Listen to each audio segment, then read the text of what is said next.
Hey yo, hey yo, hey yo, hey yo. What's going on? Big up yourselves. FTK Sunday. What y'all doing?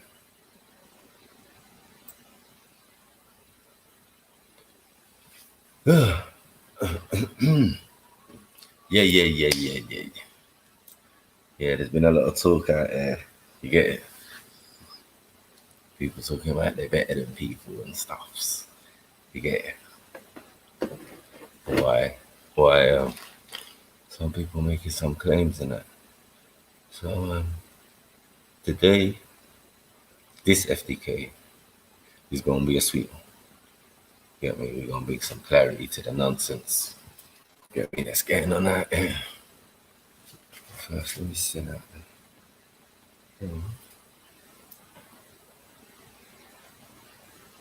Give me 2 seconds.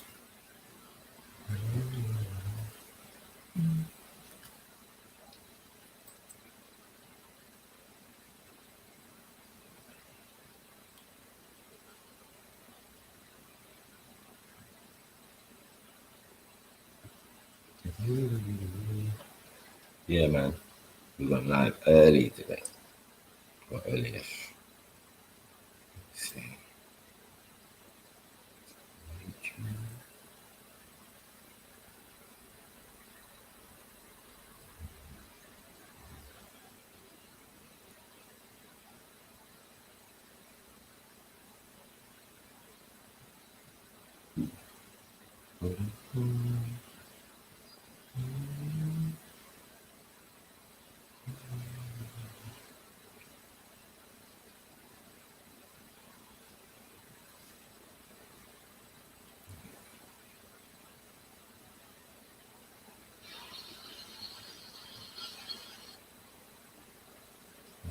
Ooh. You go.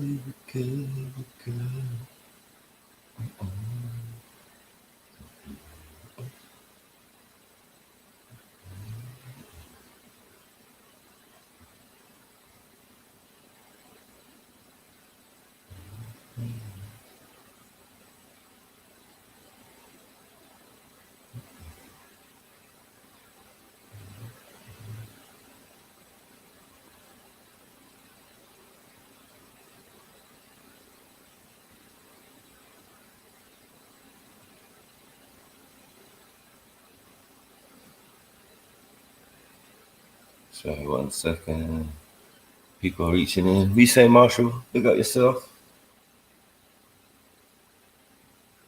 Yeah, 1 second. Gotta get this on. Get me? Asians have said their thing. Other people have said their thing. You get me? Big up Uncle T. He said, yeah, man, they're gonna get this work today. All right. 1 second.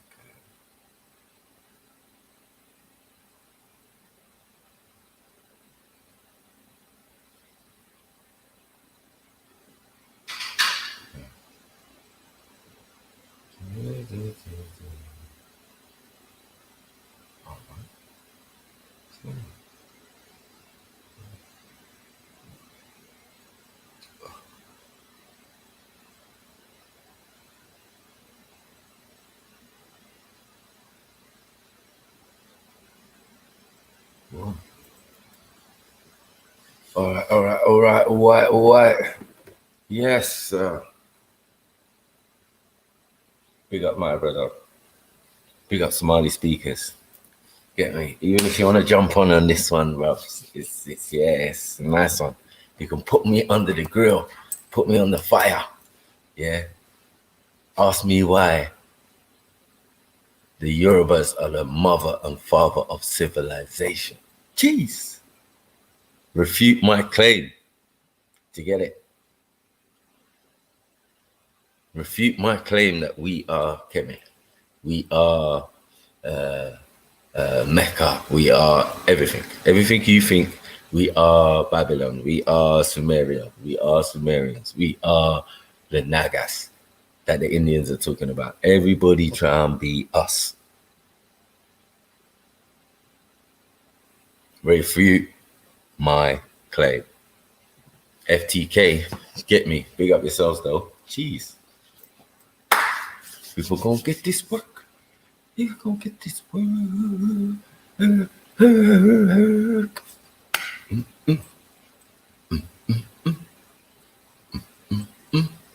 Yeah, man. Big respect out to my brother, Black Panther, and that. Get me. We'll see you in the next life, man. See you in the next life. Death is not the end. His famous quote. Death is not the end. Big up Western Goddess. Come on, Grand Rising. Jeez. See, you don't even know you're doing it again. Grand Rising. Rising of what? Ra, the sun. Kemet. Yeah. Everything is Kemet. Everything is Yoruba. Let's go. You get me? Everything. Everything. Go. Even the concept of Western Goddess is Yoruba. Somebody says something. Because I keep hearing different stuffs and yeah, well, Mikey, you think your people are superior and this and that and blah, blah, blah. And how can you be a Muslim and how can you be this and how can you be that and and you lot are trying to claim everybody's history.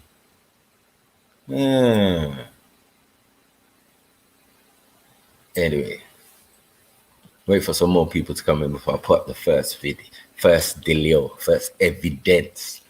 Big up a King of Gold. Yeah.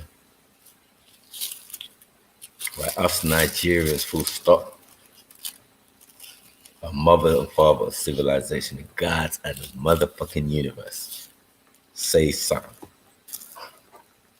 When you worshiping any one of your gods, yeah, you worshiping us. You just choosy. Selfish. Get it? You want to choose one. As I always said, this one man's king is another man's god. This is how this thing works. Get it? This is how this thing works. So yeah, the link is in the description. Anyone want to jump on? He's gonna be a juicy one. You get me? Who got evidence? Who got it? Who got it? Big up 7-7 soldier. Ja. Rastafari. Get me? Tafari. You get me? All sorts. Tendai Maris. You get me? Moari. You get me? Olodu Mari. Which came first, chicken or egg? Interesting. Because that chicken thing's going to come back in a minute. It's going to come back in a hot minute. Let's go. Let us go. Who wants it? Who wants it with the Yoruba? Most of y'all sitting there not even knowing you're Yoruba. These are the facts. Most of y'all sitting there not even knowing you're Yoruba and you're Yoruba. Most of y'all sitting there thinking you're not Kemet, but you're Kemet, but you're Yoruba if you're Kemet. Come on, let's go.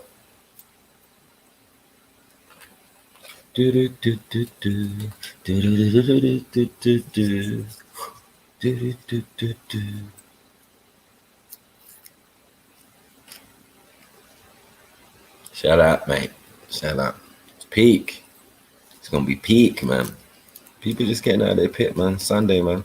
There's no rush. Bank holiday and that. You know what I mean? You know what I mean?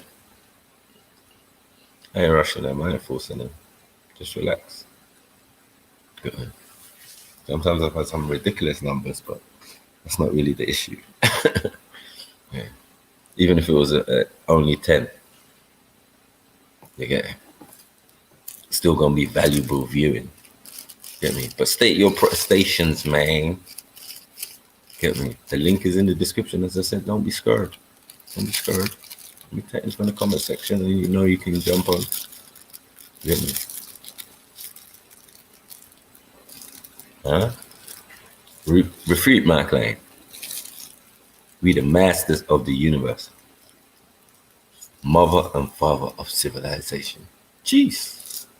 That's a big claim, man. Strong words. Come on. All your religions, it's just about us.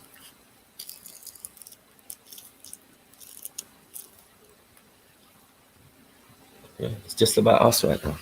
So, I mean, bare people out here doing cultural appropriation. But it's fine.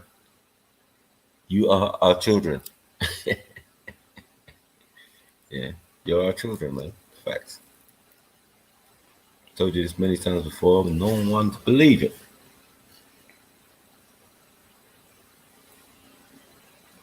Yeah. Where did the combatants go? Where did they go? Did they just die out? Did they just move somewhere else? Did they just set up residence somewhere else? Could be a possibility.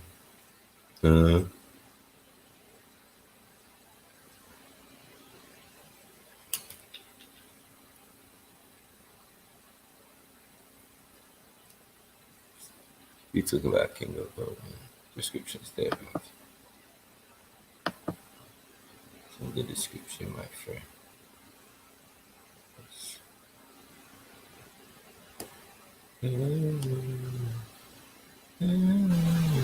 I'll put in the link in the comment section. Need it. Had to be on point.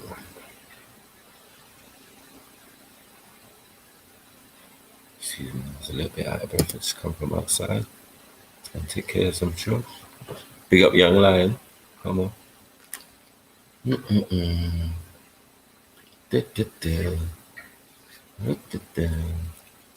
Cooking class this time. It's kind of FTK.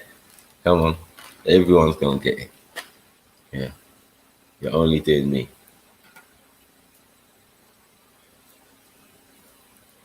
Everybody want to state their claim for their thing. Yeah.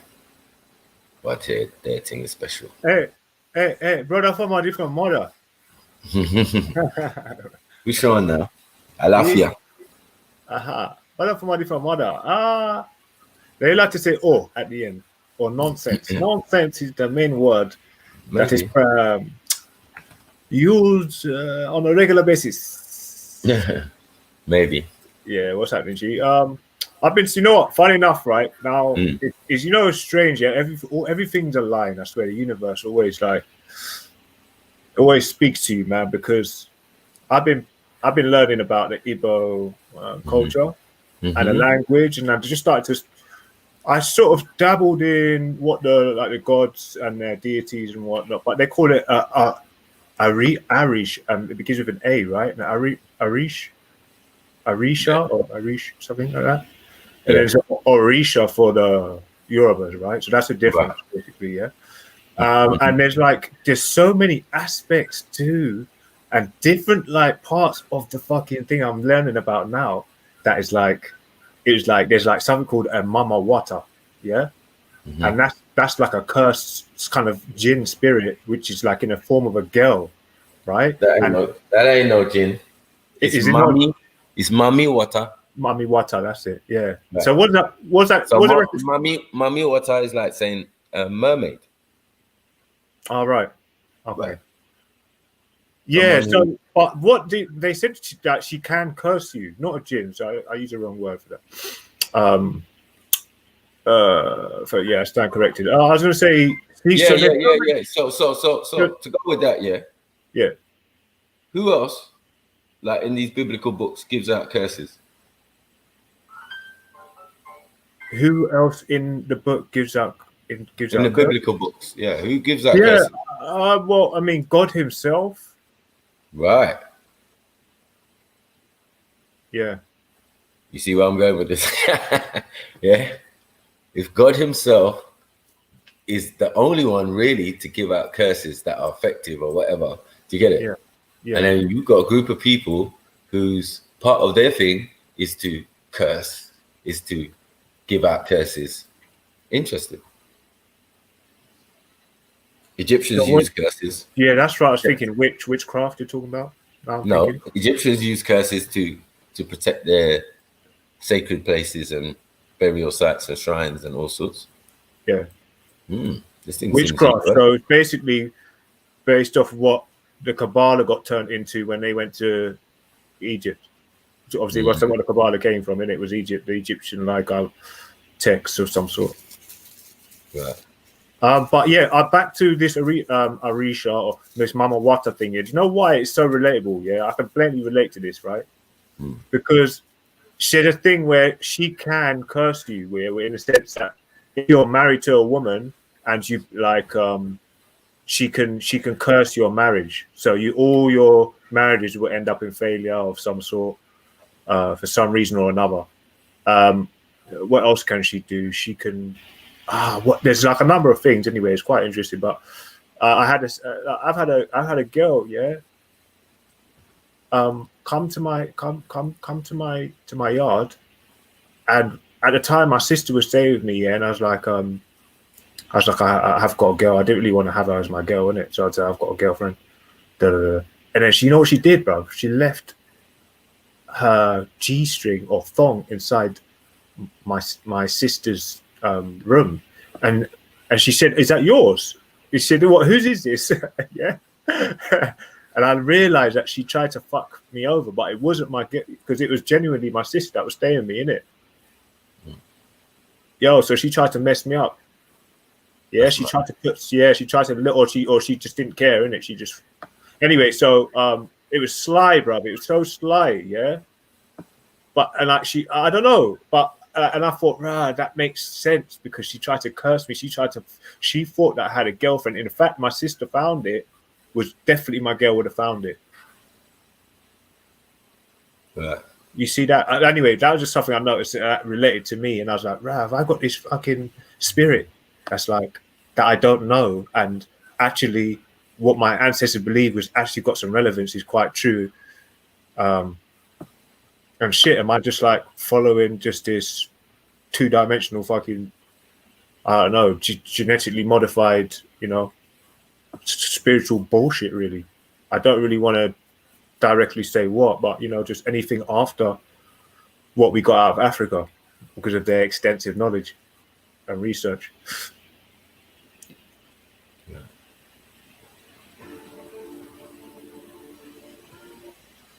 Yeah. But yeah, bro, the creation stories are mad to believe in, so it's like when you try and think, all right, we've got science and we've got creation, the theist belief. How can you believe now that like animals have got something to do with the creation story, or like there's someone gets angry and the man got angry with the woman, and the man's a universe and this and that, and it's just, I don't know. Some of these African origin stories are just so crazy. Yep. Big up Veli. Come on. Get me.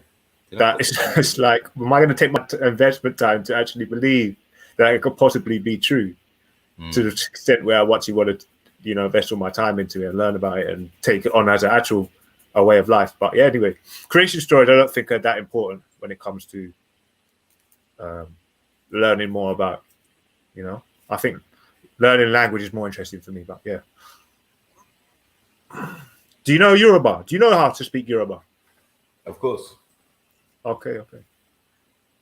But now the question is, I'm putting to you that when I'm speaking Yoruba and you're hearing it, you're actually hearing Kemet.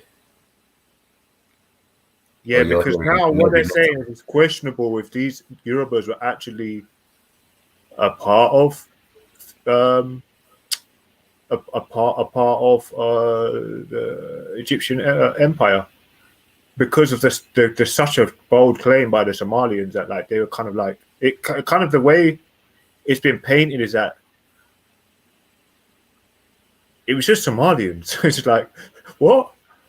That's quite a new narrative for me because All right. I'm gonna play something. Yeah. We're gonna start. We're gonna do work. Go through. Yeah. We're gonna do work. I'm just waffling. Just took this. We're gonna do work. Tell me if you can hear it nicely.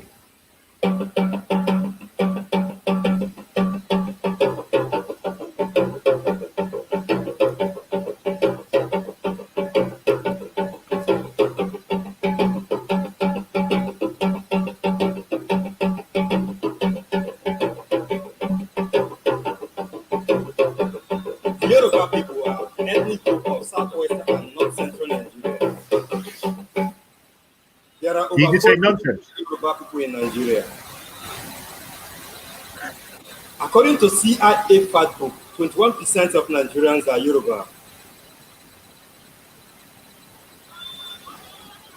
What do you say? What percent do you say? There are also large communities of the Yorubas in other African countries such as Benin, Togo, Ghana, and Ivory Coast. The Yoruba are among the most urbanized people in Africa. For centuries before the arrival of the British colonial administration, most Yoruba already live in well-structured urban centers organized around powerful city-states. By the 8th century, a powerful Yoruba kingdom already existed in Ile-Ife, one of the earliest in Africa. For a long time, Ibadan, one of the major Yoruba cities, was the largest city in the whole of sub-Saharan Africa.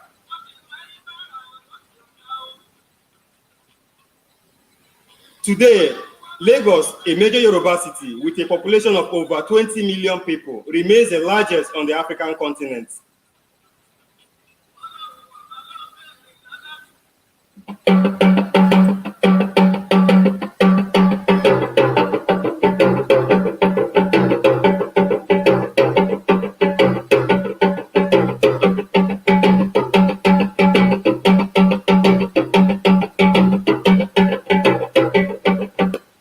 Hey, we ain't playing today, boy.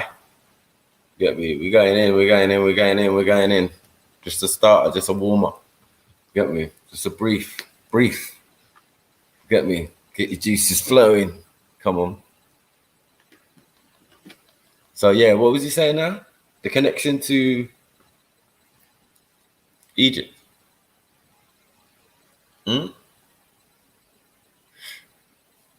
Hello, Akingo. Yeah, I was going to say there's proof through like the attire they used to wear, the Yorubas, when in relation to being Egyptians. The question of whether the Yorubas are actually Egyptians or not, and it's actually quite. When I've gone on forums online, it's quite a spoken about forum where the Yorubas Egyptians or were they part of anything to do with the Egyptian Empire and Kemetic Empire, and there's a lot to completely lean towards. They were one of the main body. Nations in that comprised of the Kemetian Empire, but just because of the vast sheer number and size of the tribe. Yeah, they're big. They're a big tribe, bro. Obviously, and there are many other tribes. There are many other people. Because don't forget, they're talking about they're in Togo, they're in Ghana, they're in Ivory Coast, and these are places where all of these same blood groups are all in. So you'll get Igbos in them areas. You'll get the what do you call it? The Wagadu, not what's that nation? The people that went to Ivory Coast now that settled in the. I'm trying to think of the tribe now. In Ghana, there's a tribe. There's a certain tribe. And they got shipped out to Jamaica as well. There's a lot of the blood in Jamaica, isn't it? The Caribbean, they're saying. The Caribbean. Definitely North and South America. And then we're saying is Igbo blood the same as Yoruba blood? I personally think it is. Just from the looks, they're so similar. If you get 10 Yoruba people, 10 Igbo people, you can't really tell the difference. Yeah, I don't know about that. All I know is about Yorubas. Right now, if we're family, yes, definitely I can agree. You get me? Our brothers and sisters, or cousins, and all of that. That's going to come into play in a minute. Do you get it? Yeah. But it has to be a source. There has to be a root. There has to be original at doing something. You get me? And being a certain way. Well, they're saying that the Yoruba Empire, and from what I can see, obviously it came after the Nok. It came quite, you know, the Nok seems to be the oldest type of civilizational culture there. So they're saying it's quite a new culture. So they're trying to I don't know, take away the oldness of the Yoruba people. The date. They're trying to bring it back a bit. But I think you mentioned something that the people have still been there, right? They're still there, but it's just that they weren't called Yoruba. Yoruba. I say. You know what I say it means? I'll say praise be to God, no? Yeah, amen. Yeah. So I mean, this is a Yoruba word. This is a Yoruba concept before the concept of, you get it? Arshay with the H. Yeah, exactly. That's Yeah. a dialect of the same thing, isn't it? That's what I'm saying, man. It's and the thing is, how you see that there's a number of tribes that comprise of the Egyptian culture was there's more words actually assimilating in the Igbo language when you see how it's written. Right, Yeah, right, you see that, innit? Yeah, it's just different dialects, isn't it? As I said, they're the same people. You're right. They're the same people. It's just different branches of the family. Like, yeah, exactly. My cousin moves to Scotland. He's gonna have a Scottish accent. That's it. Yeah. He's still gonna be the same as me, but he's just gonna have a different. Now, this is my argument now to the Somali community, man. Big up the Somali community, but this is just pure about intellect and just figuring out what's what. Now, if Bes was the first god to be venerated in Egypt, why would the Somalian people, even if they were the rulers, make Bes the first god? Wouldn't it be a god that looked like them? That wasn't a Twa, because that's what this is what the killer blow is why they couldn't say it was them, because it was a bloody Twa. The Twa's only 4 foot. I guarantee you, if it was a Bantu size thing, they say it was Somalian. Exactly. They'd have changed it. Huh? Who are Bantus? And where did they come from? Who did they descend from? Huh? Why is the Yorubas left out of the story? Yeah. Why is that's stupid, bruv. They've been hidden Igbo, Yoruba, everything to do with them, bruv, in the Western world. But might want to say Nilotic, might want to say this one, Cushetic, might want to say all of that, right? But man is not being honest, or man has tainted history. Completely, wildly. Yeah. Now, what Mike has always made the claim is that all your major thing in history to do with the Middle East and Africa were all black people. Black African people. Yeah. And the Yoruba have a trace in all of those lands and regions, and the gods that these people erected and were in reverence to these Africans who were there before they were there. All right. So what? Could you tell me who these people are on your screen? Obatala. I've heard. I always hear. What's his name? Shakara always mention his name. Obatala. All right. Let me share my screen again. You sound like quite a serious god. Not playing today, bros. God of war. No, a goon is a god of war. No, and creation. We can get clapped. Creation and war, or is it masonry and war? He's a builder. That's the expert builder. Ogun.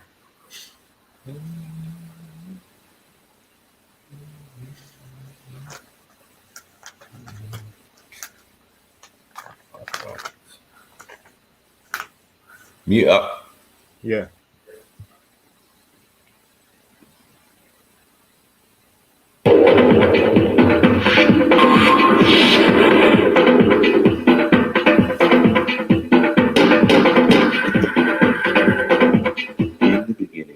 There was only the sky above and waters below, and this was ruled by the mighty Orisha, the council of gods. Oloru ruled the sky above, and Olokun was master of all that was in the waters below. One day, a god named Obatala decided to create dry land. He asked for permission from Olorun and advice from Orunmila, the wisest of the Orisha. You will need a long gold chain, a snail shell filled with sand, a white hen, a black cat, and a palm gun, said Orunmila. Once he had all of these items in a bag, Obatala hung the gold chain from a corner in the sky and began to climb down, down, down. He kept climbing down, down, down for a very long, long time until he finally reached the bottom of the chain. Obatala poured the sand from the shell into the mist below and released the hen. The hen landed on the sand and immediately began pecking and scratching, scattering the sand into all directions. The sand soon became vast mountains and valleys. Obatala planted the almond and soon stood before an entire palm forest. Obatala was very pleased with his work. He named the land Ife and settled down with the cat to live on his new land. But after several months, Obatala became bored. He began shaping figures in clay. As he worked, he drank palm wine. Obatala kept drinking bowl after bowl after bowl and kept making more and more figures. When he was finished, he asked Oloru to breathe life into his clay people. The next day, he saw his living, breathing work, and he realized that they were all deformed and ugly. In horror, Obatala swore never to drink again and set to work building new, perfect beings from clay. As soon as Olorun breathed life into them, they immediately began building houses and cities. Obatala became the patron of mankind, and more specifically the deformed. All the Orisha were pleased with his work. All except Olokun, the master of the sea, who was never consulted about the creation of the earth and mankind in the first place. In anger, he caused a great flood, which nearly wiped out all of Obatala's creations. Once the waters resided, everyone took the sea very seriously from then on. Right. Yeah, that's what it is. What you're looking at here is one of the most successful properties on all of Airbnb. Right. We saying, guys? We back. Oh, big up my I love soil. Let's go. Let's go. Let's go. Let's go. Come on. Come on. Agriculture, farming. He's the first. He started this shit. He started it. Come on. Everybody want to state their claim. You get it? You're all living, walking Yorubas around here. You get it? You don't even know it, some of you. You get it? These Yoruba are your Kemetans, your Kemetan deities, your Neteru. In Sumeria, they're your Anunnaki, or they're your, you get it? Everything. Everything is about them. It's just their story being told many times over, many times over. Just remember, that's only one creation story, you know. We're cooking with gas today. You get me? We're cooking with gas. Yo, brother, you know, Igbo's a lot better. I can demonstrate in many different ways, but I'm not going to do that today. I'll give you. No, I got Igbos. I got Igbos. I got Igbos in this discussion still. No. There's some evidence of Igbos doing Kemet stuff. Interesting. Mm-hmm. In Igbo land, there's pyramids. Oh. Somebody ain't doing their research. You know what I mean? You know what I mean? People out here ain't doing their research. Like, come on. I found it all for you. You get me? Get on your computers. Yeah, but you know what? Look. I reckon they could just have it. I reckon they should just have it. Let them have history, man. there's too much already that there's, you know, to be just a spiritual system alone is like something to be proud of and be in awe of. It's definitely, but it's definitely practiced as imagine a way of life is practiced as a religion.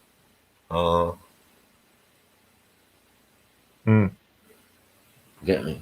Right. Yeah. Yeah. I like the concept though behind how the guy was a bit. I think he was a bit waved, didn't it? This guy Batala, he was a bit drunk. Right. He was, and he didn't. And then obviously that's where you get the concept of don't sin. Like, you know, be clear minded when you're trying to do things. You know what I mean? So Well, smoking. can you see the similarity? As I was saying one time, where in Africa we always have this system of people coming down. You get it? Higher elders or ancestors coming down. Yeah. There's the reverse way and say they came out of the soil. Do you get it? Now we look into the systems that are similar that say they were coming down. You get me? They came down in series of nine Anids, the Ogdogs. You get me? The Orishas. You get what I'm saying? Like the same thing is going on. It's the same system, same thing, same numbers, same characters, same. You get it? Oshun is Osiris. Oh right, yeah. We've established that. I think. I think it's all down to may indicate that they were actually aliens that came here, but they just looked like humans. Like they look exactly like us. Yep. So when we talk about coming out of the sky is when they come from the, you know what I mean, from another galaxy. Coming out of the soul could be genuinely that actually they're aware that they were part of this planetary system or this solar system. Come on. Easy. Yeah. I start to understand it more around that overview of it now, brother. Big up Black Spice. Come on. Get me? They ain't got no smoke for me. No Asians, no Euros, no one's got smoke. Who's got smoke? Let me cook. Who's got it, huh? What you saying, my G?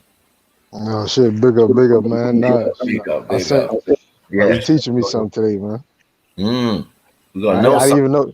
Listen, man, that story deep, man. I thought you should go deep into it because I like how Kingo was coming with it. He had like a different meaning of it, but I was looking at like the whole nature perspective of the story. You see how you said one created pretty much the land, and because he didn't consort or pretty much talk to the person who was over the sea, they had beef.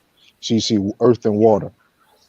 You know what I'm saying? You need pretty much, it sounds like he needed to consult the water to pretty much allow the vegetation to grow. So that's how I get the meaning out of it. But you got to replay this, and there's more of a meaning to it as well. Soil. Yeah, like what you just said. It's the fall of man, all type of shit. You know, when they talk about they were didn't really respect water, and then after they all got the flood came, then they were obviously unaware of their surroundings, and it was the primordial times. You know what I mean? And death was obviously like such a serious thing. But hold on. Now, you say creation myth, right? We say creation story. You get me? We say history. We say history. Why do we say history? Because it's history. It's from the white man's perspective.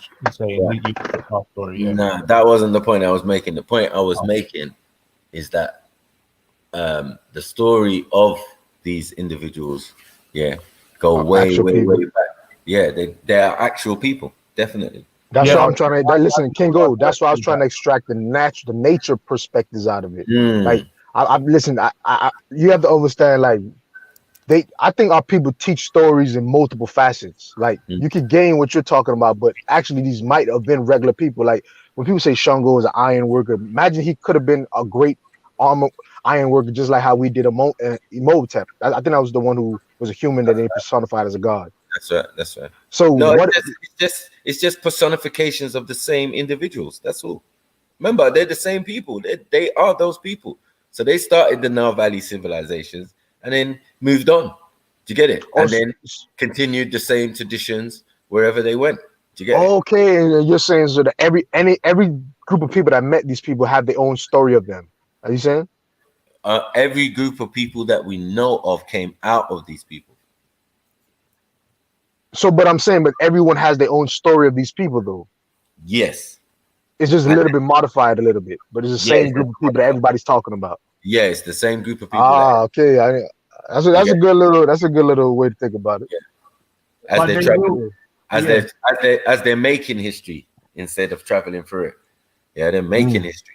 Of course. You know what I mean? It starts with them. So that's their theology. Their theology is like life started in Ife. You get me? Which is our first city of the Yoruba. And everybody's gonna have their story. Life started here, because they met the same people that's that what created life for them.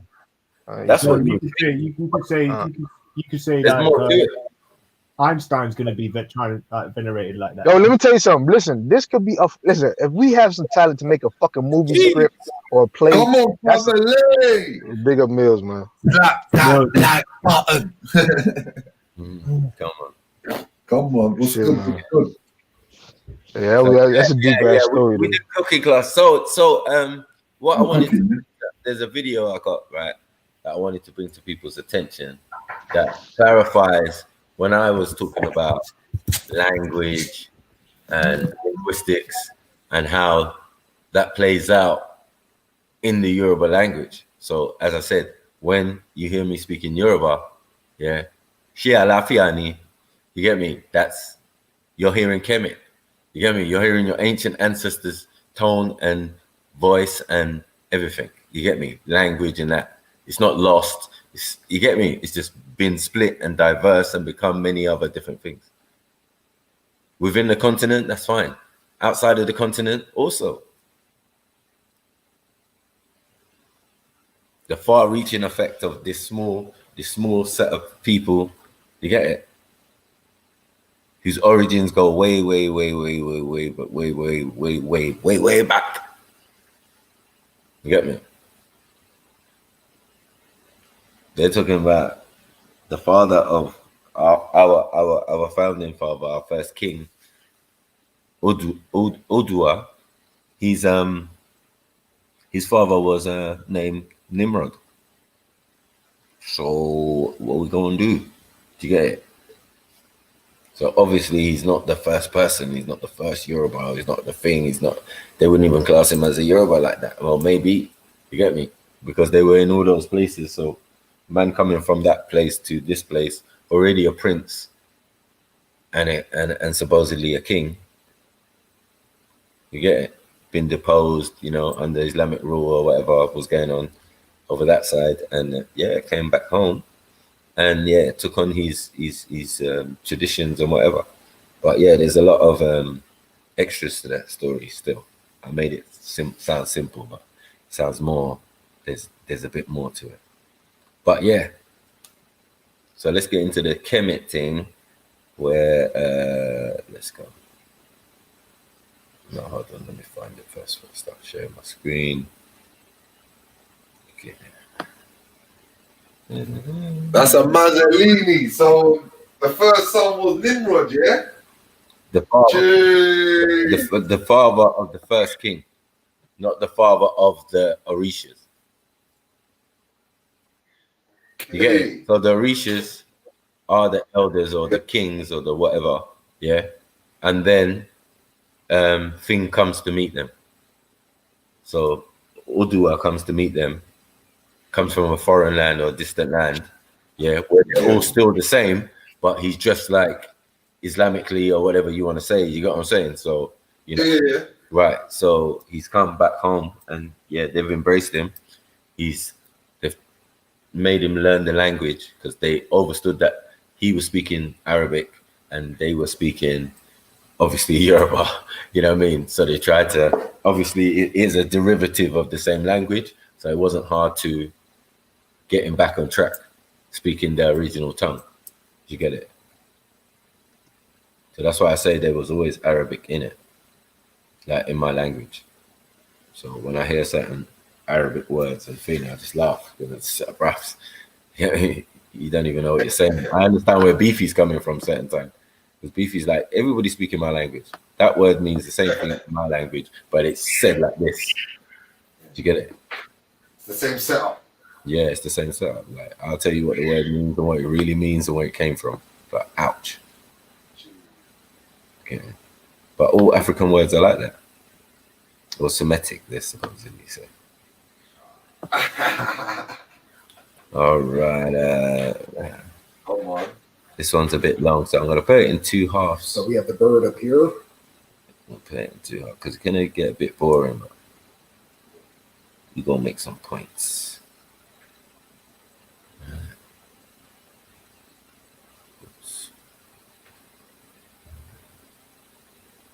Again, this week I'm going to continue. Need to take these notifications off the screen. Anyone else? Right. Right, people. I know. I can't share these screens so much in ages. You ain't used to it and that. Like, we've got the buttons and that, yeah? Telling you, when you get a better laptop, that's what happens. Come on, fresh. All right. Anyway, yeah. Come on. All right. So this guy, yeah. The Egyptians and Yoruba share common strain. Interesting. So let's go into it. Let's go into it. Because like people don't like to believe me. I like when Europeans say it, so you know it can just sink in. Let that sink in, as Ultra would say.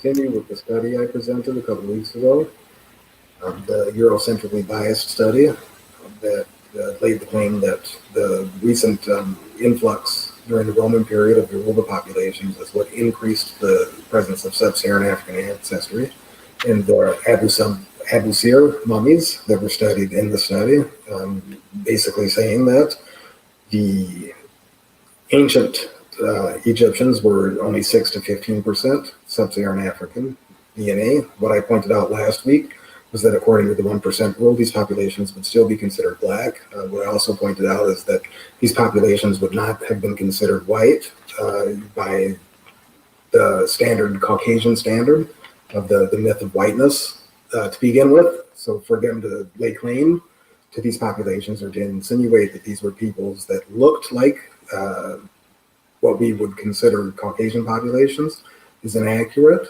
These were still people of color, any way that we cut it. When I went through that, I also pointed out that this week I would go into the linguistics. And what we have here is an Aku hieroglyph. And I refer to the hieroglyphs. Jeez, soft. So did you catch that little bit, people? Did you catch that? Yeah. All right, cool. And it's all clear, everything's clean. Yeah, right. Now we're going into yeah. So we're going into the evidence now, yeah? That proves we're going into the linguistics. We're going into the language. You get me? We're going into why Mike says you're speaking, I'm speaking Kemet. Yeah. And that's what you're listening to when I speak my language. Speak Yoruba. Let's go.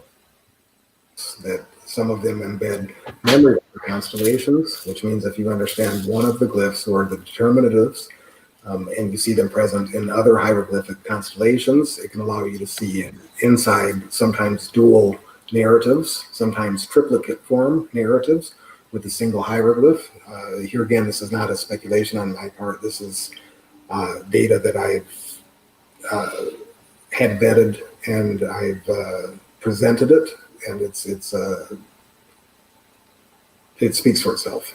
So we'll see some of that here, but this Aku hieroglyph. So here what I draw attention to is the word Aku. Down here we have another determinative hieroglyph of a sunbeam hieroglyph that's also associated with the Aku. But we have the bird up here. And then we have the charasts, the upright stranding charasts, that were Western reference would be a mummy. Here we have the sheps, which is an exalted ancestor hieroglyph. So all of these, what I'm saying is all of these are interconnected, and all of these can be considered references to the ascended beings or the divine ancestors, or what we would call in modern terms angels. I also draw attention here to the number 9 with these the 9 markings here, and then we also have 9 pyramids or 9 triangles here on each of these sunbeam hieroglyphs. Yeah, big up my sister Nynefa. That's what I'm saying. Yeah, people wonder why the 9 is important. You're gonna come back and bite you in the bum. Get me? You ain't up to speed.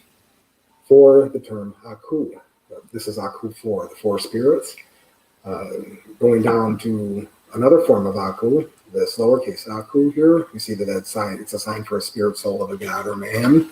We also have the Karast, the upright standing Karast there. We have the Aku bird there again. And then down here, the determinative of the seated feather-headed individuals.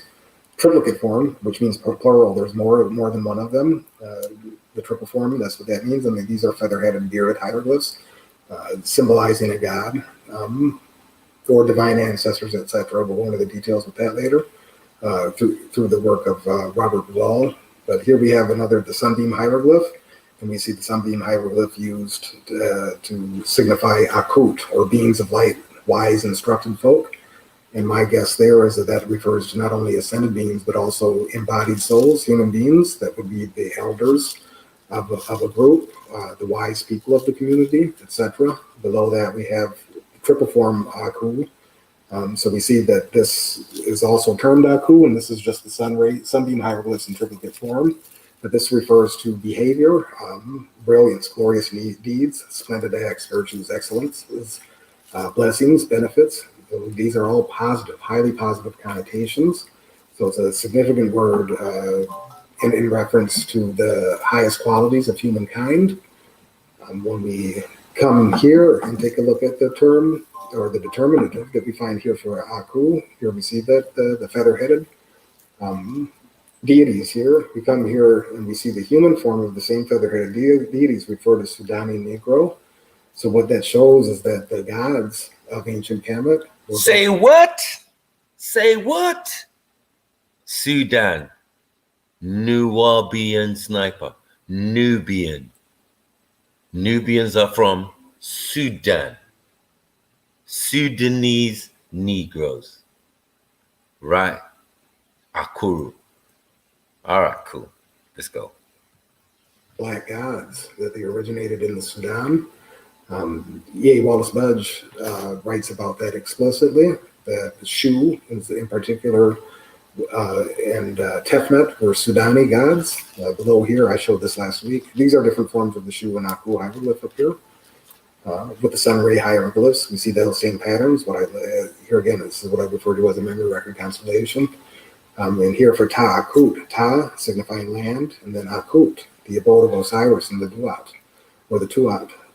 I also showed this last week that the oldest form of Osiris we have is based on the Pygmy Twa. This is Osiris Kentiamenti. This is from Dr. Richard King's work. Oh, mate. Oh, mate. Yeah? Why y'all playing with me, man? Why y'all playing with me? Mad. That's the Twa, right? The Baka people, Cameroon, same thing. Different looking Osiris to the one other people thinking of, innit? Yeah? And I tell you, those little man them built the pyramids. Nah, they did that, Mackie. You're just talking thing. You're pseudo. You're this, you're that. Okay, cool. You're misinformed. I'm informed. So I knew what I was talking about when I was talking about it. You get me? Let's go. So we see that the Osiris, the oldest form of Osiris, is modeled after a Black African, a quote-unquote sub-Saharan African. So the gods themselves, it is no secret that the gods themselves come from ancient Kemet. But yet the people that presented the study that I referred to at the beginning here, that said that the Yoruba were a recent influx, they would have us believe that the Europeans brought these African gods into Africa and started a civilization there. It's not going to fly anymore. It's ridiculous, to say the least. And from here, last week also, I'm going somewhere here. Here we have the Hermopolitan Ogdode, the 8 different binary opposites. Manifest in the first form of God, Shu, in the Haleopolitan creation account. You see, we have the same determinant that Shu is the same hieroglyph that is used to signify Sudani Negro. And when you come to understand the ancient Kemetic hieroglyphic system and the rhythm and the patterns that are involved there, that it's a system of design, that the rhythms are based on recognized patterns, repeated patterns, and patterns that you can embed so other people can unfold them at a later date. You see that these are not accidents. They coded these hieroglyphs so you would know where these gods originated from.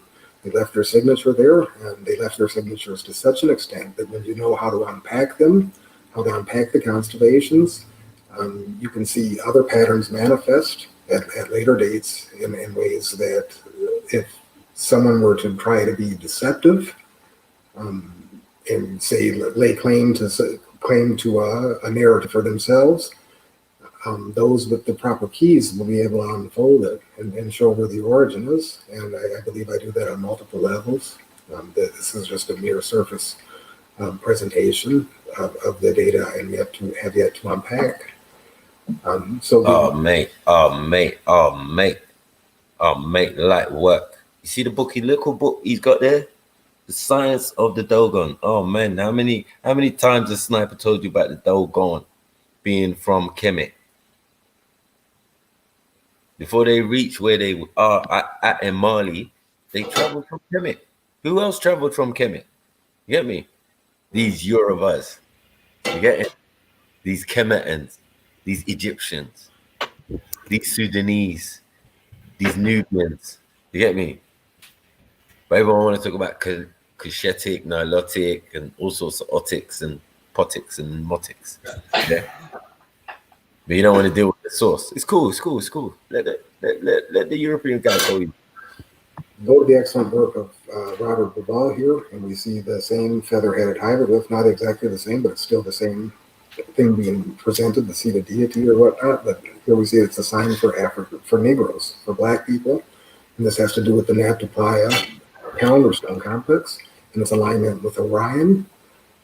I say that it goes farther than that, and I presented that we showed that this has to do with the African fractal arts and architectures. This is Feigenbaum's universal constant up here. This comes from science, patterns that are found within nature.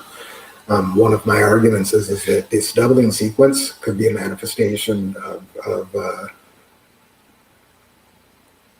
the signal transductions of the same pattern that showed on this graph in science through Feigenbaum, through melanin-mediated signal transductions. That takes us off on a tangent there, but I believe there could be a biological basis for these fractal architectures, and that this biological basis for fractal architectures is also manifest in the concept of monotheistic emanationism, one God becoming many through the same binary sequence. We see that in the Hermopolitan Ogdode, and we see that here in this sequence here, where we fuse the Ogdode with the Ennead of 9. Right. You heard what they said. When we fuse the Ogdode with the Ennead of 9, right? The 9 Enneads are your Ra, Shu, Tefnut, and all of that. So what they're showing you right here is genealogy.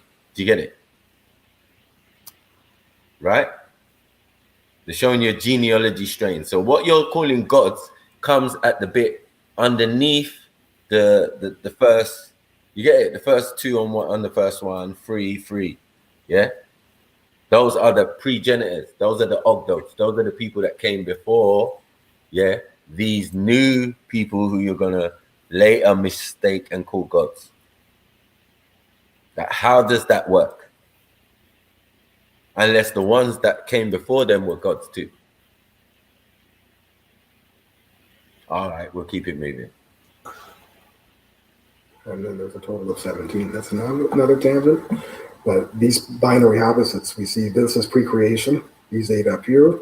And then when they come into manifest form, they are actually embedded in Shu. So Shu embeds all of those, including his twin sister Tefnut. It's a fractal religion. It's a fractal apprehension of the concept of deity, and we see it transmitted in the Bible, the same one as all. When and I forget the exact verse, but when Yahweh says, "I am ye gods," as in all the gods, that to worship something other than that is incorrect. That same message is being conveyed there, I believe, and I'm not the first writer to mention that. I'm paraphrasing several other writers that have made reference to that. Ouch.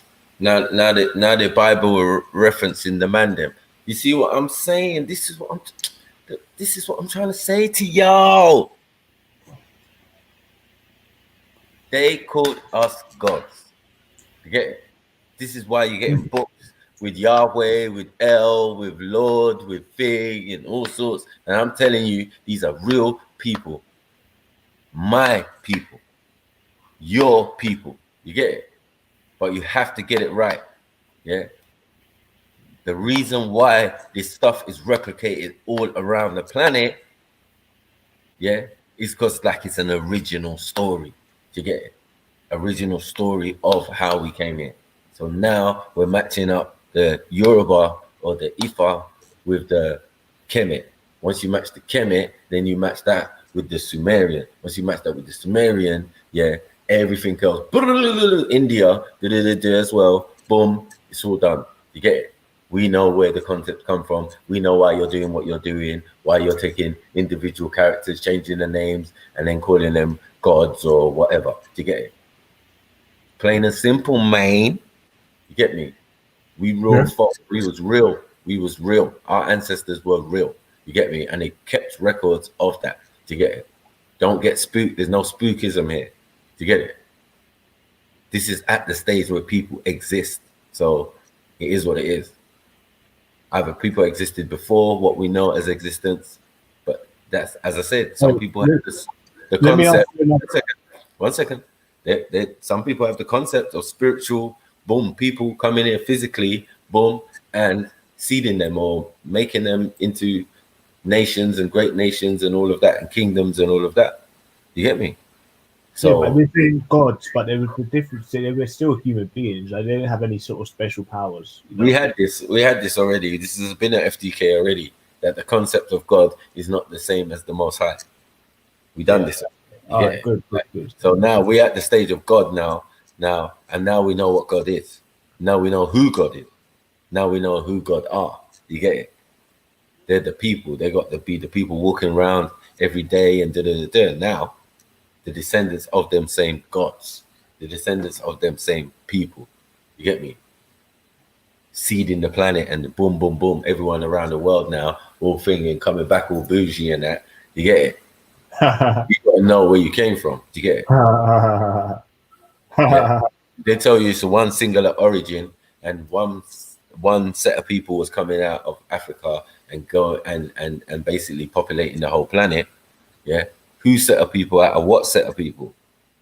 That sounds like a branch off, but who was those people and on what location? Were they in the Fertile Crescent, like we were saying 40,000 years ago? Who was doing farming in the Fertile Crescent? So when you say it's Sudan, so and then you see I'm saying who was doing Fertile Crescent is what you're calling Iraq. Yeah, around that region, and Israel and all of that, or southern Egypt, or northern where Egypt is and all of that, right? All the way up to Iran, right? To the Tigris and Euphrates River. Okay. Right? So they controlled it. So at one stage that was plush and agriculture land. Someone was farming there 40,000 years ago. Now we got to match it up to the records of people saying they was there 40,000 years ago. Yeah, there's people there. There was civilization going on. Man saying, 3,000 years ago, civilization was going on there. No, bruvs. No. Definitely a deluge and a flood can definitely wash a lot of things away. Do you get it? I agree. So a lot of evidence is gone, but you can still find traces of agriculture and farming and thing to say that, yeah, that was a fertile place so many thousand years ago. Yeah, and people was farming on it. That means they had farm tools. That means they had animals. They had the thing and all of that. Maybe that's why the bull is so revered throughout Africa. Kemet, everywhere, Sumeria, everywhere. Man, I got bull horns. Nimrod had bull horns on his head. Do you get it? That's crazy. Let's go. It's the same thing with El and the Elohim. Those are all the branches, the hierarchies of angels associated with Yahweh. The same story is being told here in the ancient Kemetic creation account. We have the primordial waters of Nun, and from Nun, embedded in Nun, we have the law of becoming and Khepera. This is all pre-manifestation. The Hermopolitan Ogdot is there, the binary opposites. Also embodied in the form of Tahuti when manifest or whatnot, and then when those come into material reality, it's pure negativity is the primordial waters of Nun. The archetypes, the realm of the archetypes, all things that ever were or will be are in that primordial state of pre-creation, and then they're brought into manifestation through the laws of becoming that we know as Khepera. And manifest through the sun god Ra, etc. It's an old story. It's a repeated story. It is a fractal story. Moving along, we see that this same cultural pattern and goes across the Sahel. I've showed this in previous. Ouch! This one's gonna hurt. This one is going to hurt. Yeah. For all those who kept on saying, "Yeah, but you're West African, though." You're West African, though. Yeah, stick to West Africa. Stay in your lane. Yeah. But what we're saying to you is you are in our home. You get it? Where we left. And I'm still going to maintain that. And I'm always going to be right. Because I got all the evidences. You get me? I got all the facts and all the things that make sense. Do you get it? Now, right now, this guy's going to explain, obviously, the movement of these same people. Do you get it? They was living a thing, and this is what we're calling Sudan or the Sahara or whatever. You know what I mean? Or Salda, as it was known in the outer field. That's what they call it. What's this? The Savannah or the Sahara Peninsula. Yeah. Yeah. So obviously you would live there, and you wouldn't think. But obviously it's going to make sense how men are going to come down into places like Nigeria, into places like Sierra Leone, and look, they're already over on the west. Do you get me? They migrate all the way over to the west, build monuments, do whatever they're doing, and carry the same pattern of behavior. Maybe not, oh yeah, we're going to be in stone monuments, but we are going to build monuments, and we're going to build things in the same system and style like how we did from ancient times. We can do it and leave it. That's how great we are, because we're gods. You get it? And Land of the Bow. Land of the Bow. What who do you reckon that was referencing? Definitely Nigerians. They got the strongest bow arm. Yeah, let's go. Undoubtedly. Let's see what my man has to say.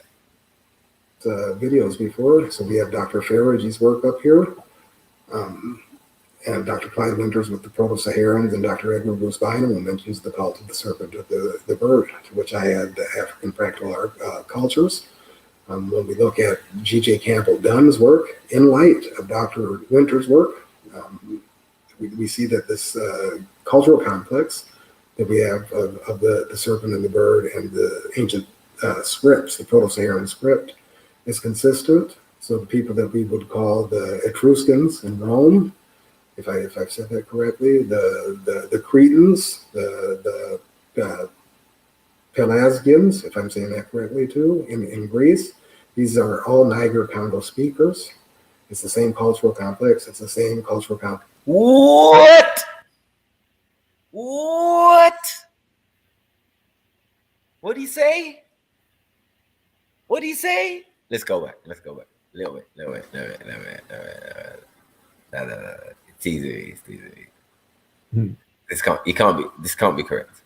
The Cretans, the Pelasgians, if I'm saying that correctly too, in Greece, These are all Niger-Congo speakers. It's the same cultural complex. It's the same cultural complex that we see in the Levant and we see in ancient Israel and Palestine. It's the same peoples. They're black peoples, quote unquote sub-Saharan African peoples. It's their cultural complex. Jeez, you're done out here. You're done. How many people did I kill with that? Huh? How many killed? How many how many people took an L with people say, oh, the people would obviously go to your source. Yeah. Are you Greek or you Greek? You get it? Are you from Israel or you Israel? You get it? You get it? So it's just, as I said, it's just waves of people coming in later on at later times, coming into our old yards and all of that we've abandoned, and then creating their own little cities and thing and all of that later on. Cool, no problem. Yeah. But just put respect on your ancestors' name. You get it? Because we still living and we still existing. That's how lucky you are. You can still see your ancestors, talk to them, ask them about what happened before we started doing all this city stuff and Rome and then now Spain and all of that and Romania and all of that. Before all of that, yeah, let's go back. Yeah, you Europeans, anyone, let's go back to your origins, your first, like the beginning, to get to these people who laid the foundation of everything else that comes later. Do you reckon any of the people who laid the foundation still hold any claim as the land power in Egypt? Look, I don't think that, because of the environmental conditions of Egypt, yeah, it was good for a time, innit? And while we was there, we knew how to manipulate the land and and use the Nile to our advantage. But the main thing is the Nile. You get it? The Nile is the biggest, is the superhighway of Africa. The largest river, the longest river, or whatever. Do you get me? Has so many off branches. And then when you go to the source, the Great Lakes and that, in Uganda, which you can see on the screen in the corner. Yeah, I'll put my icon right there. You see it there? Right there. That's where the Great Lakes, that's where the source of the Nile comes from. You get it? So it comes from the Great Lakes in southern Africa, and what we're calling Uganda and all of that. Let's not play with this thing. If you want to live and survive, you have to be by the river or by the coast. You get me? Look how these men are. Yeah. Look how these men are living, because obviously there's many rivers, there's many things, and they follow the flow. So eventually someone's going to jump onto the Niger. Yeah. The Niger's going to... Yeah, they're going to jump onto the Niger. It's going to go all the way out to the west and then come through and cut through. And you know what I mean? Right. So let's continue. But yeah, so many people just took an L, because as I was, and many times before, yeah, like, don't be upset when we say that certain man come there and they took over the place and and I'll be throwing Julius Caesar in and saying, look, he don't look Roman, he looks Jewish.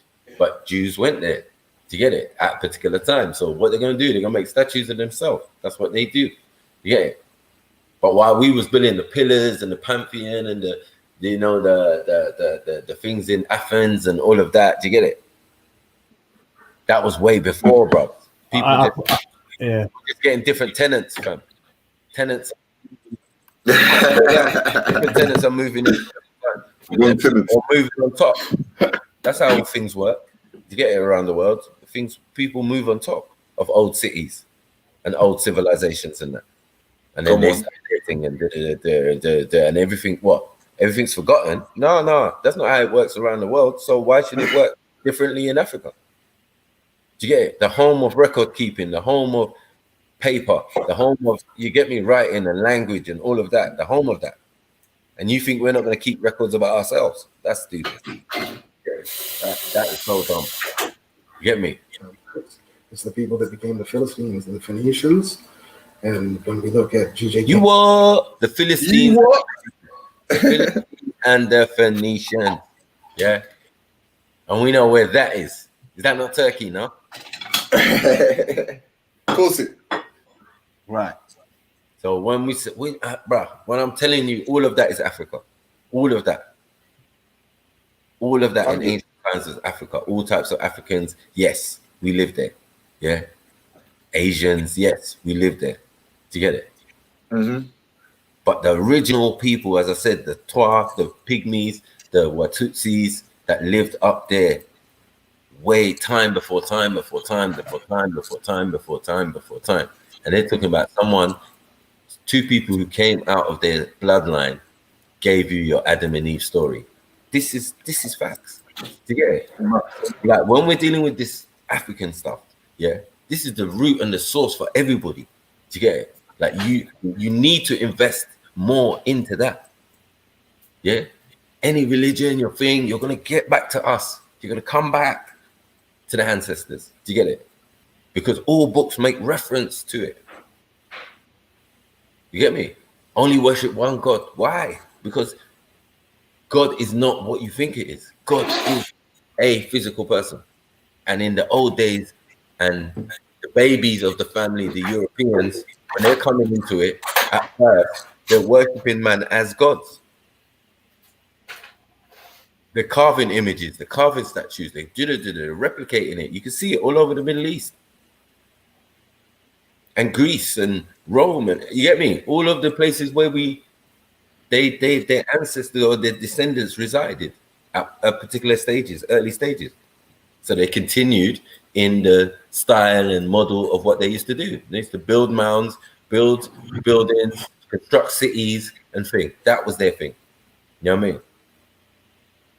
And at the same time, they're dealing with the main thing is agriculture. Imagine your whole thing starts with agriculture. Man saying a nut, yeah, just a cola nut, boom, just dash it down. Trees came up, makes sense, doesn't it? All right, let's continue. Campbell Dunn's work, Who Were the Minoans and African Origins of Civilization, I believe it is. The other text, and even his most recent one in 2014, that the case is made, and anyone can look at this data. You can take these videos here, and the references that I've said, you can see it for yourself. It speaks for itself, and I'm not really the data as a cohesive unit yet. But all of this brings us to the linguistic factor in Dr. Theophilo Benga's work, who was a contemporary with Dr. Cheikh Diop, and they did the famous presentation at UNESCO. You get it. Just because some people, Dr. York. How many times have you heard me say Cheikh Diop, man? I studied the works of Cheikh Diop and all of that. Hold on, you're about to take an L, man. Speak at it. Solidifying the Black African origin of the pharaonic civilization. Still can't argue Diop's, Dr. Diop's presentation there, but here Dr. Obenga shows the correspondences, and I'm just going to skip through here because I left the link there for anybody that's interested in reading it for themselves. But we're looking at fundamental terms here in a language, and Dr. Obenga explains in this article, he explains how it's difficult for another culture to absorb fundamental terms and keep them from a different culture that they're not part of, so to speak. And these are fundamental terms here. So the very act of being or existing is WN or UN, to be, to exist. And we see in Yoruba, we have ni and I, to exist. Same thing with the Bantu. Down here, even more importantly, for the pillar, the ancient city of Heliopolis, which the Yoruba, J. Olmide Lucas's work, The Religion of the Yoruba, makes distinct reference that the Yoruba are a contingent of the Heliopolitan priesthood. And I present some data that's rather interesting concerning that. But we see that the term for pillar is the same. And these are Dr. Obenga's words here. The Owan and Iwan, over here, if I'm saying that correctly, for pillar are morphologically and semantically identical. It's the identical term. So keep that in mind here, especially in reference to the presentation of the, no, I lost track. You're right now. The presentation of the bullshit research study for the adversarial mummies. So this moves us along to the pillar in Wa, to come, or to go. We see the correspondences here in the Bantu language. So this would have to do with that whole Saharan cultural complex. Moving along, we get Yeah. Some people taking an L right now. Taking an L. Well, I told you. I'm speaking Kemet. You hearing Kemet when you hear me speak. You get me? So if you want to know about Kemet, you get me? Or Meduneta, or Heretic, or Demotic, or you need to talk to me. You get me? Uma ba mi soro. Shegbo. See? That's Kemet. That's Kemet. So let's go. You get me? Who wants it with the Yoruba? Right now, linguistics, my specialist field, is being explained to you, and I hope you can get it because this guy's a bit, but fundamental words. You can't just have fundamental words changed in a language. You can't do that. You can't do that. Wa means come. You get it? Come over here, man. Wasibi. Come here. Come to this place. Come to this position. You get me? Kemet, fam. When you speak in Yoruba, you speak in Kemet. Yeah. How many people taking an L out here now? You get me? Come on. Let's get this working, man. Let's get this working. Yeah. Let's say sniper don't bring the lil. Jeez. That's what FPK is about, bruh. To term as specific as the eye, ert, iri, to see. In Yoruba, ert is the same term. This is for eyesight. We have also down below that we have for Ra, the sun, fundamental terms, Ro for mouth, Rawa, etc. The correspondences speak for themselves. But here I go to Dr. Obenga's words in particular that are very important. I'll read this off. It is almost impossible for a language to borrow from another language basic words such as eye, mouth, sun, because they obviously belong to the basic vocabulary filter of any language in the world, and these lexical items help, in addition, to reconstruct the pre-dialectical common origin as follows. Shit. Big up Uncle still. Get me? Big up Uncle still. But yeah. Let me just freeze frame that for a minute. You get it? As I said before, you can't just do that. You can't just borrow from another language and then say, this is how the language came about. Nah. It's the same language, bruh. Fundamental words. Fundamental words, all the words. All the words. Just a different dialect now. Just a different dialect of the same word, of the same language. Told you don't play with me now. We overstand. Once you get into the realms of Kemet, you're looking for an ass whooping. Get me? Because everything done in Sumeria, they say it's oldest and yeah,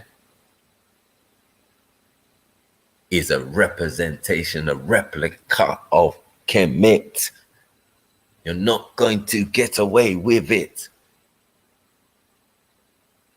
So if they're talking about 450,000 years, they already having the concept of their gods and thing and this and that and all sorts and that came from Kemet. Kemet must have already existed. Are they not the same people? Building structures, doing the same thing they were doing all over the planet. You get it? Wherever they went, you saw their behavior pattern. They organized their thing, they did agriculture. Once that was comfortable and the living quarters was cool, you get it? Then they started to build structures and start to elaborate and show off. You get me? And trying to make things balanced with nature, especially in the Americas. You get it? But they could do it anywhere. They could do it anywhere, man. To turn desert into plush land. So let's go. Yeah. And moving from there, he shows the correspondences directly. For I, Ert, Yoruba, Iri, Ra, For mouth, Ra, ancient Egyptian and Coptic. Ro, Yoruba. Ra for sun, Ru and Re in Yoruba. These terms are the same. It's the same terms. Hold that, man. Hold it. And big up to my baby Bantu cousins, man. God damn it. Yeah. Big up to my baby Bantu cousins. Right. That's all I'm saying to man. You get it? Big up to my man been fighting for this Bantu. Fight for your Yoruba rights, man. Fight for your ancestors, fam. You get it? The founders of it all, fam. Well, we could say that the first two blocks are one block. Yeah, don't let them fool you. The first two blocks are one block.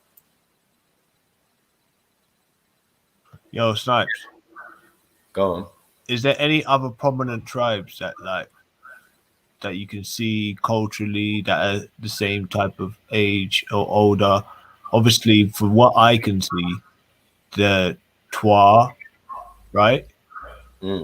The Sudanic culture or people, South Sudan or wherever Sudan. That's the same people. Yeah, right. But it's the Twa as well. They're the same people. When you mix the Twa and you mix the Watutsi, so that's why we said the Tides and the Watutsis. You could call them Kishites in the ancient times. Makes a Bantu, yeah. Obviously, wait. Go on. In the ancient times in Sumeria, yeah, you would have said in the ancient city of Kish, yeah, and I said they were called Tides or Adamites or whatever, or Kishites, yeah. So Kishites and Watutsis, yeah, which you could call Adamites and other names. They had other names as well. Do you get it? But basically, what you're looking at is a black Asiatic. Do you get it? Nilotic or whatever look. Do you get it? With a pygmy, Khoisan, whatever. You know what I mean? Same thing, same difference. A tie. So a big one, a tall one, and a short one. And that's what's going on. As I'm saying, that's giving you your Adam and Eve story, but that ain't the story for them. Fully. Full stop. That's only 6,000 years ago. If it's 6,000 years ago, then that's the baby in the story. We should have the story. We should have the story too.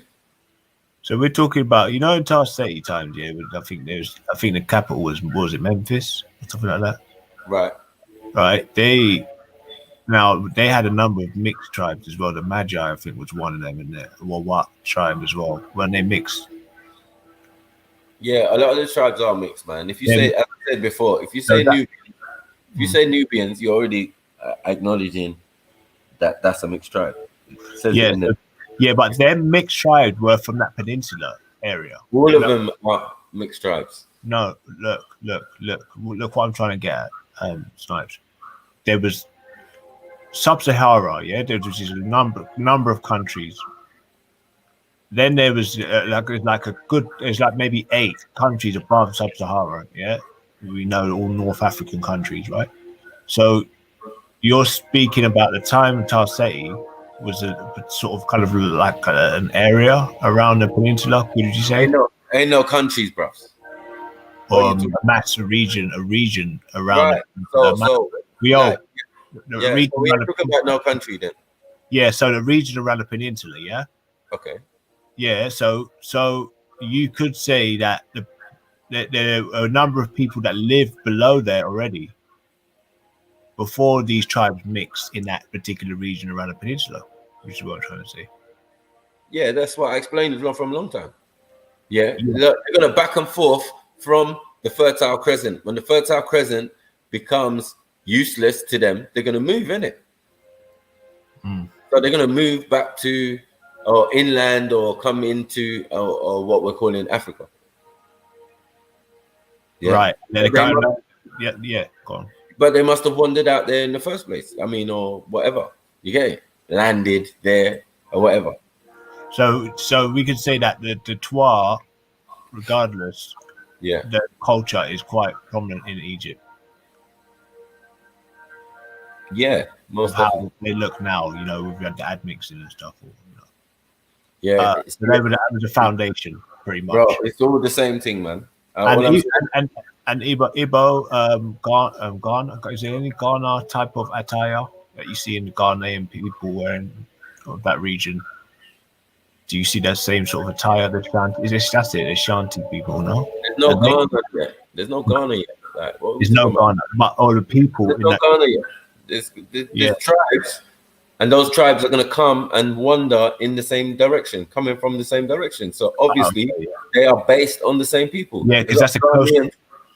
A lot of Ghanaians are Yorubas. That's it. A lot So of we talking about Sierra are Igbos. I mean, are Yorubas as well. So Igbos come into the picture. tribe. Igbos come into the picture, like I said a long time ago, because they leave out of the same place at a later time. That's it. They're the same peeps as well, because they just, but they stayed in that region for a little bit. Okay, so we do all agree now that life would most likely would have come from the Congo. Like if the first place to be inhabited in that. Nah, that's what I'm saying. I'm saying no. All right. Forget all that. Life started in Ife. What, in Yoruba, in Nigeria? Right. That's what the Yorubas believe. Right. Nah, you know what? I was wait. That's what the Yorubas believe, right? And there's evidence to support that. So anyway, now let this guy finish doing his little exegesis, and we can get onto that in a minute. We can get back to that, yeah. And I'll show you evidence why that is based in some truth. Very unlikely that such fundamental terms would be adopted by the Yoruba, and where they would forget their own original terms. But Dr. Obenga suggests that both the ancient Kemetic language and the Yoruba language come from a common Niger-Congo stem, a common people. And this brings to mind Dr. Winter's groups of the Proto-Saharans and the Proto-Saharan script. So you can read that for yourself there. But we come here, so he puts all these different languages here under one, where they've been separated into separate languages according to other linguists, the Western linguists. Dr. Obenga is more of a syncretic, bringing them all together to show their unity rather than their differences. And I think he is absolutely correct there. It's the same way that the priesthoods would look at the religions and the gods. They would bring all the gods together under one heading. They would look for the rhythms and the patterns, find the consistencies, and bring them all into one cohesive unit. This idea of bringing that which is fragmented back together again is distinctly, well, not distinctly, because I'm sure it happens to other cultures, but it's a. You see what's going on here? See this little graph here. Yeah, I can see it. Egypto-African. So you see all the languages that are Egypto-African, right? Ray. And then now we got the ones that are Semitic, right? And then we got Berber. Only one type of Berber though, you notice. If there were loads of Berbers, originally they would have loads of languages or loads of derivative of the same language. You get it? Oh, see, that's the amount of languages, I think. Right. Let him continue. It's a recognizable aspect of the African traditional religions, particularly in ancient Kemet, when you have so many different cultures melding together. Rather than it being exclusionary, it's an inclusionary process. And obviously there are other priesthoods vying for power, but rarely do you see an incident where another god is turned away completely. They are usually brought into the pantheon and under the guise of monotheism. The priests would recognize it as a monotheism. It's not a polytheism. They recognized one, and the literature shows that. So here we have Dr. Obenga talking about Aku and the misinterpretation of Aku by Western scholars. And they have misinterpreted it because it's a term of divinity. Any negative connotation has been a misreading of what the term means, and anybody that gets a hieroglyphic dictionary, particularly the ones Budge wrote, which some claim they don't have the credibility that they should. I argue to the contrary, and others have. You'll see for yourself that Piaku, it's a consistent positive connotation there. And it's also used by the Yoruba. So here the global commentary and conclusion. And I highlighted in purple there. It means that ancient Egyptian and Yoruba can be traced back to a common stock older than Niger-Congo, Pino-Congo, Proto-Bantu, Common Bantu. So that corrects myself there from what I said earlier. That it was a Right. But you hear that, Gold? King Gold? Yeah, I heard it. You heard it, yeah? Yeah. So that kills that Niger-Congo myth, right? Yeah, it's a number, a good number, but No, I'm saying it kills that Niger-Congo myth. Yeah, it does. Saying that the language is far older than Niger-Congo concept or Bantu or Proto-Bantu or Common Bantu, right? Yeah. Right. So I know what I'm saying when I'm saying my little brother, my little nephew, my thing, when I'm talking about Bantu. Yeah. This is what I'm trying to say. People stuck. They're not even getting the Bantu yet. You get me? They're not even getting the Bantu. Like, yeah, nigga, all praise to the Bantu. Yeah. But if you go all praise to the Bantu, and when you get there, yeah, make sure you come over here to Yoruba, you get me, and Kemet. You just taking different routes to try and get to the yeah. The link pin is Yoruba. That's right. You know, it's funny that the Igbo still the oldest people. What? Igbo still the oldest people in Africa. Sorry? The Igbo say that they're the eldest people in Africa, the oldest. Yeah. Have you not had to say that? Yeah, obviously everybody's got their own thing story. The story is the same. The story is the same. It's based on the same story, isn't it? How would we know what cultures came old on nations unless they were carbon dated? If they were accurately carbon dated in some sort of way. No, you can't carbon date some of the things. Or you can only carbon date the materials and tools and things and the techniques that they brought with them and took from certain places. You get it? If you're already smelting metal and blah, blah, blah in Kemet, and then they see a trail of smelting metal and doing furnaces all over the continent, do you get it? Not all over, but in certain places in the continent, in a line coming from Kemet all the way across and then down into West Africa. So it follows the movement of the people, innit? Hello? Anyway. Yeah, sorry, I'm on a computer at the moment as well. Yeah, mute up. Yeah.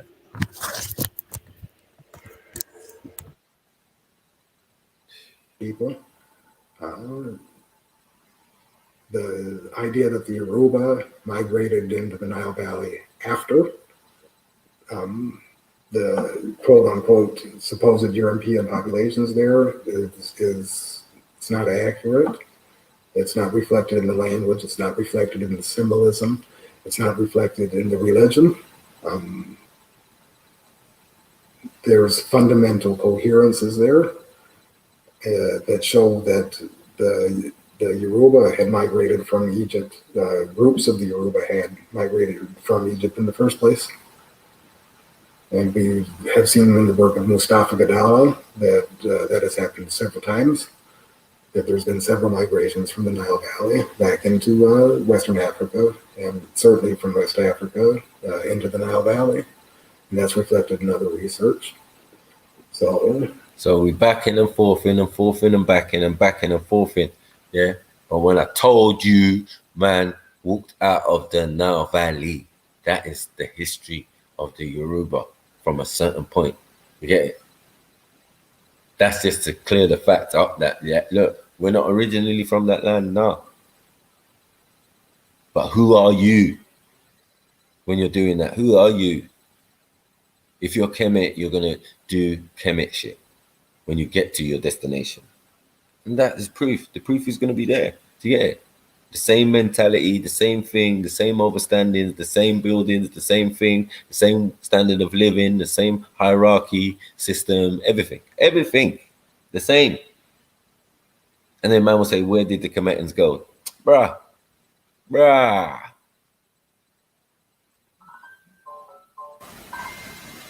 Don't upset me, man. Okay. People getting this work today. Only a little bit left. Come on. We can do this. On that note, for this week, that's just a basic overview of some basic linguistics data that shows that the Yoruba weren't migrants, latecomers into the Nile Valley.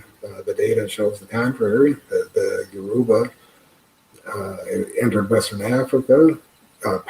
Groups of the Yoruba, people that became the Yoruba, there were waves that came from the Nile Valley into Western Africa that intermixed with the indigenous populations of the Western Africa. And it's not just for the Yoruba where we find these cultural complexes and continuities either, because when we take a look at the Igbo, these are Igbo pyramids, neighbors of the Yoruba. There you go, Kingo Gold. Weren't left out, right? Yeah, cousin, you weren't left out. Our next door neighbors are building pyramids. Our cousin. Well, they shout out for the Igbos, yeah? Yeah, man, come on. Oh, yeah. Come on. These are your pyramids, man. Come on. Igbo land.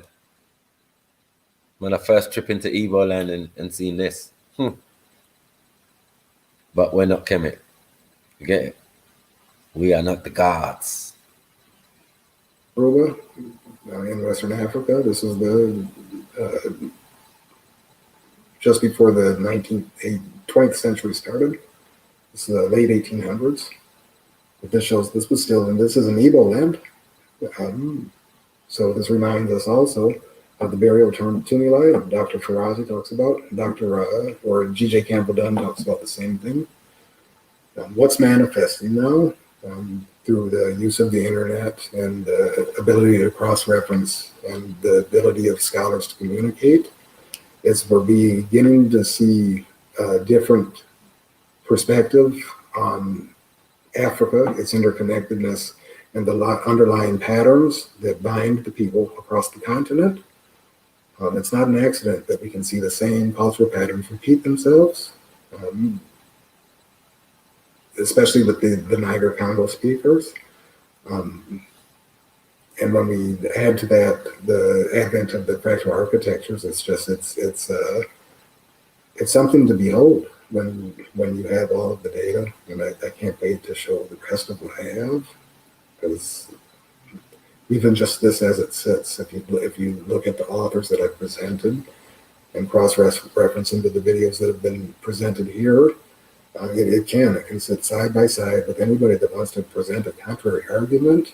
And from what I have seen, and I have certainly searched, it's what I do. No Eurocentrism. Oh, you arguing for the Yoruba? See, I like you, man. I'm trying not to be biased. I was just trying to present information, but if you gonna fight for Nigerians, Yorubas, whoa, why not? Let's do this. I hear you. Narrative can stand up to the abundance of evidence, the abundance of coherent evidence. That's right. That is there and available. Don't be sure. And it's not just in Africa. It's not just in the Sahel. These peoples populated the entire Mediterranean. They were the original populations of Greece and Rome. What? They were the original populators of Greece and Rome. Okay, I get it. Like, yeah, I've dragged you back in. Bam, punch you. Yeah, if you're from Greece. Bow, punch you if you're from Rome. Yeah, psychological though. The archaeology reflects that. Linguistics analysis reflects that. The scriptural analysis reflects that. But the linear A and linear B scripts, here again we refer to Dr. Winters and G.J. Campbell Dunn.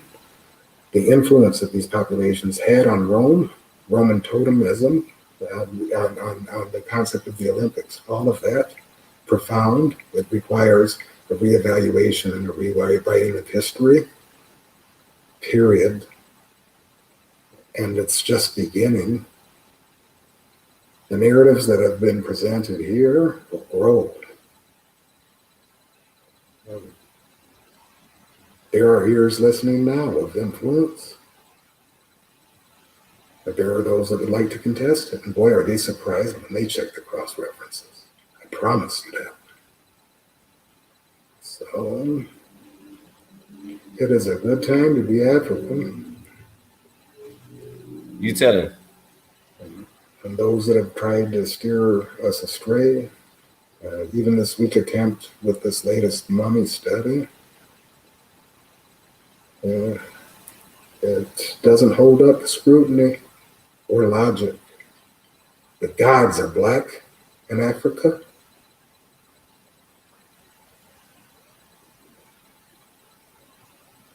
Jeez. So on that note, as always. Thank you, broski. Thank you, broski. We love all that. Yeah. We rate that. We rate that. We rate that. We rate that. Yeah. Let's get back to the ass whooping. To get it. So, as I was as I've been saying, I've been missing a lot of the comments. Sorry. Big up Gandalf. Big up Radar. Big up. Yo. What's going on? Oops. What is going on? Talk to me, people. Who wants to jump on? Right, so there's a clear link. You can see that the Igbos are there. So you guys should be kissing my hairy beanbag. The civilization that I've created. And yet, and I'm getting all this jealousy and hate. No, I'm joking. Come on. No, you're not getting it. I am. You get it? One second. When I'm getting it. Get me? Who's the daddy? Who's the daddy out here? Who's your papa? Who's your Orisha out here? What's going on? You got me? Who wants to refute my claims? I'm here, man. I'm sending the link out. Get it. Told you. Yeah, man.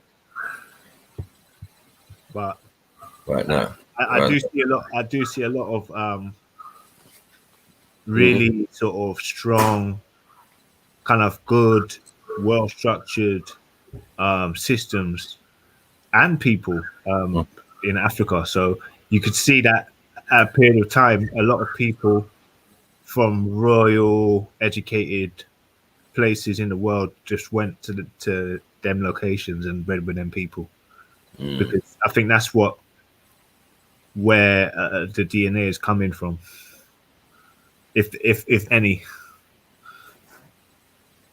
So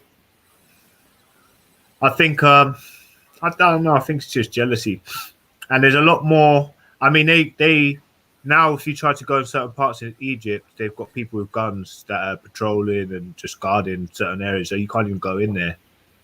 And there's a lot of like bones and like just different burials on different like bones on islands and stuff that no one's allowed to see. And we know it's the ancestors, man. We know it's black people. They're just not telling us. So like in Ireland, there's like a big burial chamber found of people, or like just loads of bones found and like, but and no one's allowed to visit. And I know it's just Africans. It's probably something to do with St. Patrick's, but you know, it's all these things, man. And they say it's just a mystery, but we know what it is. And you just look at phenotypically when you've got a litter of dogs, you'll know which one has his foot inside the meal. Will be the most dominant, and that usually be the biggest, strongest. Not necessarily all the time the biggest, but usually the biggest. So you can see by phenotypically, it would be the strongest, biggest phenotype that would have been ruling any particular area which of any significance. So I don't know, man. I just fucking, it's just common sense, man. I always knew, like, but yeah, there we go. That's how it goes, man. Yeah. But I do think that the Twa not naturally probably would have maybe been ostracized a little bit just because of theirs, that, you know. I don't know about ostracized and all that. It's Not like, ostracized to a large degree, but they probably wouldn't have been.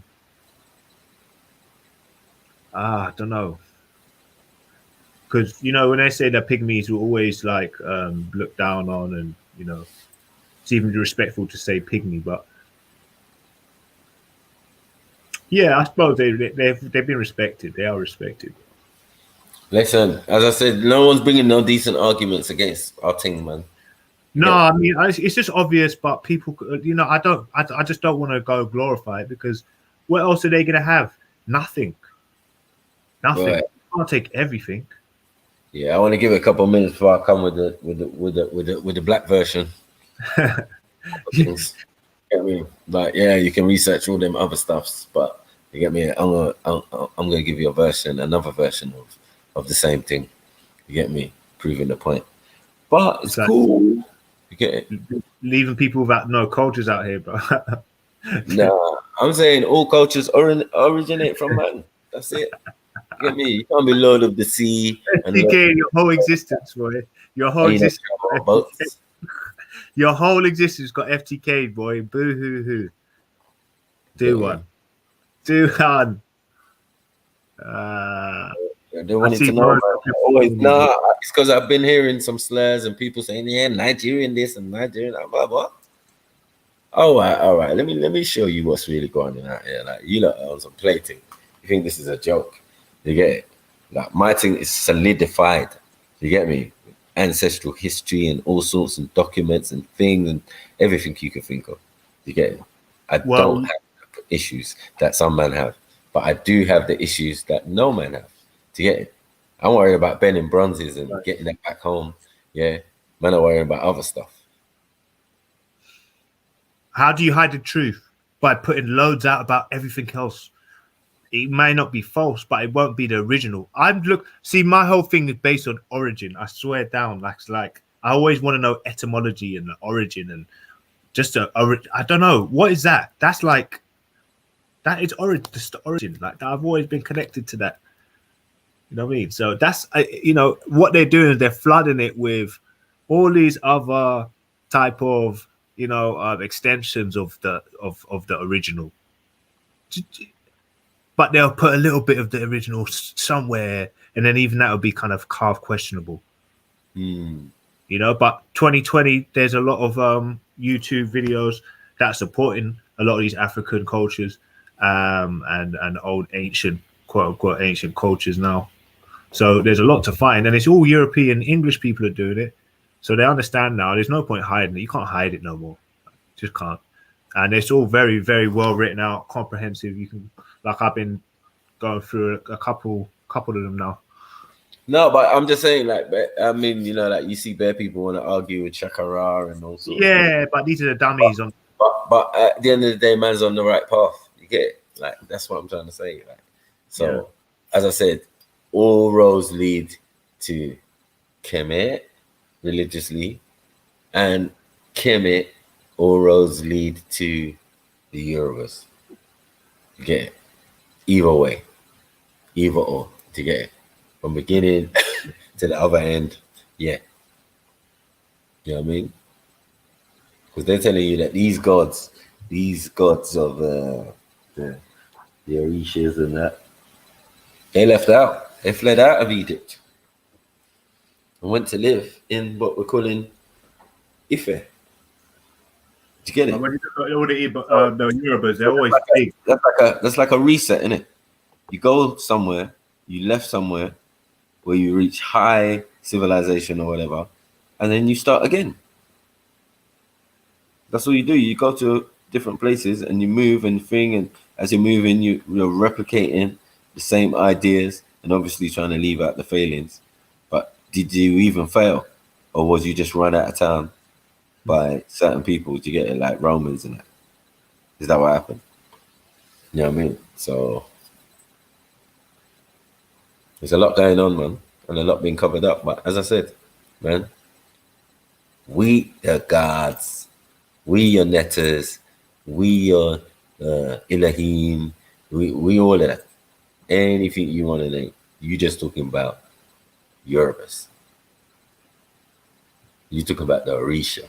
You're talking about the same thing. You're talking about the netters. You're talking about any of that. You're talking about us. You're not going to get away from it. Yeah. You know they got that king blood though. I haven't really seen a skinny Yoruba. They're always kind of half biggish. It's not even that. It's you know what we're saying is like you can tell the people by their actions, innit? So if their actions are to commune together, have a government structure or a hierarchy structure and all of that, it's just the same in Kemet. And then you have the Olu, the man who represents the creator on earth. Same as the Pharaoh. Same thing, bro. Like, what are we doing? You get it? Like, what are we not seeing? We just assume that these people disappeared or just died off because of flood and famine. No, they moved to other areas. That's it, bro. But the ones you're calling gods did that. The ones that are written down and written in stone on the walls. So do you know how long after that event happened that has to happen? Do you get it? It has to be a story, and someone has to relay it, and then eventually somebody puts it on walls, puts it in images and hieroglyphs. So the hieroglyphs ain't old. The Egyptian stuff is not old. The Nubian stuff is older. Yeah. The Nubian gods, the oldest gods of those 9 Anids are Nubian. Tefnut, Nut, sorry. Yeah. Those are Nubian gods. Those are the Nubian things. So if you've got them as Nubian gods way in Nubia way back, yeah, they were worshipping that, or they were giving reverence to those individuals, yeah, then maybe those individuals was real, and maybe those individuals ruled those areas and that at that time. That's the theology that man has always been on. So when we get the thing, we get an image of Ra, we get an image of Shu, we get an image of Anubis and all of that. All of that is wearing masks, that as I said before. All are looking human. Ta, one of the oldest gods of Kemet, there's a black man with an afro, G. Yeah. Got a little afro, he's a pygmy man with an afro, bro. That's it. Like, done. Bess is an Ogdod, and he's a Twa, he's a pygmy. Oh, what's an og dog? Huh? What you said, a hot dog? Ogdogs are older, that's what it is. They're just older creations in the creation story. They're not long and slim like a hot dog, are they? No, that's stupid. I mean, that's just ridiculous. I mean, so okay, so hot dog is like, but it's like another Twa, right? Well, Bess is an Ogdog. Yeah, it's a Twa. It's small. Right. And he's the father of the rest of them, isn't it? Of the 9 Anids. Yeah, but that's look, we still haven't answered. What's a hot dog complete difference between a hot dog and a Twa? A hot dog and a Twa. Yeah. There's no difference. So why did you say one's an Twa and the other one's the odd dog? Yeah, because you're talking about Ra, Shu, Tefnut, they're Ogdog. I mean they're Anids, the 9 Anids. They're netters. Oh, they're in categories, yeah. They're netters, yeah. They're different beings at different times, isn't it? Oh, so if you're talking about Shu, Tefnut, and that's later than talking about Ta and Seti, Bess, and all of those. Do you get it? They're different set of elders. Yeah, they're just older beings. That's all. But they actually existed. That's the problem. No. Thing. And those people would represent their tribes eventually. Horus, Anubis. Yeah. Yeah. All of these. I mean, so have you like compared and actually figured out which ones will go with which. So like Anubis would be, or Atum. Is it Atum? No, it'd be Eshu. Eshu. That's who'd be what do you call it? Anubis. Anubis. Anubis is a dog, right? The dog, the underworld. Yeah. Yeah. And the mischief maker and all of that. Yeah. So you basically with all the spiritual systems, you can pretty much compare it right now. Yeah, you can add them. You can see that it's just basically copies of each other. Equate all of them together. That's how it goes down in the line. By the time it gets down to Europeans, it becomes Vikings and Thor and Odin and all of that. You get it? But Thor or Thoth or Tahuti, do you get me? That's all the same thing. So you can see the trail when it goes back to Kemet. Yeah, because once you bounce over to Greece, yeah, and they'll say Theos and what they call him? He had another name, but it just meant Hermes. They called him Hermes or whatever. So when, like, as a child, you grow up and it'd be like this young child was blessed by Oleron. Look at his chiseled physique and his buff pecs. You call this one yes, he's blessed by Oleron. Is that what it would be like, basically? No, I mean, depends. You might be a descendant. You think his ancestors through your actions, or you'd say he reminds you of that type of being. No, you could be a descendant of that individual. That's what I'm saying, man. I swear these people definitely existed, and they had their actual lineage and phenotype. Most definitely. Yeah. So I want to know who the fuck I'm from. What? I'm built like a tank, bro. Even though I'm skinny, trust me, brother. All I have to eat is a couple of sheep and cows, and I'll get Jedi size. But I've got a little bit of a build underneath here, bro. I swear, I've got a little bit. You know what I mean? I might come from Ogun, because he was a builder, innit? There's a builder and he's a warrior. What's his name?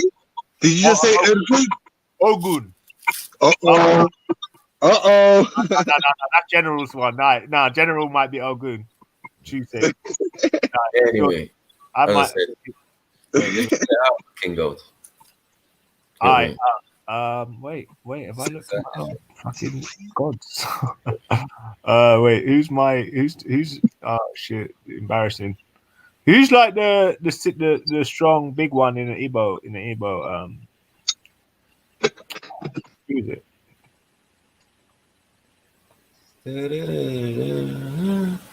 Yeah. Named so many different ones. I just can't. I understand you're flying the flag, yeah, but this is not what it's about today, bro. You get me? It's about your cousins out here.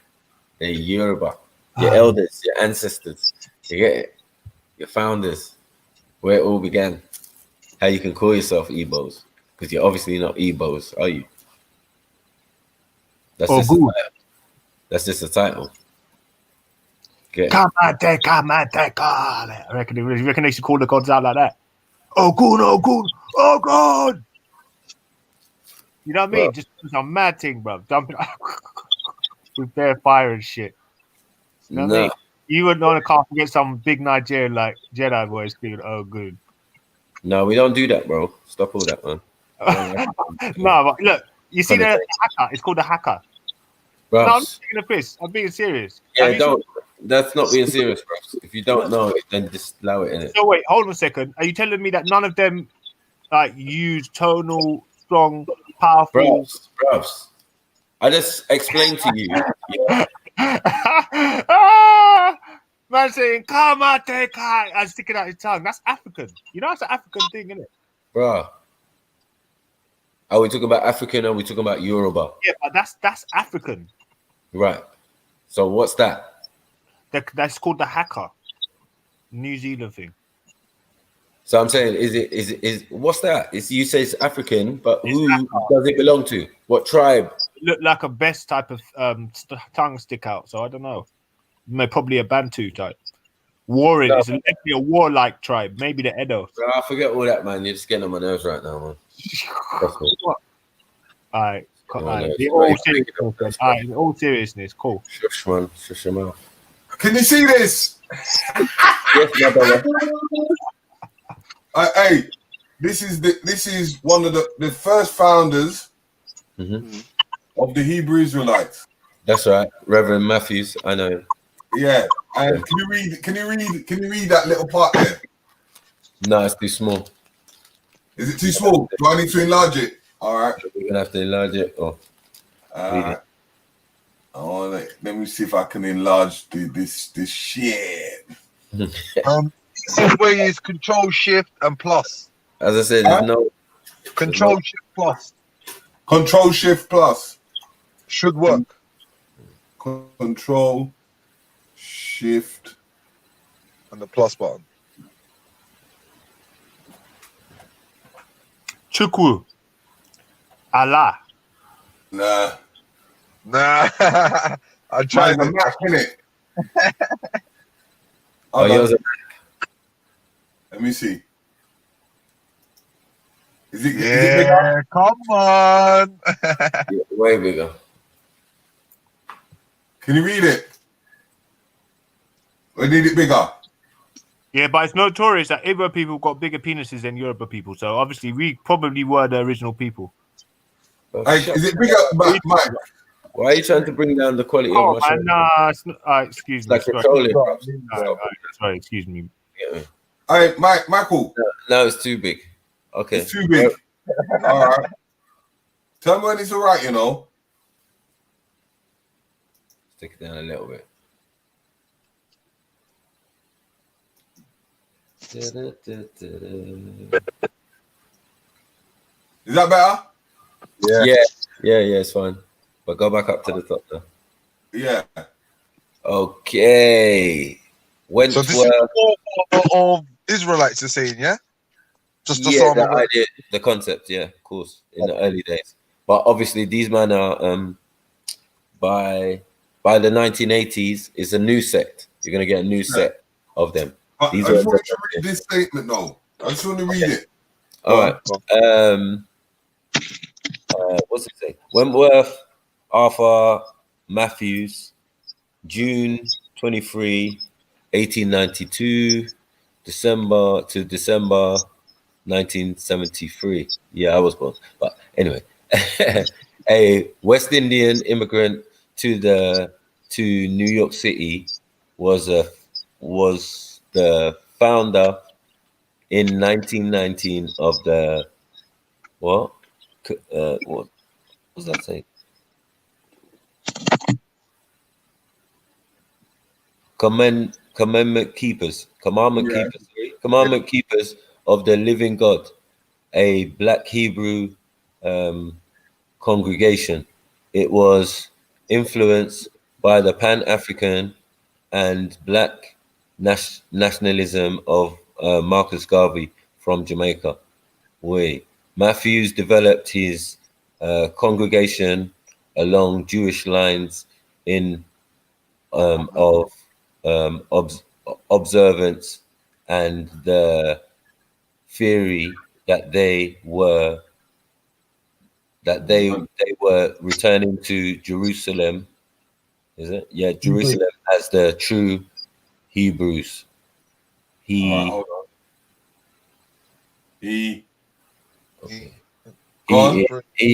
incorporated in the 1930s and moved the congregation to Brooklyn. There he founded the Israelite Rabbinical Academy, teaching and orating African American rabbis. Yeah, his theory of Black Hebrews was generally not accepted in that period by European Americans, Jews, and Orthodox and conservative communities. According to Matthew, he was born in Lagos, Nigeria. Oh shit. End of the day. I was so They sick. can't tell me about no African thing again. Straight up. Told you, man. We're everywhere, man. We're everywhere. Now, when they're talking about Bun African, they didn't come from Africa. Where did their main leader come from? Well, came from Lagos. And that was in the 1900s. Right. And shall I get to the dispelling the myth of Europeans naming it, or should I leave that for later? Leave that. Yeah, I'll leave that for a minute. You get it? Is anyone gonna come with that? I just want that to sink in. Because you see, when people talk about, when it comes to that, and they didn't come from Africa and just understand the foundation. Straight. That's an FTK and a half right there. Facts. You get it? Like, them man, they weren't ashamed to say it. Yeah. Reverend Matthews. Yeah. Reverend Matthews. Matthew. You see, so when they're coming with their thing, that's why you would know that 12 tribe chart is recent. Yeah. Yeah, that's a new age. Like if you look up Wyquab and these other men who came in the 80s with some new thing, you get it. That's when this ISUPK and all of that started. You get it? So they accept that though. They accept that as evidence that listen, because their man, their Reverend Matthews, rode with Noble Drew Ali and them man. There. You get it? What? He was accompanied with Noble Drew Ali and someone else, a few others as well. Part of that what do they call them? So the Ethiopian something before that.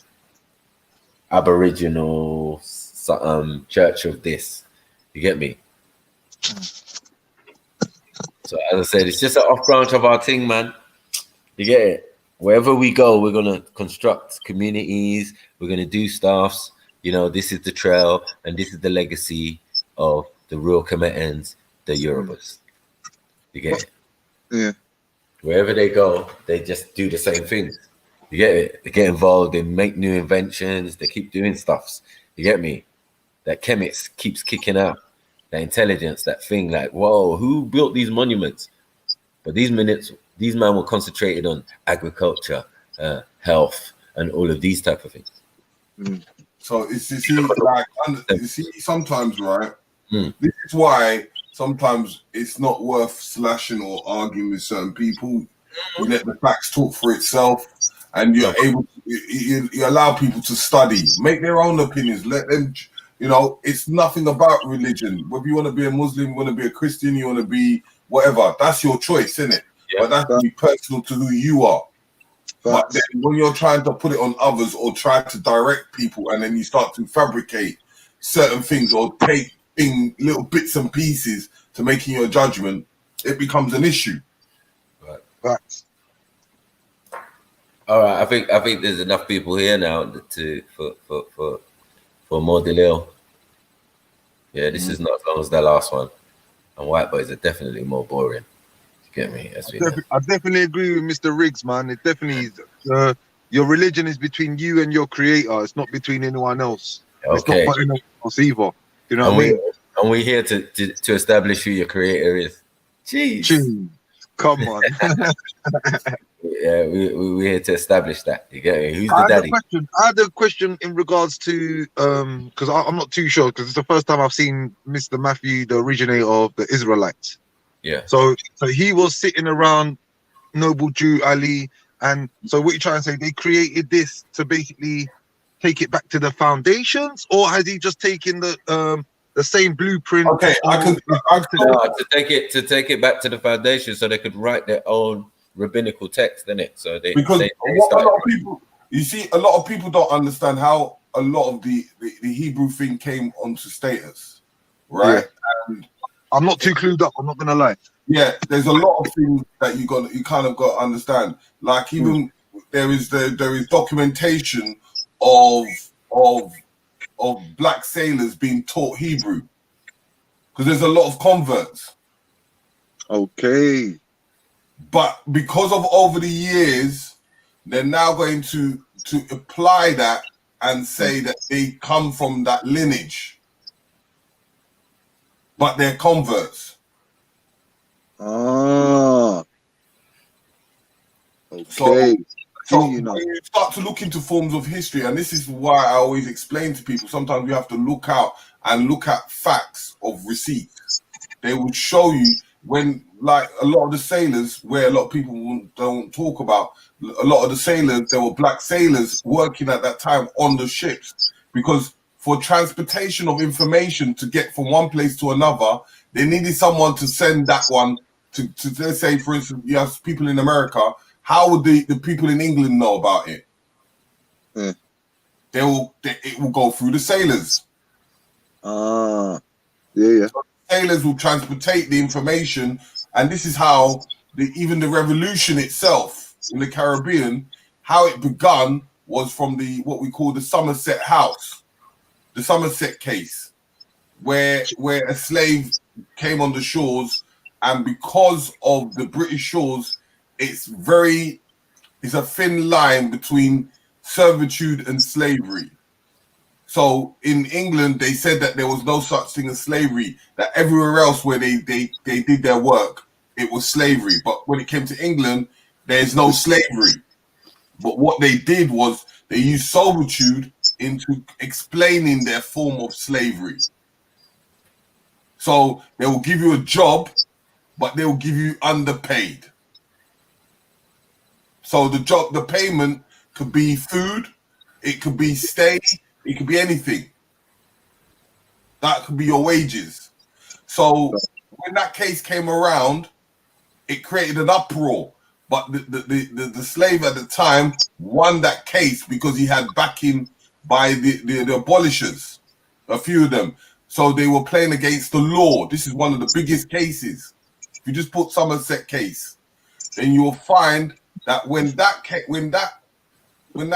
and that guy won that case, the word spreaded.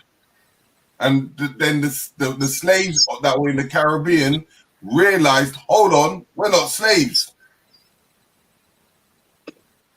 And that's where you get the Haitian Revolution. Yep. In 1772, yes, Somerset versus Stuart. Yeah, that's the one. Lovely. Told you, man. We all over the map. All right, let me play this thing, yeah? Appreciate this. Let's go.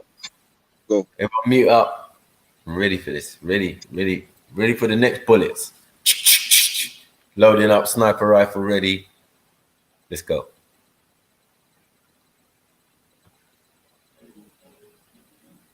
The Book of the Yoruba, Divine Ancestry and Ancient Origins. The purpose of this book is to help clear up and eliminate many of the misconceptions and superstitious mythologies surrounding the Yoruba religious and cultural civilization and way of life. In addition, the other aim of this book is to enlighten both scholars as well as laymen alike, who may have speculated as to what the true origins of the Yoruba people were and where they initially came from prior to their sudden appearance in southwestern Nigeria, circa 1,200 years ago. Many people, including today's Yorubas themselves, are under the false impression that the Yoruba tribe and culture are indigenous to Nigeria, when this could not be further from the truth. Using actual ancient Yoruba traditions, historical records, Hebraic, Biblical, and Arabic, Quranic sources, this book aims to add some flesh to bones of where Yoruba people and culture originated.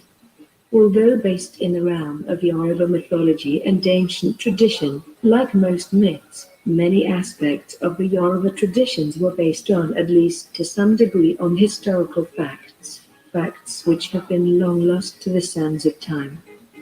Today, many people of Yoruba descent around the world have abandoned and turned away from the religion and way of life of their forefathers and have instead adopted watered-down Western interpretations of Christianity and Euro-Arab Orthodox Sunni Islam. as a result of Western and Arab colonialism as well as modern proselytizing. This is due in part to the commonly held misconception that the Yoruba religion is satanic and based on voodoo and paganistic practices because of its polytheistic nature, that is, the belief in multiple gods. In contrast to the so-called monotheistic faiths such as Judaism, Christianity, and Islam, which all falsely profess to worship one God, when in actual fact neither of them actually does, as we shall demonstrate. Our story begins in essence with the personage of Nimrod, also known as Sargon the Great, and to the Yorubas as King Namuradu, from whom all Yorubas claim to trace their ancestral descent. Described as the world's first truly global leader and ruler of the Hamitic, Black African, Nubian, Kushite, Egyptian, Akkadian Empire, which stretched from the borders of India to Spain and as far south as Uganda.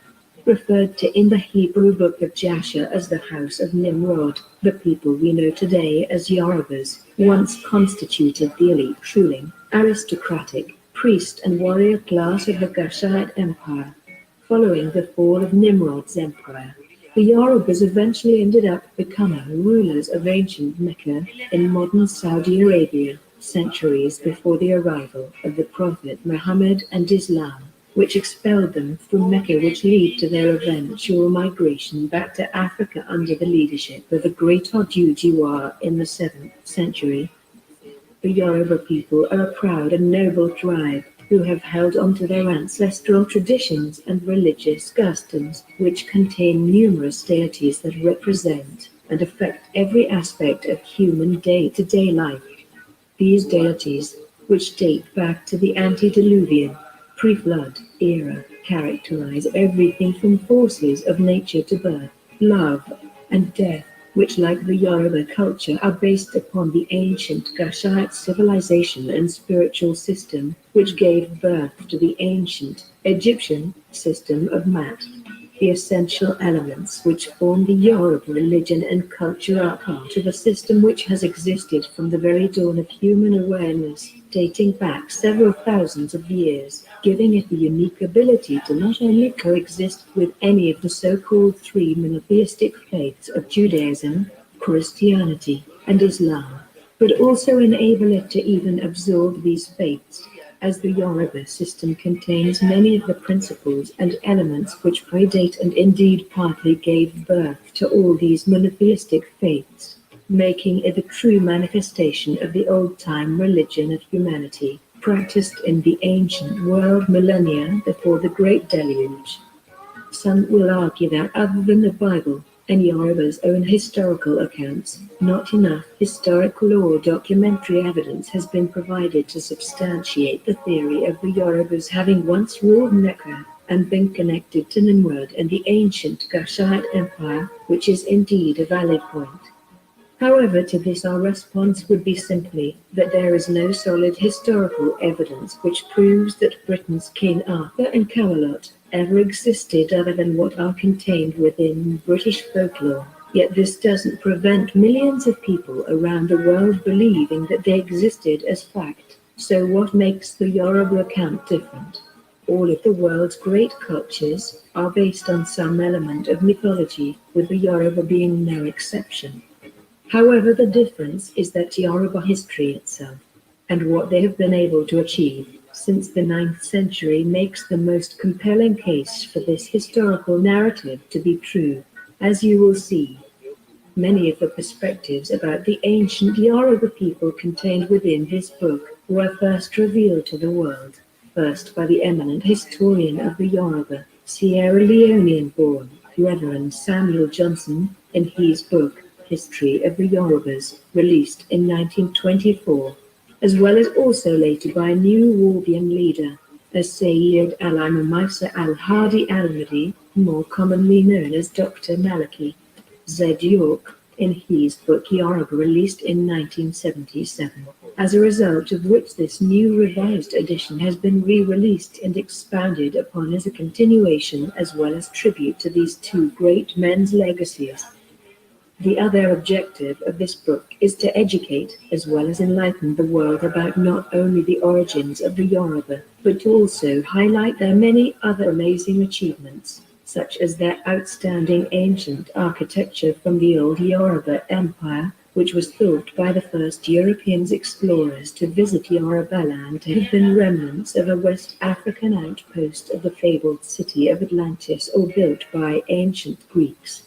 The mastery of their remarkable bronze-headed alloy sculptures or textile industry, which according to one foreign observer in the late 1800s, far exceeded prints spun anywhere else in the world at the time.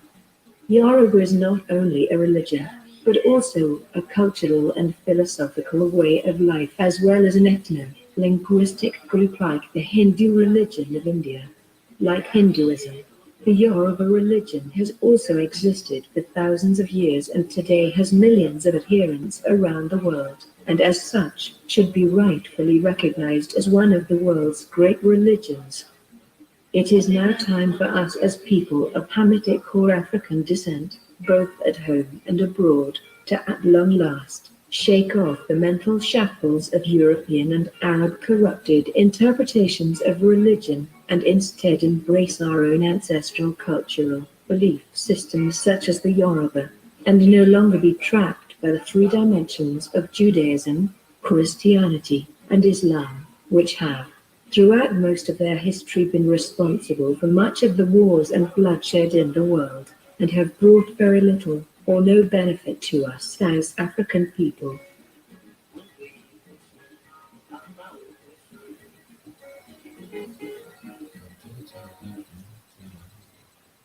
Yes, we love that.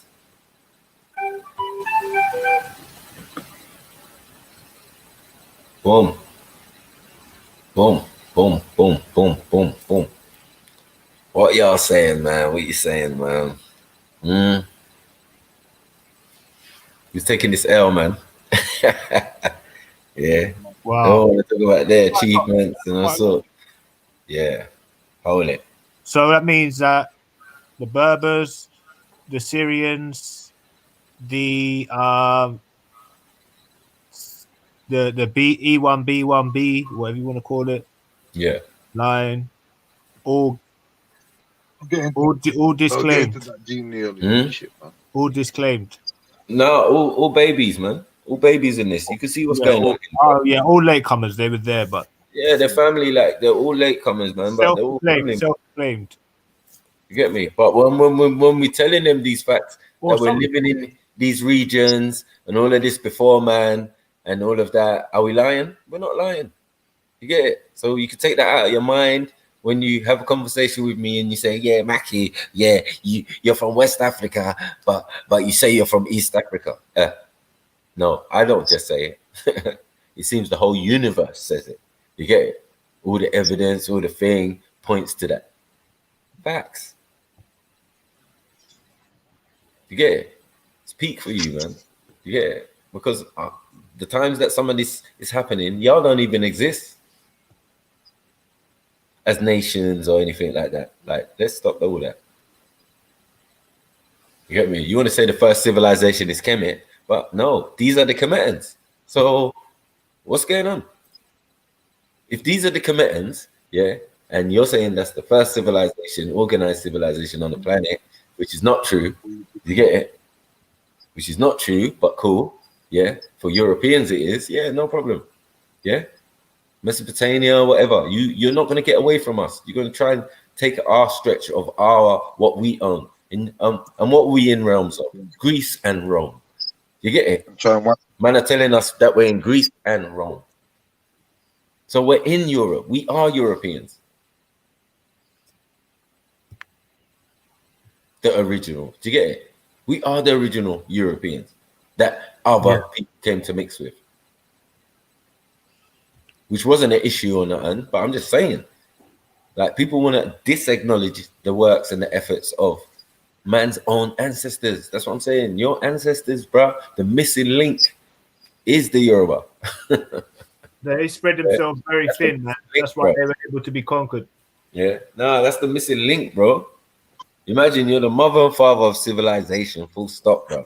From you, all people start to organize themselves and then create themselves into what they are now. No, it's from the Igbos. Igbos Yeah. are older than you though. From the ideology, you get it? The Igbos are the oldest. Yeah, whatever, man. I'm just gonna take you off the stream actually. If you keep trolling, bro. Just need to fall back. Oh, come on, bro. Maku. Yeah. Yeah. Let me show some pictures of Brazil. Yep. So what? I can't. All right, go on. So I mean, I've heard a claim that Igbo people are older and I can bring Delil. I'll go and get my Delil and I'll come back to you. Yeah. Do that. I'll go and get my Delil and I'll come back to you. That's Yeah. a time. All right. See this picture there? Yeah. Picture there? The dates and the time? Right. That's masonry in Brazil, mate. Right. Early. Early stages. But I'm just trying to show you something. Let me see if I can get the picture. 1932 to 1932, you know. Yeah. So all these systems, don't get twisted. Things are going on. Let me just show you. 100%. 100%. These men have been there from time. This is in Brazil. Hold on. Let me see if I can get this thing done.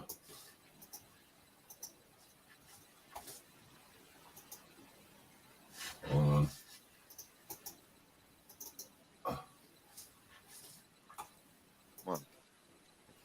Hold on. And I will show you, let me show you like a community. I can find them. Hold on. See, so when people wondering, the Yorubas in Brazil, mate. Yep. Facts. I got another video on that too. I'm gonna pull up in a minute. I got another video. I got building up today, man. And you see this society here that's with us. This society here are Congolese. Right. These are ones from Portugal. Okay. In Brazil. Let me show you something. Matty.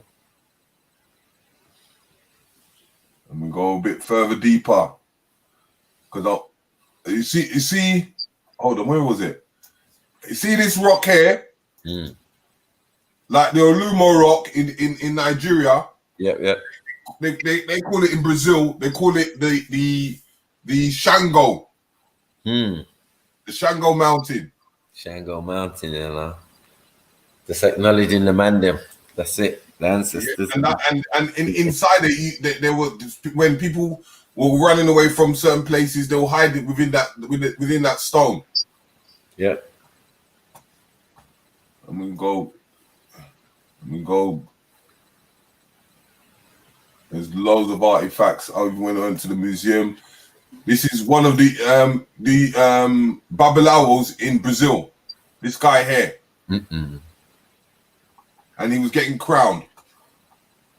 Come on. And I'll even go as deep, as meeting up with the indigenous.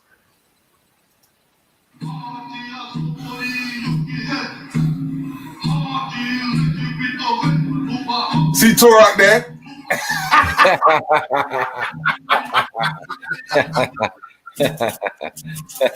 That's a see Turak there, yeah. See the mute there? You get me? Let's not get it twisted. Yeah. Everything is peak for you today. What you got for me? What you saying? Huh? What's the origin of your origin? Huh? What's the origin of your origin, my friend? You get it?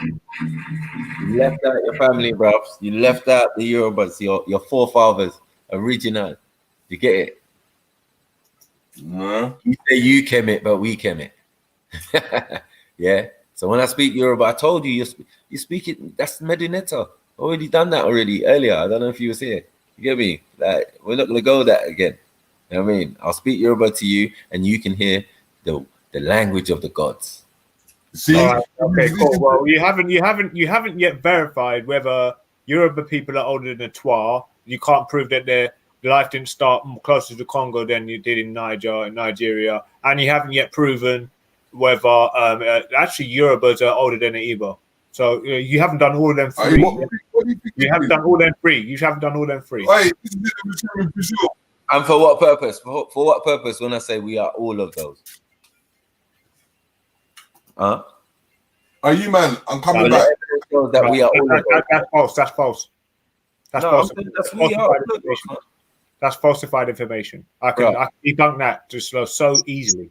Remember, we was talking about the Levant. How can you they weren't named Yoruba? Wait, man. The Fertile Crescent. Well, how do you know? So, but see, you're saying, how do I know? How do you wait? If you look at the Yoruba people, this is a disclaimer. If you look at how can you tell Earth is round? Look at the other fucking planets; they're all round. Hold on, wait. What I'm trying to say now, I'm going to say this. I'm going to say this, right? When you look out, you see Venus. You see all these things. They're round. They're not fucking the moon. It's round, isn't it? So that's how you're going to tell everything's round. That's how you can tell the Earth is round. So look, this is what it is. The Igbo, they were dominating Nigeria from fucking time immemorial. So how can you tell me everything's now come from Europe? What have they been overthrown by these Yoruba people in the last couple of centuries? Is that what it is when they moved down to contingency came to what is it? I don't understand what you mean. Oh, you mean were they around at the same time as the Yoruba? I mean the Igbos dominated Nigeria. If you're saying this is a recent thing, and it's like Igbo people just somehow got control through various maybe commerce, I don't believe that. I feel like they've always been dominant. Dominant where? What do you mean? Because when there's conflicting stories about their origin, and this is what they're hiding. This is what they. I'm saying. Wait. We're dealing with the original. We're dealing with the original of my people. I'm talking about Yorubas, right? And you're talking about. You're talking about everything's come from them. So I'm saying, civilization. I'm not saying that you didn't do anything, that you weren't around. I never said that. No, but we talk about elders. I'm the origin man. All I really want to know is about origin. Look, the story that we're talking about is from a certain point, right? So they're saying at a particular point, these people descend from these people. Are these people supposedly existent? Yes. Because remember, you're looking at it as, they're rishis, they're gods, no, well, they're gods in the personage of human beings. So every story, every individual, has a name. Do you get it? And has a life, and has a family, and has all of that. Do you get it? And has a bloodline. So would you say that Yoruba people is old? That's what it is. Story is ancient. So their story is ancient, and it can be reflected in what they're calling the oldest civilization. So what civilization that you know of today closely matches the eldest people we have on the planet? Or the oldest people, the oldest first sort of group or civilization, or the same, they're both tall and short. Watutsi and Tar. Right. So bow and arrow, catching, hunter-gatherer type. Got. No, they're both, innit? They're both.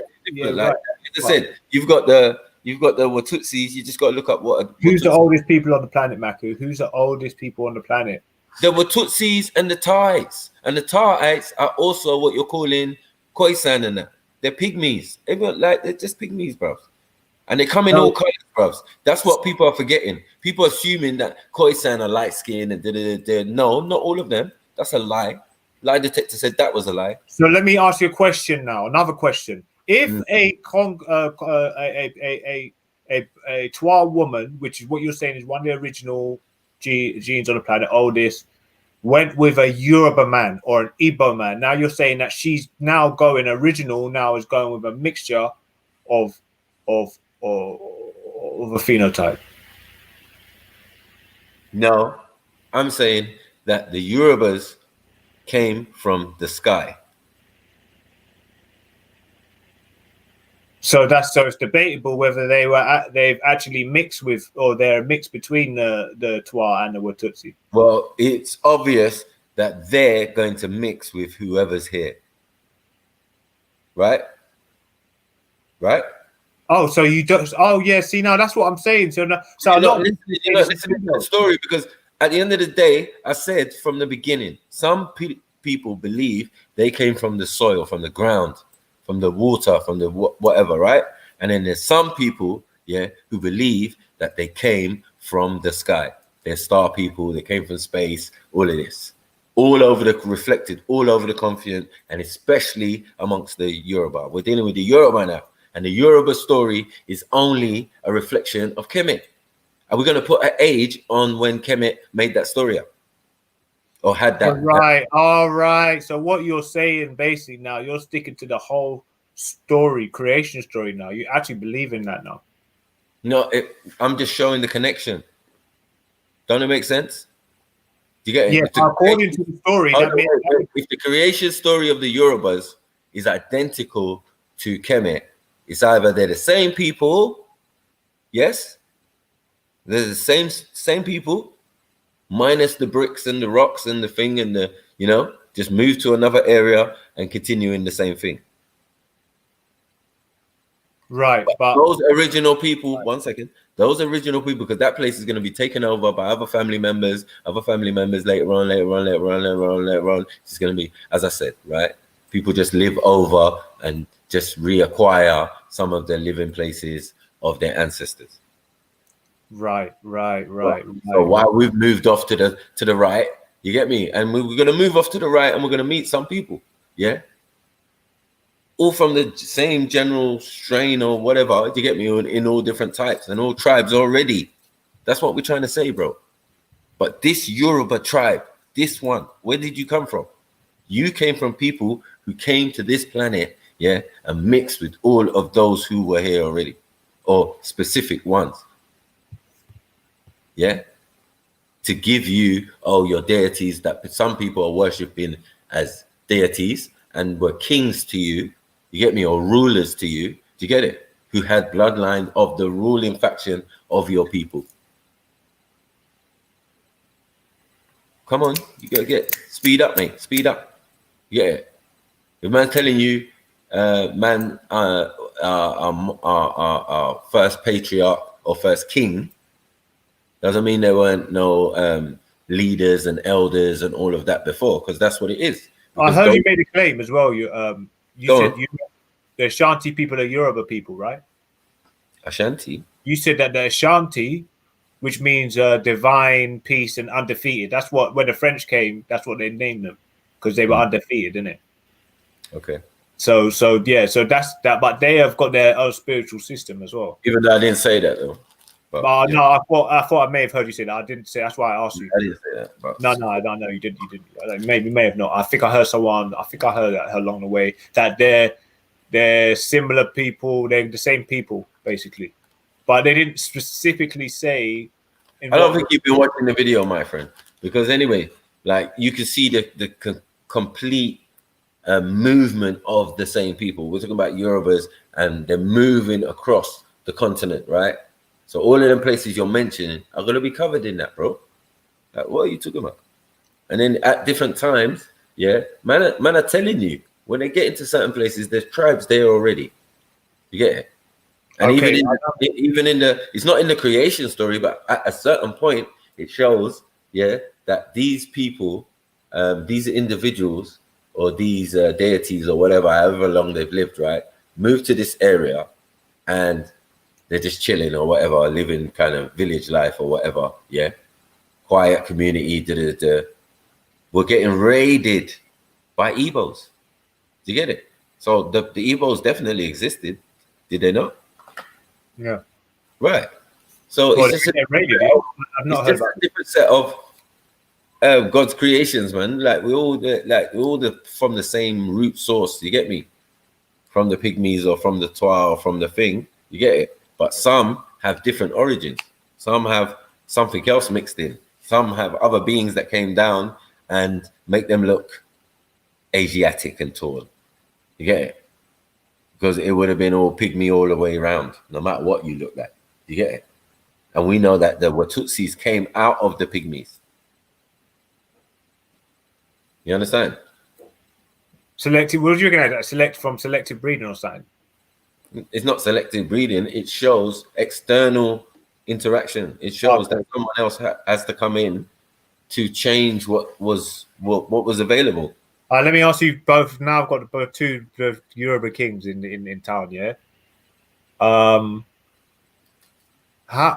out of all of these nations now, right?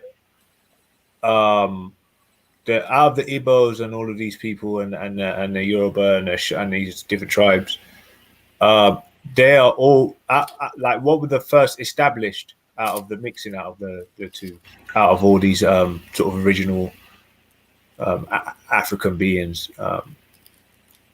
You could say that you'd say, so we're saying it's actually Yoruba people. Yes. First civilization. Yes, because that everybody's copied from. That's the mix. That everybody's copied from, isn't it?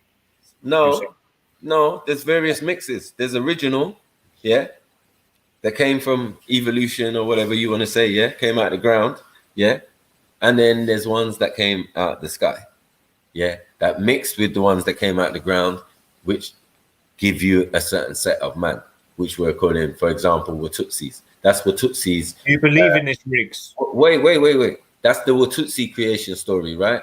Their creation story is the Sumerian story, right? Right. Yeah. And then you've got on the other side, you've got the Pygmies, yeah, or the Twa, talking about the Nomos. You get it? But the Nomos is just another version of the Kemet story.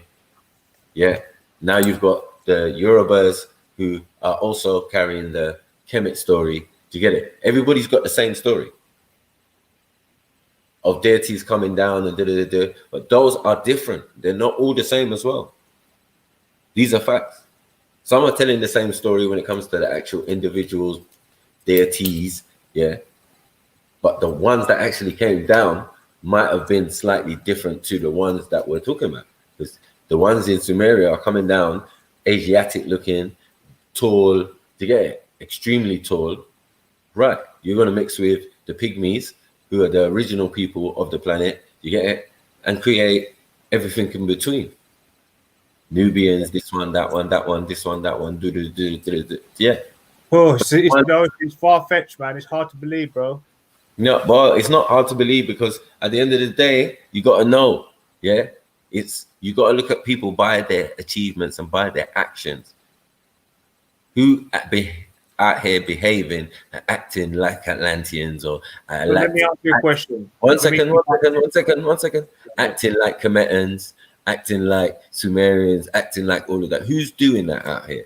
Who's doing the same constructions? Who's doing the same living style? Who's doing that same organized form of sharing and trading and all of that? Who's doing all of that? Who's been consistently doing all of that, no matter where they are? You can just see by the standard of living and the way we've always been. Do you get what I'm saying? Are peaceful people. Do you get it? We don't like beef. If you come to us with beef, we're trying to squash it, be diplomatic. Diplomatic? Yeah. This is original civilized people. We were never uncivilized anyway, but we are civilized people. We always had a structure. A system of government, a system of thing of farming and this and that, sharing out grain, this, that, trade, all sorts, bro, expanding without having to kill everybody on, you know what I mean? Through good deeds or through being nice or through doing whatever, yeah? That's how we even expanded within what you're calling Nigeria. To such an extent to be the most people there, the most, you know what I mean? Have the most cities and all of that. Descending from one person who came, boom, boom, out of Nigeria. You get me? But even the Orishas and all of that, they were the ones, they were the kings. They were the ones at the time. You get it? Ogun and all of them, they were real people. They were living together in a thing. Yeah, it's easy Who told to you that who told you that these deities or these netarus and all of that couldn't live in a social community and all of that? They invented that stuff. So these are just reflections, and you see it ends up as the bloodlines of kings and that. In all respects. I love this Yoruba veneration and worship, you know, but you gotta put some respect on my people's names, you know what I mean? Because at the end of the day, I personally think that we were just like we're probably the ruling elite, right? And the Yorubas were our body, our army, you know. That's why there's a lot of big people in the Yoruba army. So they would have like the protectorates. But I reckon that our army. No, it's not a Yoruba army. There's no like you're talking smack. You get it? The Yoruba army. You know the army. You know the cannon fodder. You know the cannon fodder. Oh no, wait, but there's Nigerian army. Like the Nigerian army contains mostly houses as well. Do you get it? Like they're warriors. They're built for that. Igbos are built for that as well. They're built warrior-like. I don't think Yorubas are definitely administrative. Do you get it? Very big-headed, big-brained, you know, very intelligent, very, you know, diplomatic, and know how to build and trade and all of these type of things. Kemet and shit. That's what I'm trying to say. So that's what, like, it's so easy to see the connections and see that these are the same people. So, yeah, put thing. But I'm saying, man has been calling us gods from time. Things are misconstrued. Man, I think Nama's a god. You get it? Nama's. You get it? King Nama. Yeah, Nama's a god. Numuradu. You get me? Omradu or Numuradu or Nimrod. You get it? For some, he's a god. For some, he's a king. You get it? For the Sumerians, he's Sargon. He's a king. You get it? In the king's list of the Sumerians. Why can't it be a African or a Nigerian or whatever? Do you get it? Why? No one else could live there at that time of any pale color or skin or whatever. This is a myth. Yeah, and as I said, the concepts of Germany and Spain and all don't exist yet. We're not talking about that yet. When some of these interactions are going on and some of these things, and you're going to say that the people who invented writing and all sorts and this and that and have the same systems, men are writing in cuneiform early in the sand. You get me? 2 lines. You get me? To start it off. It's all same. It's all similar. You find the same thing in Kemet. You'll find cuneiform in Kemet. You find it with the hieroglyphs. So we know what the older was. We know that even the Khoisan is, you think that when you're speaking it, you're speaking that. No. What you're speaking or what you're thinking is Yoruba. Right. Well, we could say that Twa and aren't actually Twa, and that's a genetic problem. The tall people, another genetic problem, and anything in between is original. Nah, never. We could say that. We could say that. That's actually what it's more closer to. No, that's not true. Because original is what is before. So what's before are those beings? Are those? No, I definitely believe that. though. I definitely, because there's a whole group. Are those tribes? But as I said, it's all in the name. Our thing is not confusing. Yeah, when we tell you, oh, we're Nubians, okay, you're new beings. Yeah, okay, so what tribes make up a Nubian or Nubian? You get it? And then you find out, and then you say, okay, that shows, as I said, Africa is thoroughly mixed. All the tribes are thoroughly mixed. You get it? So what? Then some of them are after a certain point, and some are not. Some are exclusive. Some have different origin. Let me just put it that way. Yeah, some have different origins. Some have origins out of the other ones. Yeah, the later tribes. You get me? They want to talk and holler and all of that, but all of a sudden you just came about. You get it? Out of us. But some of the elder tribes and some of the elder mixes, yeah, or some of the ones that seem to be left out, because they keep leaving us out of stuff. We want to talk about Khoisan and this one and that one, but yeah, They were mound building. How was they mound building by themselves? I don't think so. I think we have to go to the people who still do that. You get it? Still build structures, still build castle-like structures and 16th century stuffs and all of that. They were doing that way back. Way back. Organized structures, cities and all of that. Way back when man didn't exist. Some man didn't exist. Some cities, some places that we're calling now didn't exist. Your favorite holiday spot. Get it? So at the end of the day, man, yeah.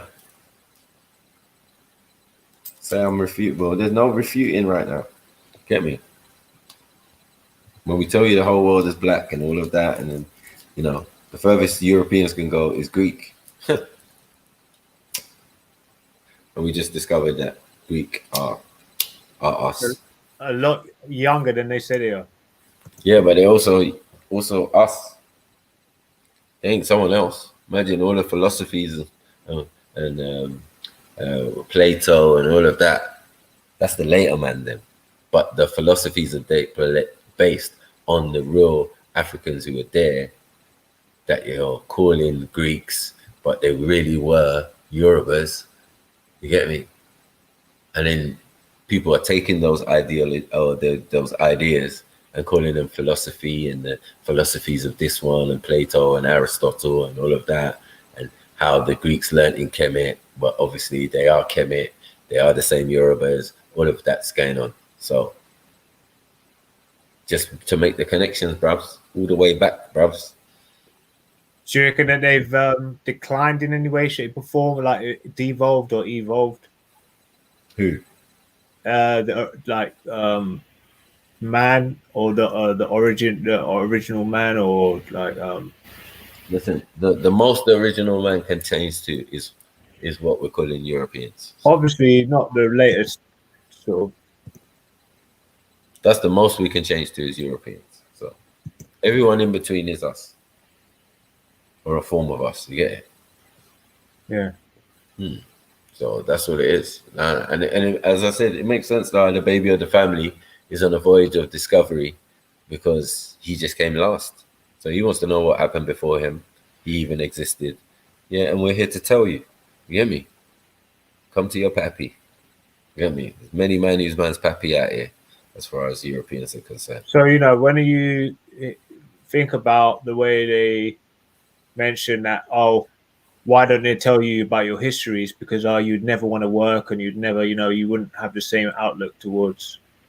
So that's why they want to hide it from people. But I've got to go on silent for a sec. That's it.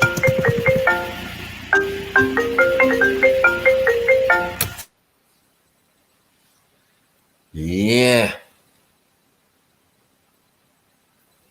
What's going on? What's going on? What is going on?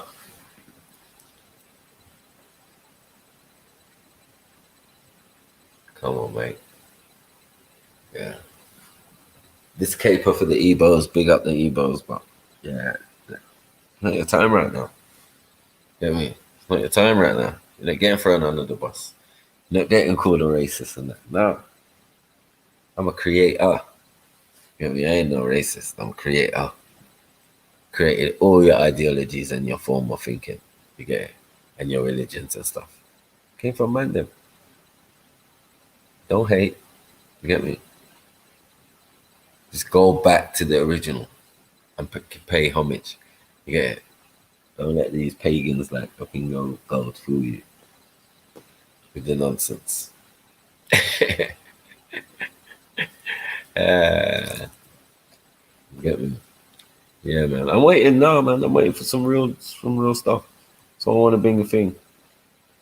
If you ain't seen some stuff, then roll back the tape. You get me? And refute my claims, bros.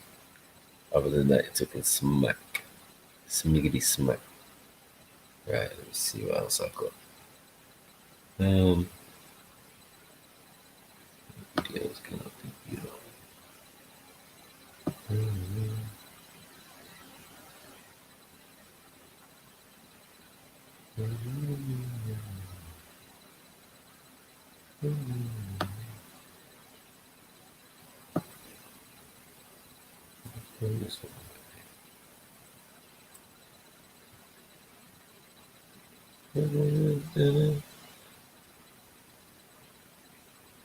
Yeah, so all my Asian brothers and that need to fall back and relax, man, because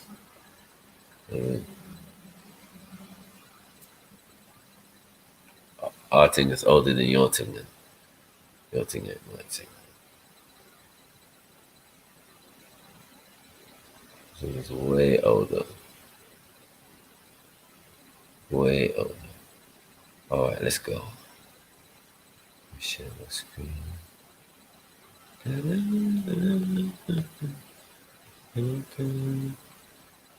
Niger all day, baby. Niger all day. Get it. Yoruba. Get your Y's up, man. Get your Y chromosome. Your Yoruba chromosome up. So it is, man. Yeah. Lots of your babies in this, man. Yeah, enough of them are babies in this. Your baby in this. Baby in this. There's no problem with that, though. You can be the baby, man. And be the leader. It's definitely a Yoruba custom. Where we make the youngest the one in authority. Get me? Because the creator wills it so. Interesting. Get me? They want to test. Give them some more food for thought. Let's go. This one's short, only 2 minutes. 2 minutes. Could you imagine, yeah, if the East Africans were actually the original people and Yorubas and West Africans and all Bantu people were just mixture with Europeans that have just been gone back to the source? Right? Could you imagine? Jeez, that'd be a sight to hold. Right, anyway, that's what it was painted out to me. When I thought about the ancient man, typically I wasn't thinking West African. That's not how they represented it, really. It was more East African-y look. When they say wait. Kingdom of Oyo. Their culture was and remains a dominant force in Africa as a whole. The historian Seik Anta Diop did an intense study of the Yoruba, linking both their culture and language to ancient Kemet, known as ancient Egypt. Kemet was the name the people of ancient Egypt named their country, which spanned the Nile Valley. Kemet meant land of the black people. Traditional leaders and historians of the Yoruba also call their land the land of the black people. In Yoruba, it is said as Ile Adulawo. Even the deities of ancient Kemet survive with the Yoruba, such as Ra, which in Yoruba is said as Irawo. Both of these refer to the rising sun. Honsu, or the moon deity in ancient Kemet, is said as Oshun in Yoruba. The same can be said of Amun, as well as many other linguistic and cultural similarities. This shows that the Yoruba settled in this region sometime after Egypt was conquered by Rome, some 1,500 years ago. Boom. Say no more. Just a quickie. Yeah, just a quickie to reiterate and hope people not getting dissuaded by what's going on here. We're cooking. You see us moving, yeah? You see us moving. See the arrow, yeah? You see it go from from East Africa to West, huh? And they want to tell me something, huh? Are you before me? Oh, I'm Bantu. I'm Yoruba. I'm before Bantu. I'm before all of that. What's going on?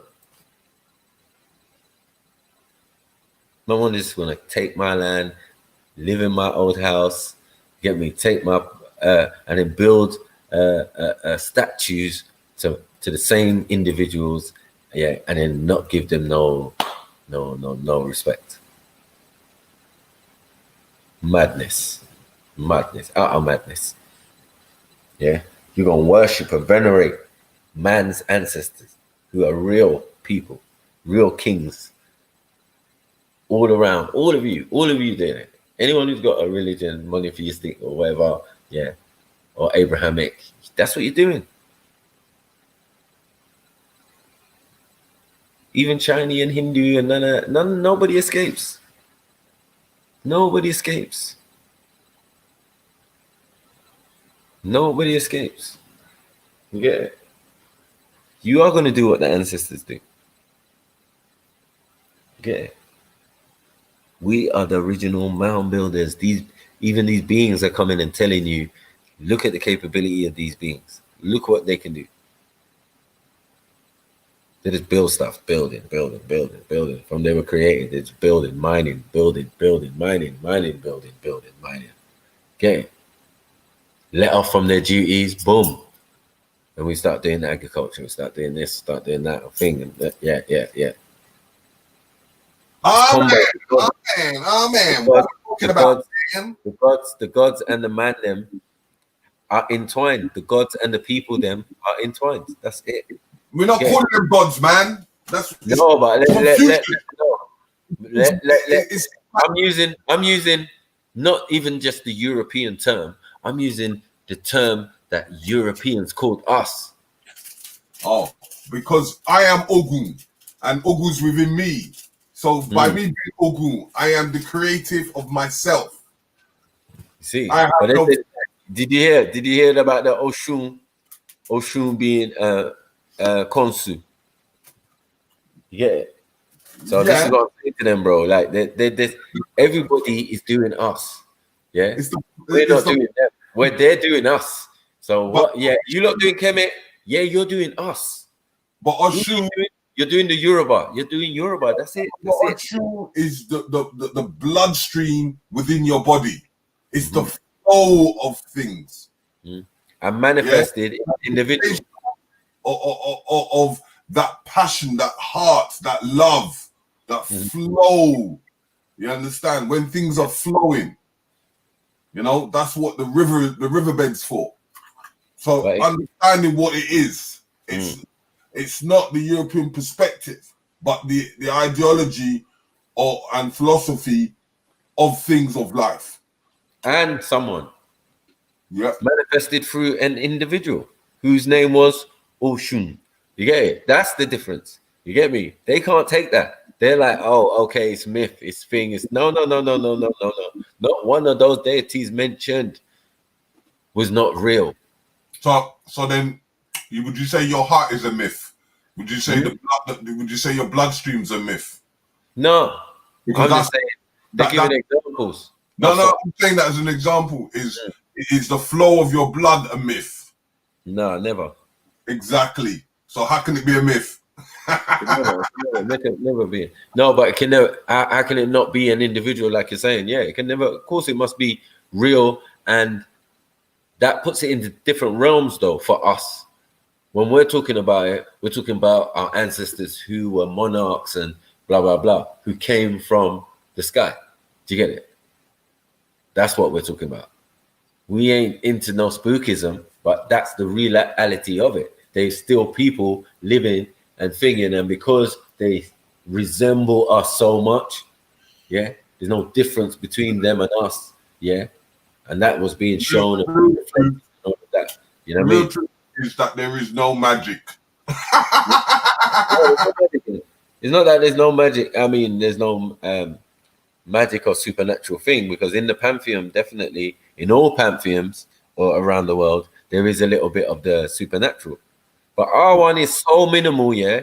It just flows. You know, like you said, it just flows because it's just like natural. It's like asking. Sorry, you know, like I was going to say, on the unseen world, like for instance, insurance, the actual insurance itself, you cannot see it, you cannot touch it, but you know that you purchase it.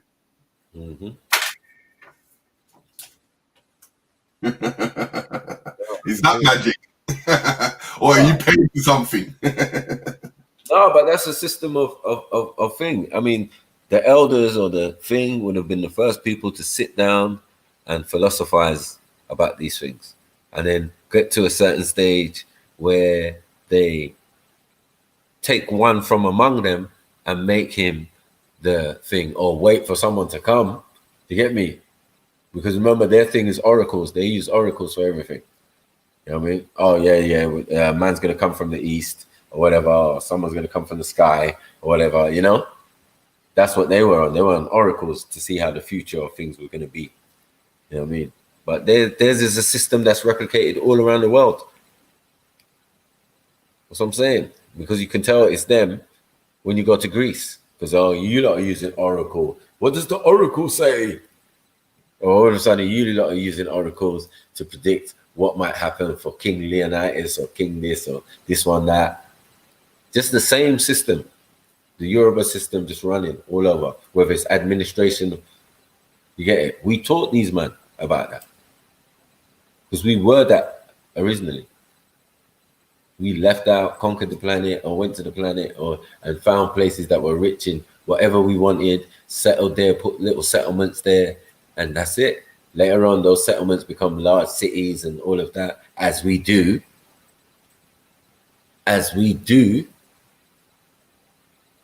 Building beautiful pillars, pantheons, and all sorts. In Greece, in Rome, in everywhere. In Turkey and everywhere. Everywhere of the known world at that time, because Ice Age just fucked it up for a lot of people. There's no Europe before a certain point, so we can't even have this conversation. There's no North America for a long while.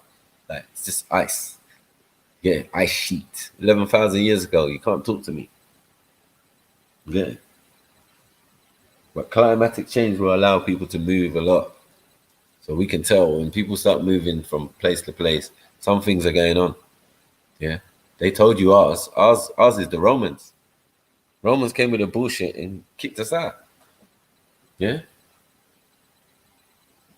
Same with Mecca and all of that. Pale Arabs came in and kicked us out.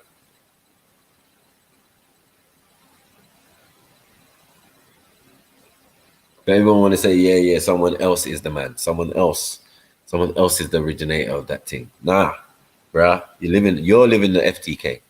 Yeah. I'm bringing the FTK. You lot are living the FTK. I'm bringing the FTK. That's why I can sit there smiling, content, cheekily. You get me? When it comes to any way of life or faith or religion, you're doing me. I done said it. I ain't taking it back. You get me? You're doing me. You worship the Orishas, or you worship this, or you do that, or you do the Netters, or you do the Anunnaki, or you do the thing, or the what? Name something that's not based on man-them and man-them's people. Come on. Founders of civilization up in this. So say again. Yeah. If we say it starts somewhere, it starts somewhere. No. Life restarted in Ife. Yeah, that's the spot. Yeah, boom. We come back. We come from Kemet to Ife, and life starts again. Yeah. But yeah, man, we had golden ages and all sorts in Kemet. You know what I mean? We was there for thousands of years, just enjoying. And then thousands of years before that, we was in other places doing the same thing, building the same monuments, thing. I want to say Tower of Babel, but look at the ziggurats and all of that. The pyramids, man. Sorry, man. Or is it miniature launching pads? What are you doing launching pads for? Well, it seems like the gods of that, or the beings that came down there, they came from the sky too. We go all the way to South America, and their beings coming from the sky. Quetzalcoatl's coming out of the sky in a skycraft or a rocket ship. Family. Before Egypt, because if we take when the Egyptians met the Israelites or whatever it was, they were eating fish. They saw it was an abomination. Excuse me, Luxury. Sorry. Were the ancestors eating meat as prominently as we do now? Back in them times. Africans eat the least meat anyway, but yeah, there were. I mean, obviously, chickens and all sorts. But Yeah. a lot of wild natural foods. You get it in the Our natural. bodies are more adapted to it now, though, and we live longer now. We live. But they say it's like we used to live till 30 years old back in the day, but I'd say that was just for the European. Yeah, it is Europeans. Yeah, because they always use that. They always do it by them. Like they put this well, it seems like we were living thousands and thousands of years in ancient times. You get me? According to their records and our records. So yeah, it is what it is, man. If you tell me then that's not superhuman, or man are going from one place and going to another place and going to another place in such large stretches of time, it could only mean they lived that long, or you know what I mean, going to found cities and all of that. And you're like, well, how did he do that if he's over there doing that in Sumeria, but yet he's in Americas doing this, and he's known as this in Americas, and he's known as that in Sumeria, but it's the same individual. How is that possible? Don't play with us, man. We know this thing, bro. This is peak for you, anyone. Yeah, Arabs, like, fall back. You're not the real ones. Told you, it's demanding again. Everything is demanding. Refute me. Show me. Show me. Everything is not based on my. And look, like you said, King of Gold. Yeah. The Maori will be more related to the Shona, right? So and their tradition of sticking out their tongue relates to Bess, because all images of Bess usually have him with a branch and thing in his hand and a little flowers around his head or whatever. Yeah, pygmy with his tongue sticking out, and the concept of the tongue sticking out for Bess was to drive away evil spirits. So when kids was little, they used to supposedly stick out your tongue, stick out your tongue. You get me? To drive away evil spirits. So yeah, that is amazing, isn't it? That the people in the Solomon Islands and all of these Maoris and all of that who follow that tradition, why not Africans by the way of Shaunas, and that they're following a tradition out of Kemet. You get it? Just one aspect, one dance, one thing, one routine. And then you go over to the Americas and then look at the Mayan calendar. And what's in the center? Same thing.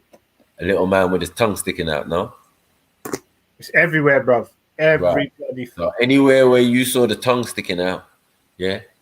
Whether it be a statue, whether it be a dragon or the symbol of the dragon, no, that was the symbol of the pygmy or the Grimaldi or the Yoruba running around the planet doing their thing.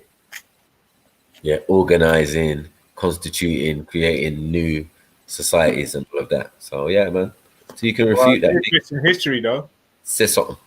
That's a real history lesson, though. I'm telling you. In the last 2 hours, that's a proper history lesson. Yeah. I don't know how long you've been running for now. But... Almost 3. Oh, really? 3. But yeah. So, as I said, people want to come out and make videos about man, you get me, and all of that. But like, we're gonna give you the real. You know what I mean? Man deal with blood lineage. It's man just like a complete contrast different, like man deal with tribes. So everything man's dealing with, whether it be Islam, whether it be this, whether it be that, yeah, it's an adaptation of the original thing. So man know where every concept is coming from. Yeah. And all roads, as I said, lead for most of these monotheistic religions to Kemet. And then Kemet leads to further back into the interior, where all the knowledge and all the thing is coming from. Yeah, man, I need to get back on this plant diet, man. Go back to the ancestors, man. Because I'm sure they were eating less meat. I've just been eating so much. I've got so much meat here. Duck, I'm eating duck and prawn. The good thing is your ancestors are still here. Your ancestors are still living in the continent, still around the world, wherever they are, in various groups or on various islands. So, yeah, you still have the opportunity to talk to or thing with your ancestors, We have that opportunity, especially in Africa, where we can look back and look around and see them. They live in communities away from the big cities and stuff like that. But they're still our ancestors, they're still our elders, and they're still even older species than us when examined and all of that. When we start doing DNA and all of that. So, yeah. But their progenitors, when we start going into stories and going to the furthest and oldest, usually end up off the planet, mixing with what came out of evolution or revolution or nature, should I say. So there always has to be something external to come in to make change. That is it. Facts. Change don't come through like, yeah, okay, we're just going to be Nigerians, what about it? Nubians, you get me? And think, no, mixing has to happen.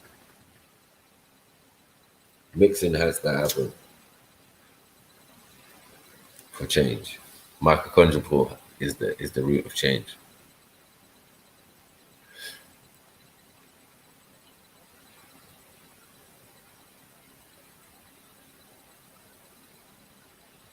Yeah, bro. Everybody's gene pool. Let me answer that question, bro. You don't even know. So this is my point. Yeah. If we even if we're looking into the genealogy and the gene pool of the prophet, you have to show connection. You have to show. So these people who are from the tribe of the Quraysh, who are from all parts, Sudan and even Yemen and Jordan, that Jordan region, are still the same Nubian people. Do you get it? So there's more, I've got more investment in it than a lot of people.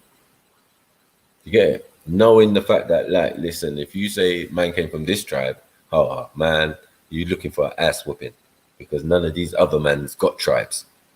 You get it? They're coming in as a set of people under a name of an individual. They're not a tribe yet. You get it? So once we start talking about tribes, we know we're talking about Africans straight. You get me? That just dispels all that. So yeah, you want to tell me you're Muslim? I'm a Muslim. Yeah, I'm a peacemaker, maker of peace. Like the Kemets, like the Yorubas. Who are the Kemets? Who are these people? And if you're Muslim, you gotta be half Kemet. Otherwise, astaghfirullah. You get me? You don't respect the ancestors. You don't respect the nabis and prophets and prophetesses and all of that of the Quran and the holy texts. You don't. You get it? You just gotta know who they are, fam. Yeah, these are real people, real individuals. In the thing, they call them Yahweh, they call them this, they call them El, they call them Lord, they call them Baal, they call them thing. These are all real people that existed.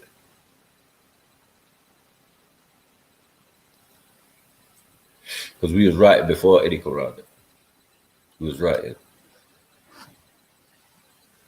A Muslim is a peacemaker. Mu is an action. Salam is peace. So Mu Salam or Muslim means peacemaker. Some say surrenderer, all of that, but you don't know Arabic.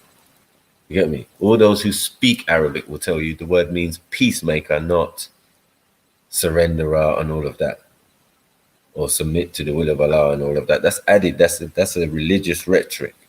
Do you get it? That's a Quranic phrase, because all of that can't mean one word. You understand? And then the word itself has to be broken down into its syllables and what made it up. That's what linguistics is for. So when I ask those who speak the language from these various North African countries, they're not necessarily Muslim, but they speak Arabic perfectly. Yeah, they explain to me that, no, sorry.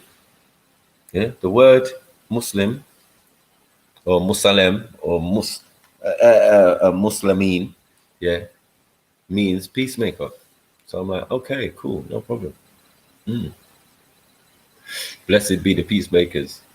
Okay, makes sense now.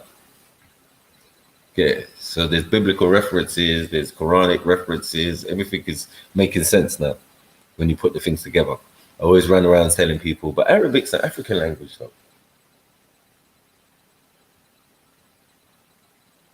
And I was right. It's just that there's different strains of it. There's the more Euro-centric strain. You get it? There's the African strain, the same one that the Prophet spoke, peace be upon him. You get it? Like, that's what puts man in the realms of being part of man's thing. Not outside of it. So anyone following Islam, you're not following something that's against your people or your thing. It What might you say? There's different types of Arabic. What, sorry? You said there's different types of Arabic. Of course. They say it's traded language. There's the dialect, which was closer to the Yemenis or to the Jordans, people from Jordan, that the Prophet spoke. And then there was two others. And then that's where you get like these other people, these pale Arabs, speaking that, because theirs is mixed with a little bit of Yiddish or whatever language they originally spoke, and mixed it in with like whatever, man. But truth is truth. I'm telling you, bro.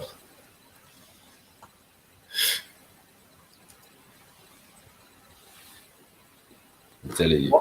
So what you decided today just to because all the conversations over the last week have been about who's the real Comedians, who's the real ancient Kushites, who's the real ancient Nubians. But really, listen. Sorry, bro. Let me deal with the audience. Yeah, let me tell you something. Like a joke. I had a video, yeah, that I did on my first year at Speaker's Corner, right? So I'm there talking to Hashim, right, and brother Alex, Sarah's uncle, right, and they're grilling me, and we're going in. And I'm saying, like, Muslim, the word Muslim means peacemaker. They're like, what? No. And I said, break it down. And I was like, Mu Salam. Yeah. And they agreed to that. Yeah. And they said, but Mu Salam means no salam. And started laughing. So I said, okay, cool. No problem. Later on, some Arabic linguistic speaking linguist comes to the park, specializing in Arabic, you know, and him and Mike have a nice little conversation. Do you get it? On the subject. Don't play with me with this thing. You think I've just been doing this today? Nah. That's one of my old bars. Trust me. One of my old bars, and trust me, it's a thoroughly researched thing. I've got live evidence, live on the ground, people who've come to me, told me, yes, this is my language. You get me? This is what the word means. So I'm saying, like, I'm not disputing the Quranic version and what the modern day Arabic tells you that it says. Like, we're going on the ground where it came from, where it originates from the people. Do you get it? Like, you can't get better than that. Who you gonna tell? You gonna tell them about their language? Man, stop it, man. When half of you speak Urdu and all of that as your original language, you need to get out of here, man. Yeah, don't tell Africans about speaking Arabic. You dumb. Get me?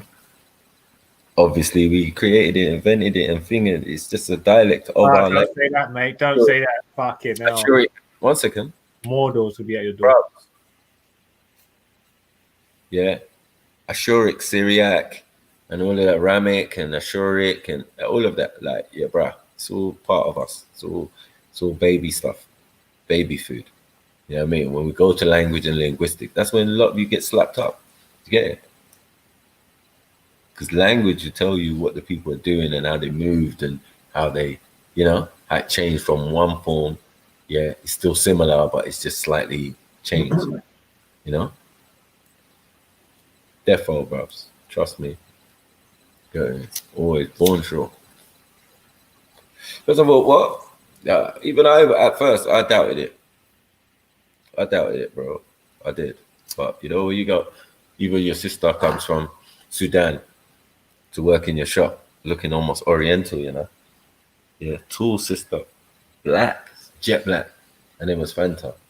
Bro, she was a Christian, and yeah, she spoke Arabic, fluent Arabic, and she wrote in Arabic, everything. even her little surahs of Christ and all of that, she brought to the shop one time. And it was in Arabic. So they just do their thing in a Christian way in Arabic, or in the language that they speak. Yeah. So I got live on the ground. I interact with people. You know, barbershop is going to be, I'm going to get all people from all parts of the world. Somalis, Ethiopians, this one, that one, everybody. I've posed different questions to. You get it? Over the years. So that's where half of it's coming from as well, you know, when you actually get to speak to people from these places. Speak to a real someone from yeah, definitely. Someone who's from Ireland who knows his history. Someone who's from Scotland who knows their history. I'm not going to argue against it. I'm just going to, if anything, do some research and see what is true and what's not true, what they're trying to tell us and what is actually true from the people then. You know what I mean? Right. You want to tell a Moroccan about his history, and do you get it? Rather from the Moroccan you want to hear it from the people who are not Moroccan. It just makes no sense, because everybody who always tries to bring evidence to man is always from the other side.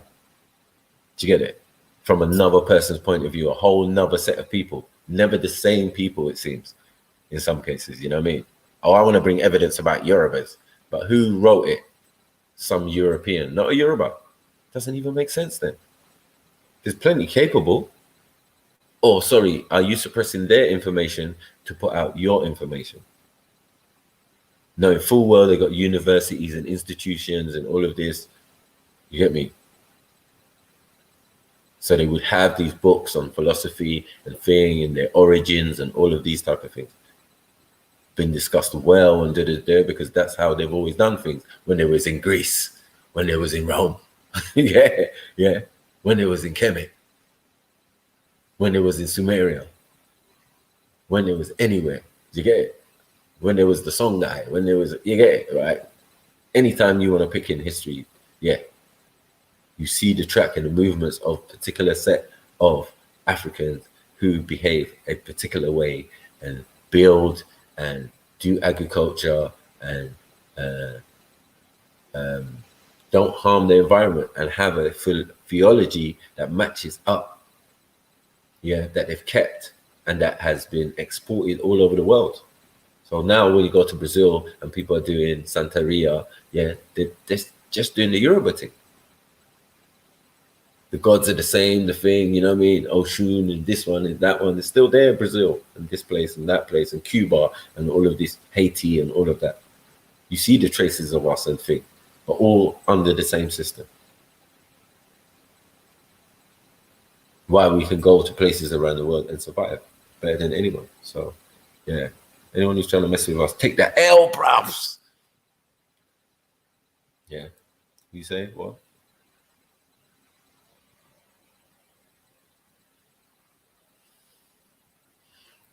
What? Yeah, but yeah, as I explained before, man,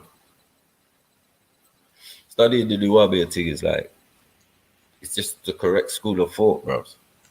Like, he made the glue. He's the glue of all the information I studied previously and after and everything. You get it? It's not a religion or nothing. It's just like, yeah, there's going to be Nubians who are Ansar Allah community as in Muslims. They are going to be that. Most of them are going to be that, no matter what other discipline they decided to stay in. Really, you was just meant to learn each discipline well, thoroughly, properly. You get it? Everything. You did everything to the letter. You wore the garms, you wore your jelly beer, you wore everything. You did everything correct. It's not a play thing. You get it? You just did it Afrocentrically. It was just based on the African perspective, that everything that was written and is written about is us. Of us, is us, about us, FUBU. You get it? Everything is FUBU out here. So there's no way you can do that. You know what I mean? That the refuting thing is what does FUBU mean? Saying, for you by us. Wow. Yeah. So, you know what I mean? Yeah, but at the end of the day, they say stuff, but again, it's not refutable. What's going on? Yeah, it's not refutable. Man, keep talking, but it's not refutable. Yeah, we got Walla Walla, but again, you're not Kemet. This is a story that doesn't involve you. You get me? Because you don't speak Yoruba, so you don't speak Kemet. Boom. You get me? So you're completely out of the picture.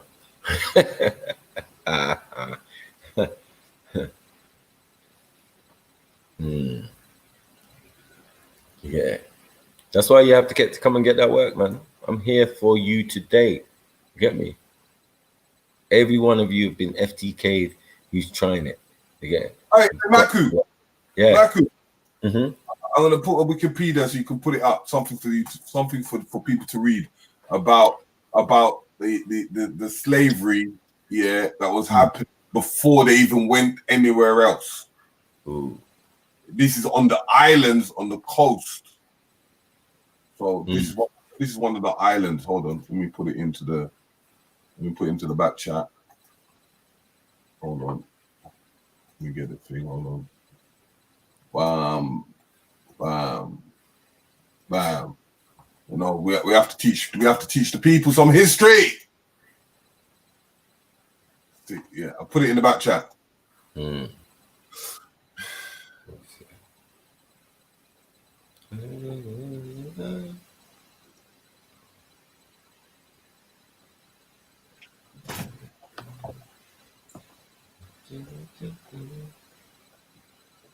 Just to see what's going on that island.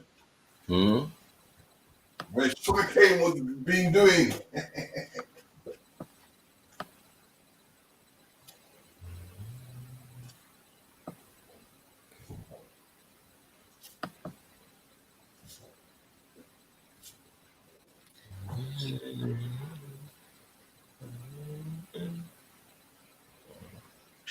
Share my screen, yeah.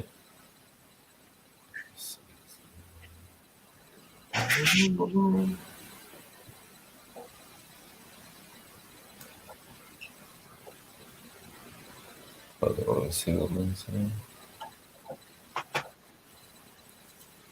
Yeah, they're butt hurt, man. Don't worry about that. They are butt hurt out here. You get it? They wanted to prove that Maku's thing ain't authentic, ain't real. How dare I question other civilizations and other people who are my children and grandchildren? How dare I do that? How dare I call myself Thanos? How dare I do these things? You get me? How dare I speak these things into existence and then assume to take on an aspect of myself? Like my ancestors didn't do that. You get it? All they're telling you is in one, yeah, you can say, yeah, this is the god of water and the god of air and the god of this and the god of that, but they all contain all the elements. So maybe the point is that they were trying to teach you, but this is low level stuff. Like you ain't ready. You need to go back to that to learn the basic elements and principles of life and all of that we as Yorubas taught and put on walls for you, and you can call us Kemet. Do you get it? We gave you the sciences and all of that, bro. Prove me wrong. Yeah. We was Kemet for a time, my friend. Definitely. You get me? Even as Muslims, you use Kemet. You get me? Otherwise, Hagar makes no sense. You get me? Our foremother, and we would never say that. We would say stuff for Allah to that. You get me? Being from, what was it? What would it be close as? Hey, back to you, put it up. Hold on one sec.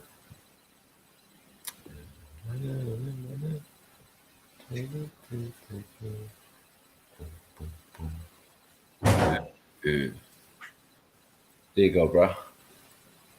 Huh?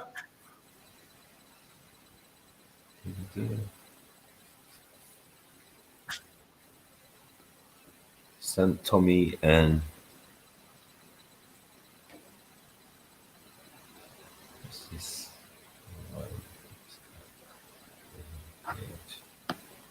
going on here, mates? What is going on here? Okay.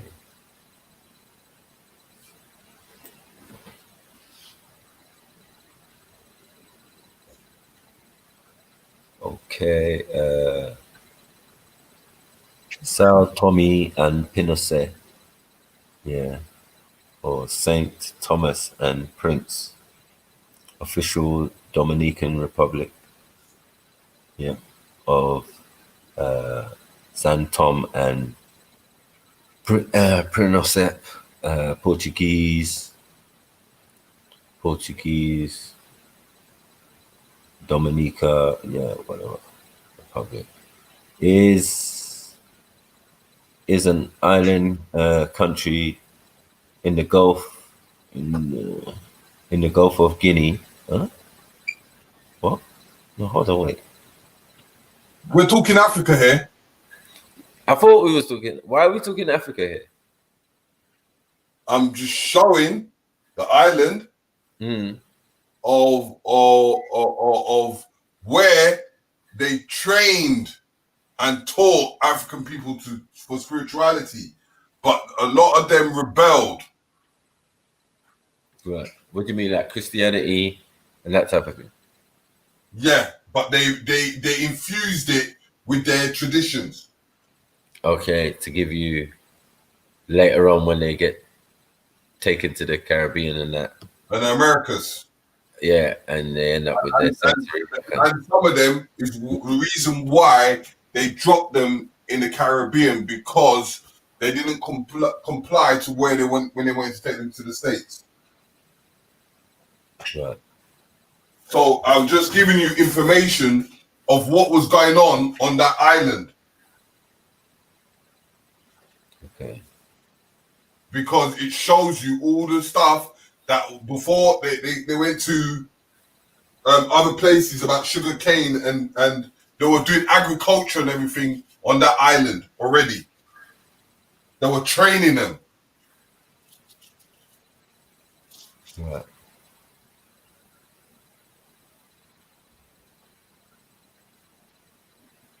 Okay, coffee and cocoa later, okay?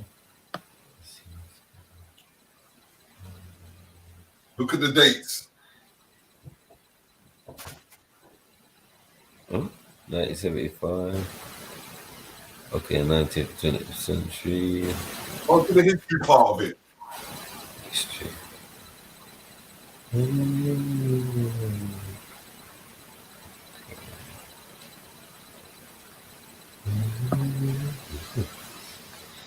The island of San Tome and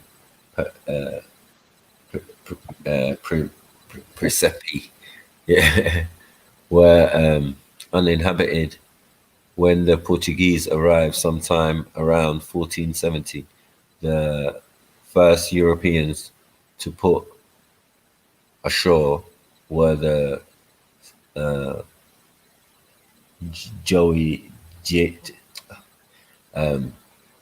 what's that? Jado de Santorum and Pera Escobar. Portuguese navigators explored the islands and decided that they would be good locations for bases to trade with the mainland. The date the Europeans arrived sometime given 21 December 1471. Oh shit. 1471. That's like So that when they kidnap people, they don't have to go far to dropping them. So they keep on going back onto the shore, take people, bring them back to that island. right. But that's hold on, wait. If they were going there since 1471, when did slavery start? When did they say transatlantic slave trade started? No, I'm just asking because that comes with us as well. Like with the Nigerians, they're always trying to put on us. You sold us. But that's the dates there is just going to mess everything up to get it for them. But what I'm saying is, yeah. What was the year of discovery? The year of discovery wasn't it 1442? But yeah, 1470. Was it? When did Yeah, slavery 47. When did slavery start? Oh, 1600s, no? No. 15 something. Just in the reign of King James still. So whenever King James was 15. It was way before that. Yeah, but that's what they're saying. They're saying like it happened in the time of the 1500s, yeah. Or was it 16? It was 14. That's why they won't say that. No. It wasn't 14 by the British. It was 14 by Portuguese. By the Portuguese.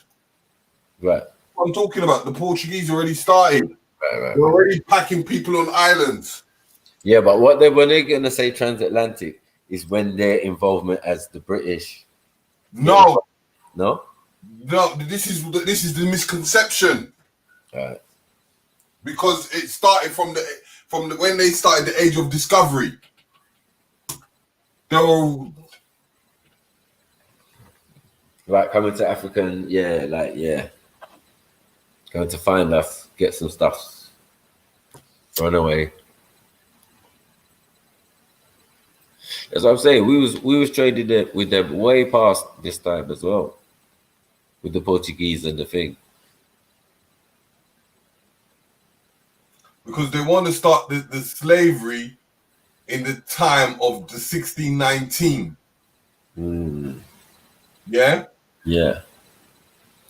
I swear that was it. That's American slavery. Yeah, slavery British one. Before that. British one, they're trying to say started in the reign of King George. The British one started late because what you remember, they were getting trained by the Portuguese. Okay, yeah, that's what I'm saying. So I mean, remember they weren't on the water. That's what it was. Britain wasn't on the water yet. It wasn't on the ocean. It wasn't on the When they started going on the water is when they beat the Spanish. Yeah, exactly. That's Queen Elizabeth I. Right. So that's way later still, isn't it? Yeah, but these people are already doing slavery. Mm-hmm. Yeah, before it even begun. Yeah. Definitely, yeah. But I'm saying, like, on the terms of getting on the water and getting around and thing, and what British would say, you know what I mean? The British say, transatlantic. Portuguese started discovery in 14. Yeah. That's what I'm saying to you. That's when they went around Africa. Right. But they were already training African people for the Dalil. This is when they'll say, "Oh, don't worry, we're gonna take you to America and go and learn. You're gonna get taught." And then next minute you get diverted. Next minute you find yourself in a sugarcane plantation. They jerked a lot of people into going to Americas as if it was like they were going there to go and train, not knowing that they were going to end up being in slavery.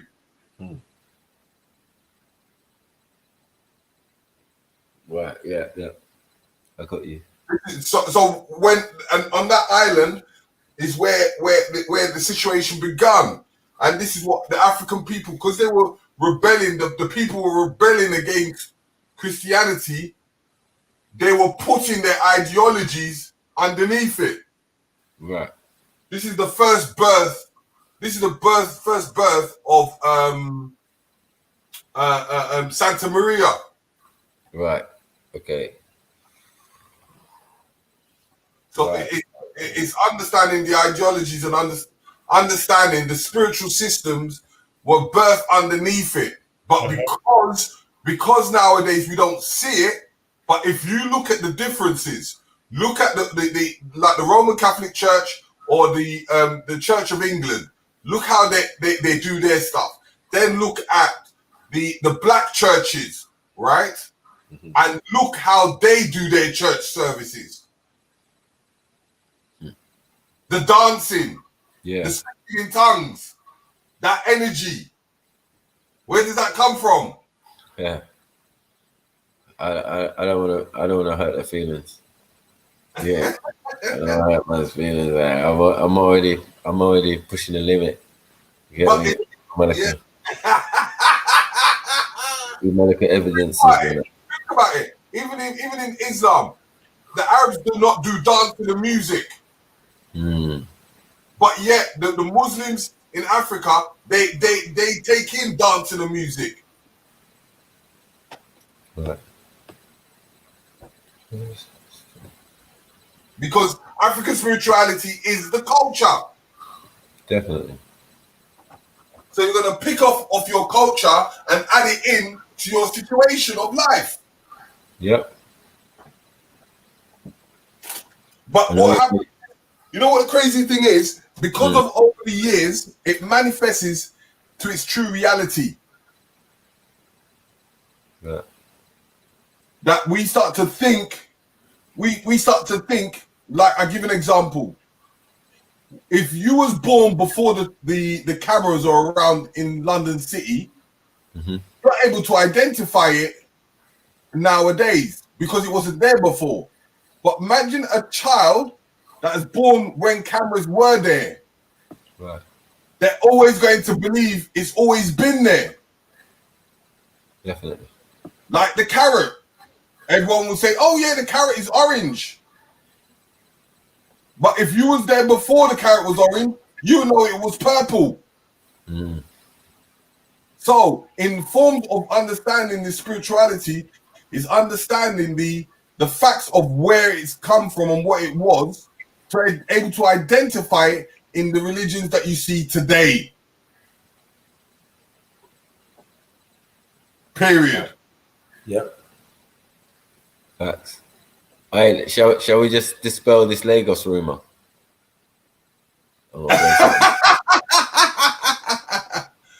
It's Lagos by the British and all this type of stuff and all that. Like, stop all that, mate.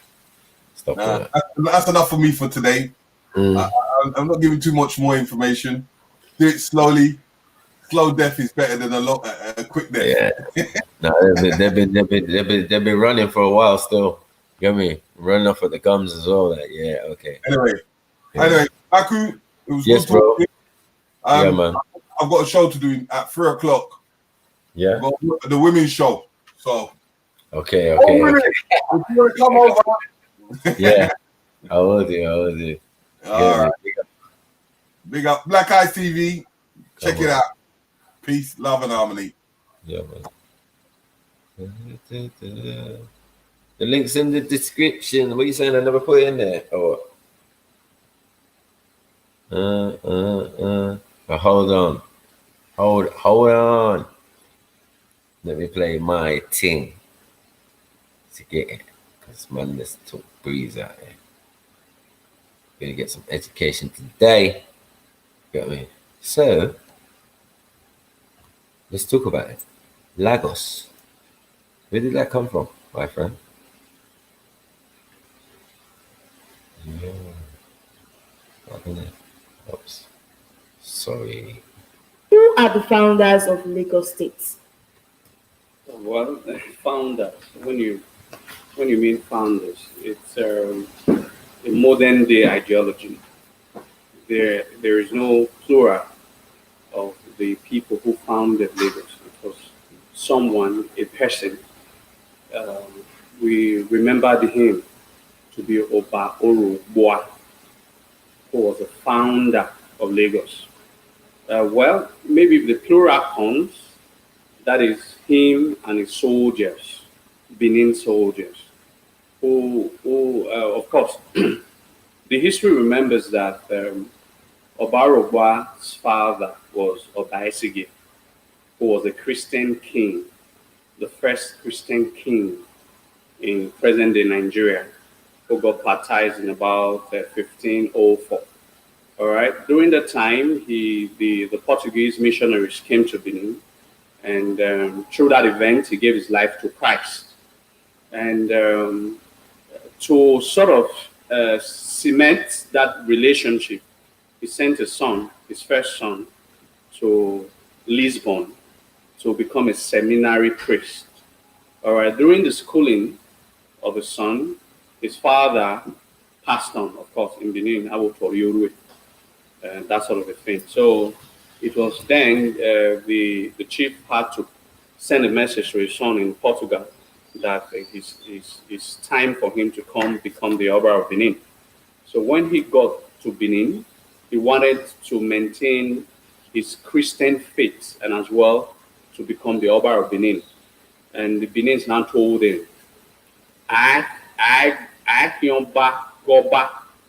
What that means is that the Benins himself had this ideology that Oba is God, or God's representative on earth. So you cannot be a God and also serve another God.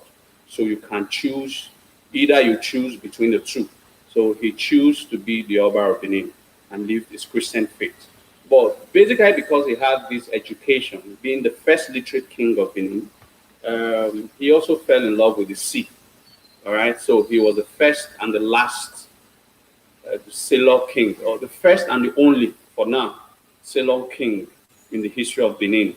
So he fell in love with the sea when he became the Oba of Benin. So the other warrior kings before him, Oba Ewai, Oba Ozolwa, Oba Esige, then before him, Oba Arugwa, they all were landed warriors. So they expanded the kingdom into empire through the hinterland, going towards the land area. But it was Oba Arugwa who, because he had this training in Portugal and he fell in love with the sea, that decided to expand the empire towards the waterfront. And that's what led to him establishing Eko.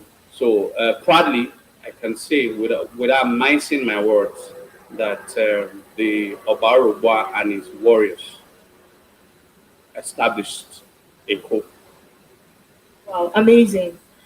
Sir, which tribe in Nigeria is recognized as the occupant of Lagos State under the Constitution?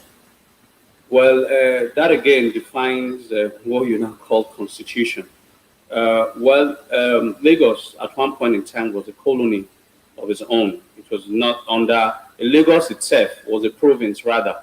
So it was not under the Yoruba province. All right, Lagos was a province on its own and not under Yoruba province. Of course, because that land was far from us. All right, when you want to say by virtue of the present day reality, the Yorubas tend to have more footing in Lagos. All right, of course, you should understand this. Where you now call Lagos State was not always Lagos State. Of course, we have the mainland and the island. All right, when we say the Benins were the discoverer of Eko, we are not saying the mainland. The Eko, which is the indigenous name of that land, was restricted only to the island. It is believed that there were other sets of people who were on the mainland, the Awori people. However, from the evidence from Oba of Lagos, Oba Akiolu, about a year or 2 years ago, we also established that it was the Benin people that followed the Kaladeran to Ife. Of course, Kaladeran eventually became Oduduwa in Ife. It is the Benin people that followed the Kaladeran who, when after some time could not stay in Ife, that went to establish Awori. That is why the Awori language, it's like a conglomeration of Yoruboid and Edoid. So it's like, it's not, you wouldn't say it's a perfect Yoruba or perfect Edo. It's like both Yoruba and Edo. So the mixture. So from his recent historical findings, most especially from the one of the custodian of the history of the of Lagos land, has asserted that the Aworis themselves, who were on the mainland, were themselves are also Benin people. So, but should in case from other future historical findings, Aworis are not Benin people, or probably they are Yoruba people. But one thing is certain, the Aworis never got to the Benins first. The Benins had already established the island, the Eko, before the Awori, one way or the other, saw that there were people living on the island and they came to join And it was the overwhelming influences of people who left Ijebu land and other neighboring countries or provinces of Yoruba stock that came to flood Eko and eventually reduce the number of the Benin people. So practically, you will say that Lagos State is now, it's a Benin established state, all right, that have more population of the Yoruba people. All right, sir. So what historical facts are there to ascertain this story you just told us? Well, there are so much historical facts that establish the Benin ownership of Eko. First is the name. All right. Of course, the original name for that land is called Eko. The Benin named that land Eko. What Eko means in Benin is camp. Obviously, when Obarogba was still expanding his vast empire towards the transatlantic line, all right, towards Benin Republic, Togo, and then to Ghana, all right, he could not be coming to Benin, that was hinterland and very far, for reammunition. So he needed to construct a camp so that he can continue to conquer. His conquest can go westward, of course, and that is why from Bayelsa, from Focados River down to River Volta, it's called the Bight of Benin.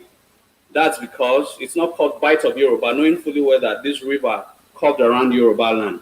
It's not called Bight of Yoruba, it's called Bight of Benin. That shows the influences of the Benin people towards that region. And it was Obarogba who established that. Of course, I have established one fact. That land, the original name of that land is called Eko, which the Benin's named that land as the aborigine of that land. That's one. Number two,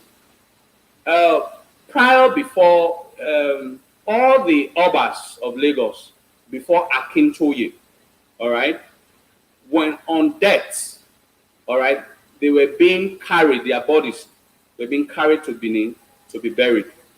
All right, so all the Obas of Lagos, from the first Oba of Lagos, Ado, sorry, that's the second Oba of Lagos, but some historians now call him the first Oba of Lagos, but the first Oba of Lagos was Aisikpa, which the Yorubas now called, it's not a chief in Lagos, called Ashipa, something like that in Lagos. But the original name was Aisikpaye Womare in Benin.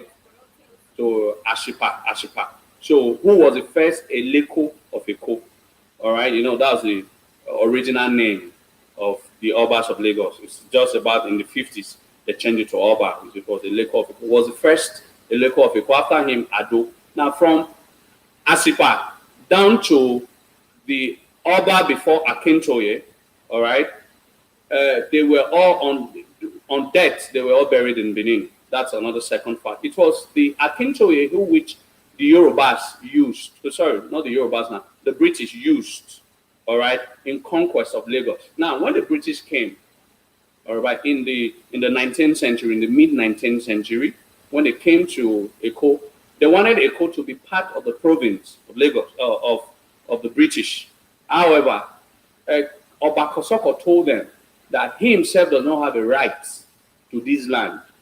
He holds this land in trustee of the Oba of Benin until they go to get clarification from the Oba of Benin. He cannot give them a land he does not own. All right, that shows that the Benins were the owner of that land. Fourthly, in 1832, the king of Lagos was called Idewu Ojulari. That was Oba Idewu Ojulari. He had issues in Lagos in which he was reported to the Oba of Benin. But because of the controversy, was a very big controversy, that the people resolved that until Oba Idewu Ojulari leaves the throne, they are not going to, there will not be peace in that land. So because of that, Oba of Benin had to instruct that the king Zegbele in Benin means commit suicide. All right, the Idewu Ojulare gladly accepted, and but although he used an unconventional means, the conventional means is that you use the normal hanging of yourself. All right, but instead he took poison. All right, and died. Now these are historical facts that punctuate this supremacy claim, or the ownership claim of the Benin over Lagos. Now, I've also established your Awori, being that whether they are Yorubas or Benin, but they were on the mainland. So it is only a sort of a modern, fallacious, historical sort of narration that has made Yoruba to lie to the public of their ownership of Eko. Otherwise, with all facts, duties of how Eko was established, the Benin are the true owner and the sole owner of Eko. So every other person came to meet the Benin people. All right, sir, you've been making mention of Eko. So I want to know, the present day call it Lagos. How did it change from Eko to being Lagos? How did the name change?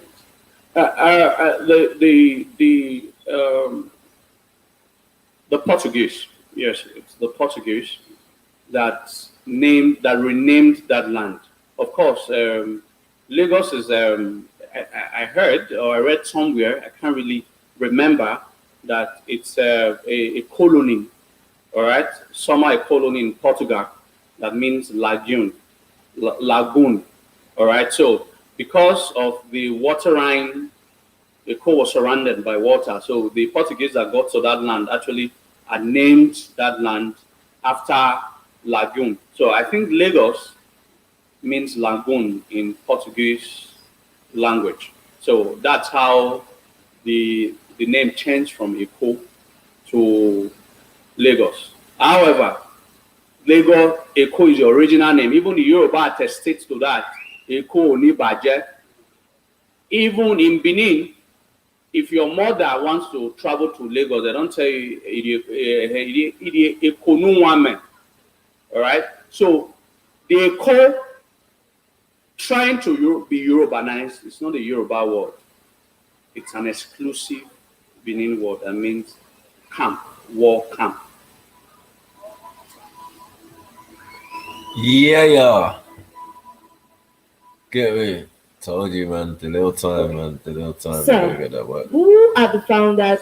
Gotta get that work. Come on. That's how we do it. We got everyone inside to get it. All right. Who wants to jump on now? You can jump on now. Yo, G. Yeah. No, interesting. Content there, brother. So we got so much historical and thing, and like transcripts and books and everything of what we've done up to the present point. It's unbelievable. But yeah, that's some interesting stuff, bro. I like it. It's all interesting. But when it comes to the ancestry and the religious and spiritual concepts before these some of these concepts come to us, and you notice they only specify that it's really mainly Christianity being brought to us. Yeah. It's not any other one. Do you get it? We already got that there via various different means and various different actions, and being people who are in other places at different times. You get me? So it makes sense. We call Echo, yeah? Is that what you call it? Echo.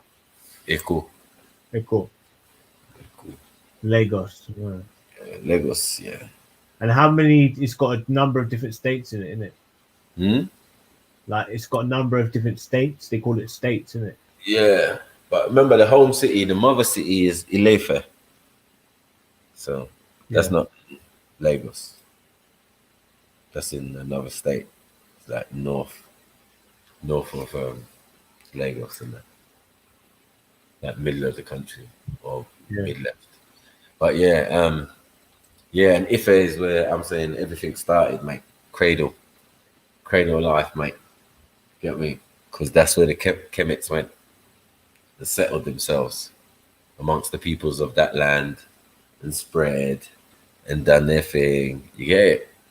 And now, yeah, boom, it's big, it's flashy, it's thing. Oh, the link. I hear you. Yeah, well, I thought I'd come and give my, a little bit of, a little bit of joke there, mate. No offense to anybody, all in jest.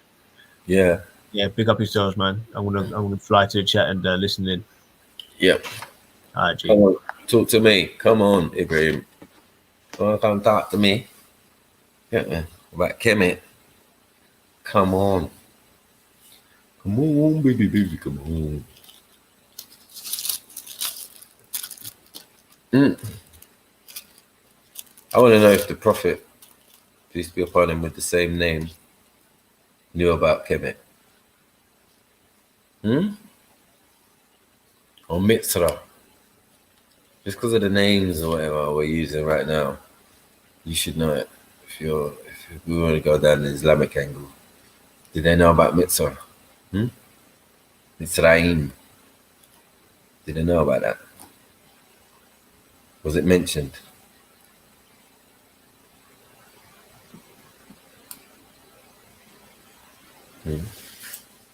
Mount Har. You know about Mount Har? You know about them places there? Mount Haru. Where Ishmael and his mother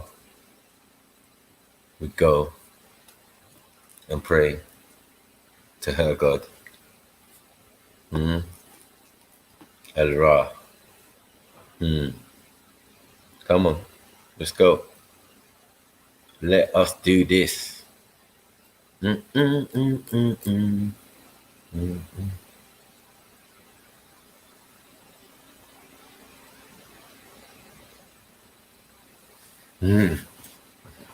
But yeah, man, that's what I'm saying, man. So yeah, Kemet's all over Islam.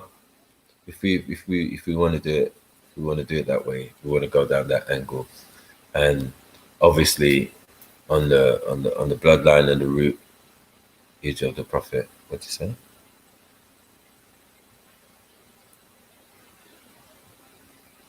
Oh mate.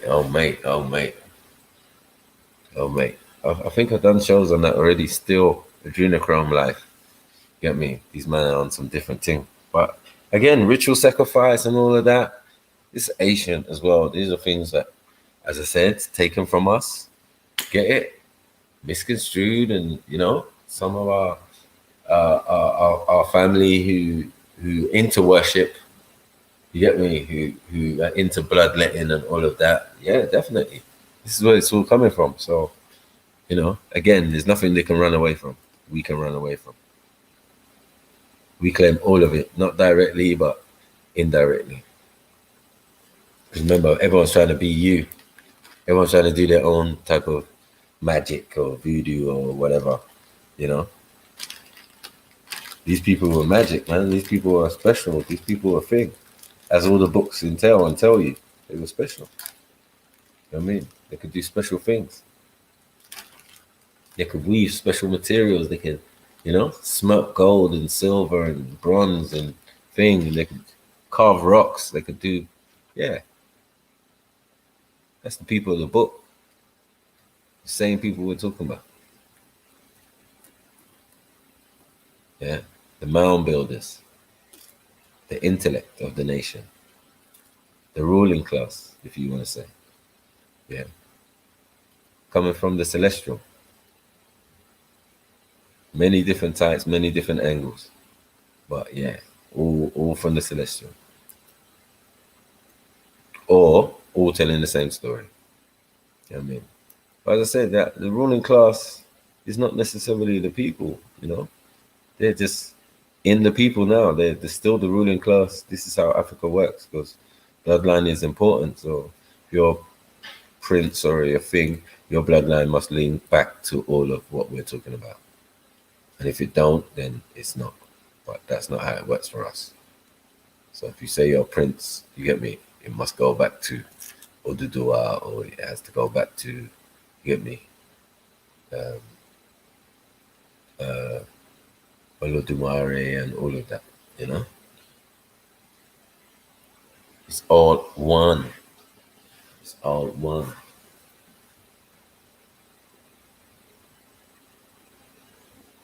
Yeah. But yeah, as I said, yeah, that Nubian thing, yeah, as well, man.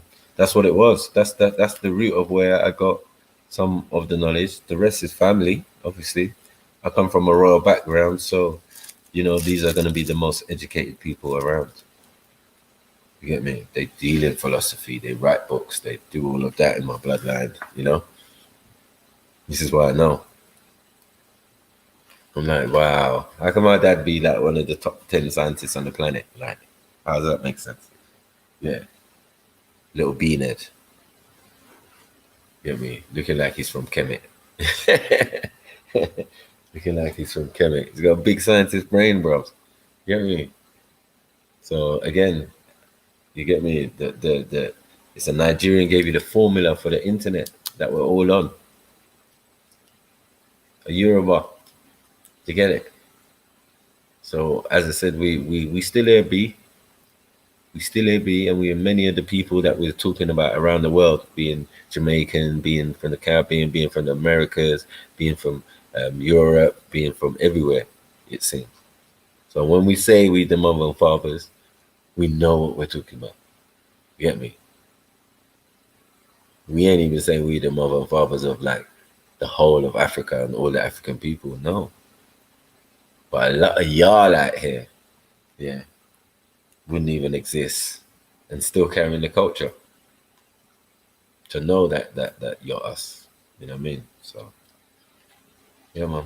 Can't refute my claims, baby. Yeah. As I said, as a species, we first on the planet. And as a people, as a tribal tradition and thing, our thing seems to be starting way, way, way back before we can even count time.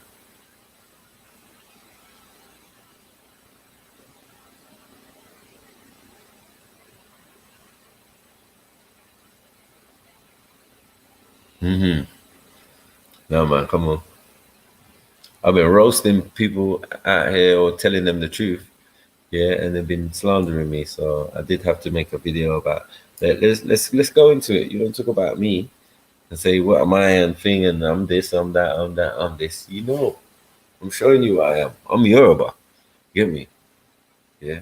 And these Yoruba, yeah, are your physical godlike deity ancestors. Yeah. Their origins and roots come off the planet, from another galaxy. You get me if you want. Same as the Zulu. Zulu say they're from the Izu. They say they're from space, bro. So I'm saying there's tribes in Africa that will tell you straight that we're not from here. We're here now. You get it? So if you want to call man an alien, you want to call man extraterrestrial, it's down to you, fam. You want to call man an angel, you want to call a man an Anunnaki. Get it? It's just plain and simple like that. People are going to get it all and get confused. You want to call us Alahum, you want to call us anything you want to call us. Yeah. But you're still calling us. Still calling people who actually really existed. Take all the myth out of it. Take all the spookism and the God and the Lord and the all this and all, take it all out. Take it all out. Put real people there. That's the hidden mystery of human civilizations and stuff. That's the hidden mystery. Swap names. Couldn't swap the places, but definitely swap the names. You know what I mean? And then once you do that, you got everyone confused, like they wrote in the books, confounded everyone's language. Yeah. Soon as Nimrod, our forefather, you get me, for us Yorubas, yeah, was deposed. They made sure they confounded everybody's language. Everyone turned dumb, it seems. You know what I mean? Everyone's speaking in different dialects of the same language. Words, the same words just mean different things now.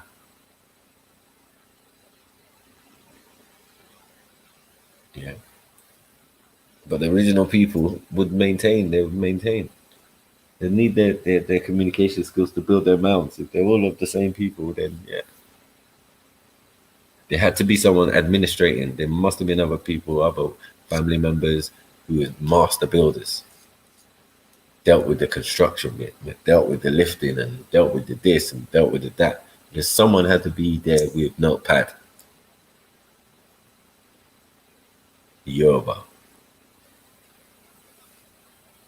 Okay. So, yeah. All of that, all of that. Yeah, you see, you got the 13 Illuminati bloodlines. We got the 13 sons. Is it the 13 sons? Or the 7 sons? I think it's the 7 sons still of the Dudua. Okay. You got the 13 sons of Canaan. Huh. That matches up. Who are Canaanites, who I said were Europeans anyway, according to the biblical text, and Arabs, and you get it, and all that.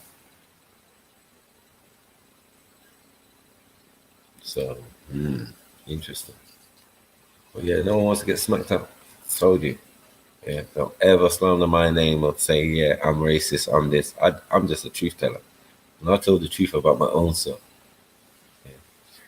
So when it comes to the FTK, that's the FTK, isn't it? I'm FTK my own people, my own self. But unfortunately, this FTK just kind of backfired on anyone who thought it was an FTK.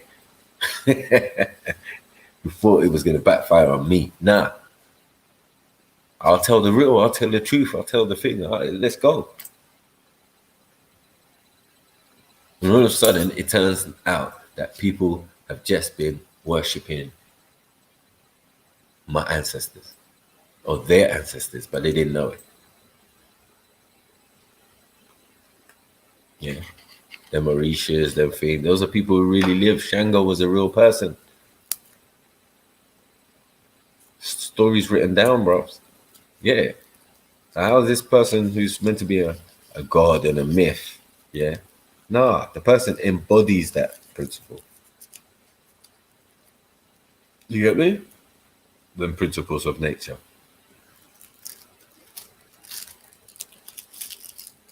Yeah. Ogun is the god of war. Can you imagine? Where did that get carried off to? Then it became Mars.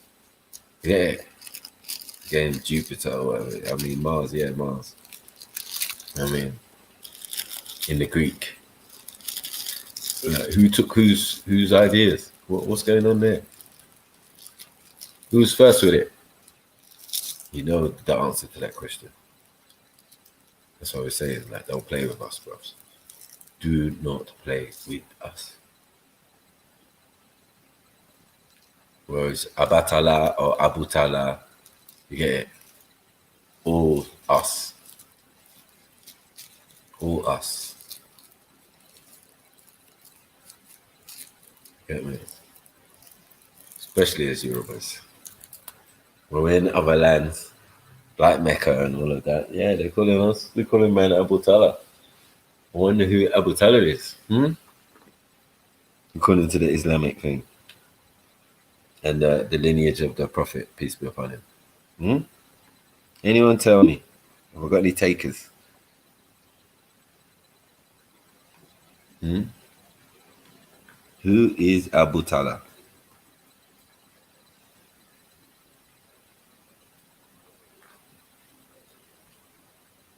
You can say Abu Tala, you can say Abu Mutalib, you can say what you want, but you can go back to the source of Batala. Or Batala. Abu Tala.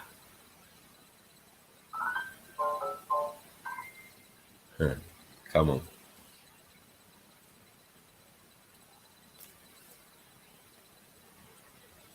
Come on, who wants that work? Who wants that work? Normal, Islamically, any angle, Kemet. Who wants it? Who wants it? Who wants it with the Yorubas? Let me come and school you on your life and what you believe and you hold sacred. which is what I hold sacred, but for different reasons. Mad thing.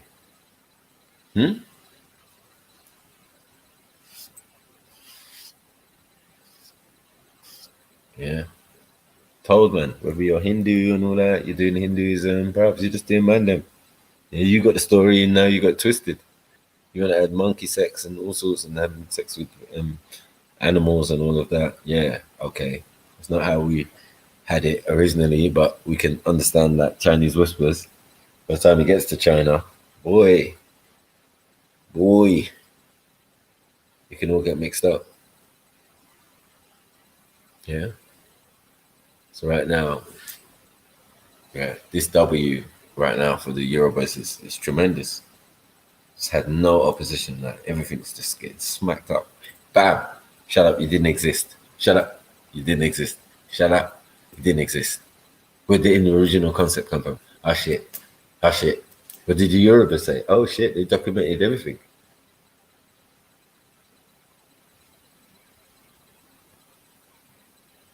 Which came first? Their verification or your verification? Now, your verification came by a religious book that's not actually historical and all of that. But you're talking about our stuff. You're talking about Nimrod or Nimradu or Omradu. You get it?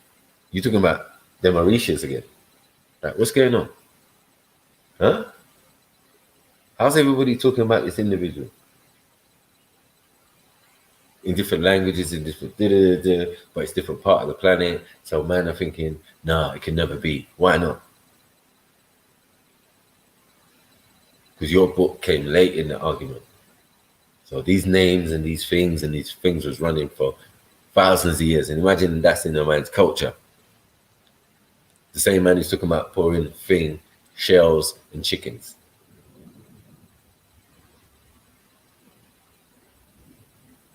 And telling you that these individuals are real people, real. Boom, Oshun, all of them. Yeah, all of them. Bam.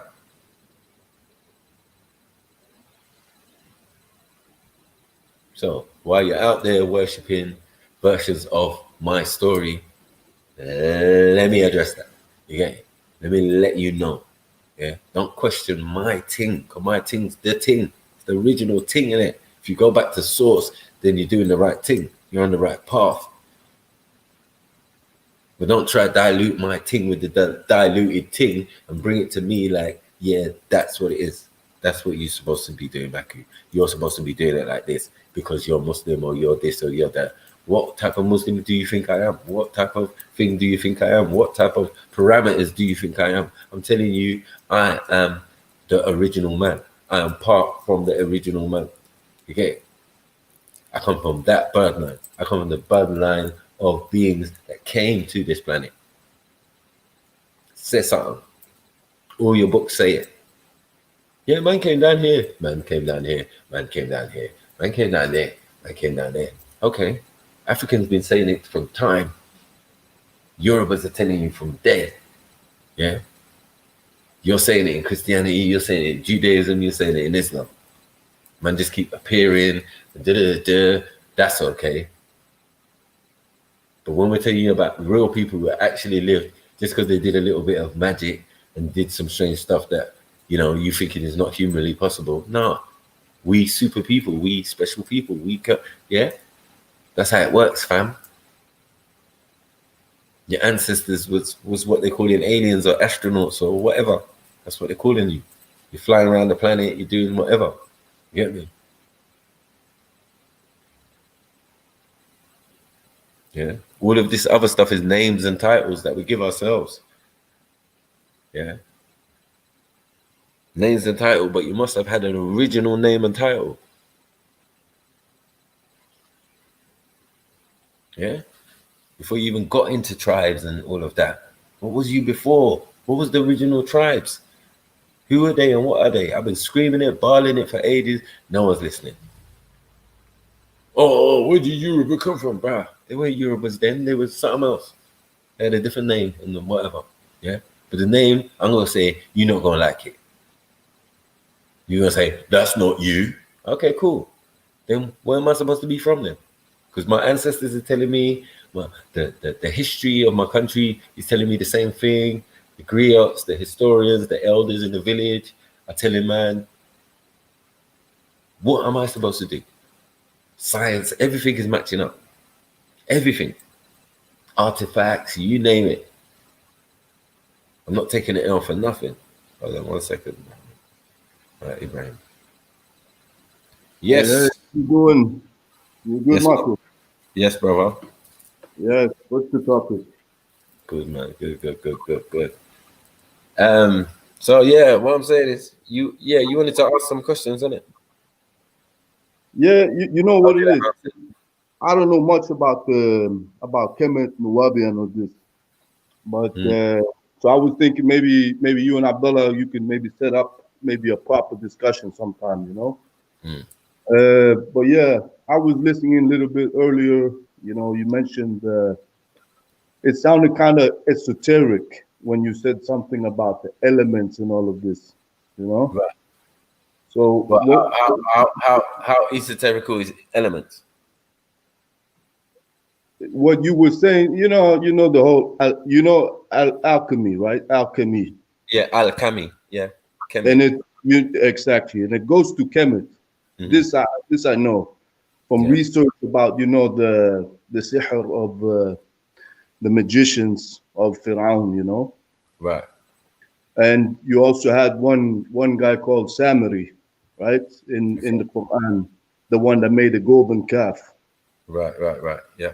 You could say that this was the alchemy that they used. Right. You know? Yes, of course. Yes, of course. I was thinking somewhere. If you live somewhere for hundreds of years, you're going to pick up all the skills for smelting. Remember, we're just taking it basic. Let's go basic. It's smelting that we're dealing with, and the yielding of metals and all of that. That seems to be easy, and we've been seen to do that for thousands of years. Yeah, and still, yet that has nothing to do with any of our constructions. What do you mean?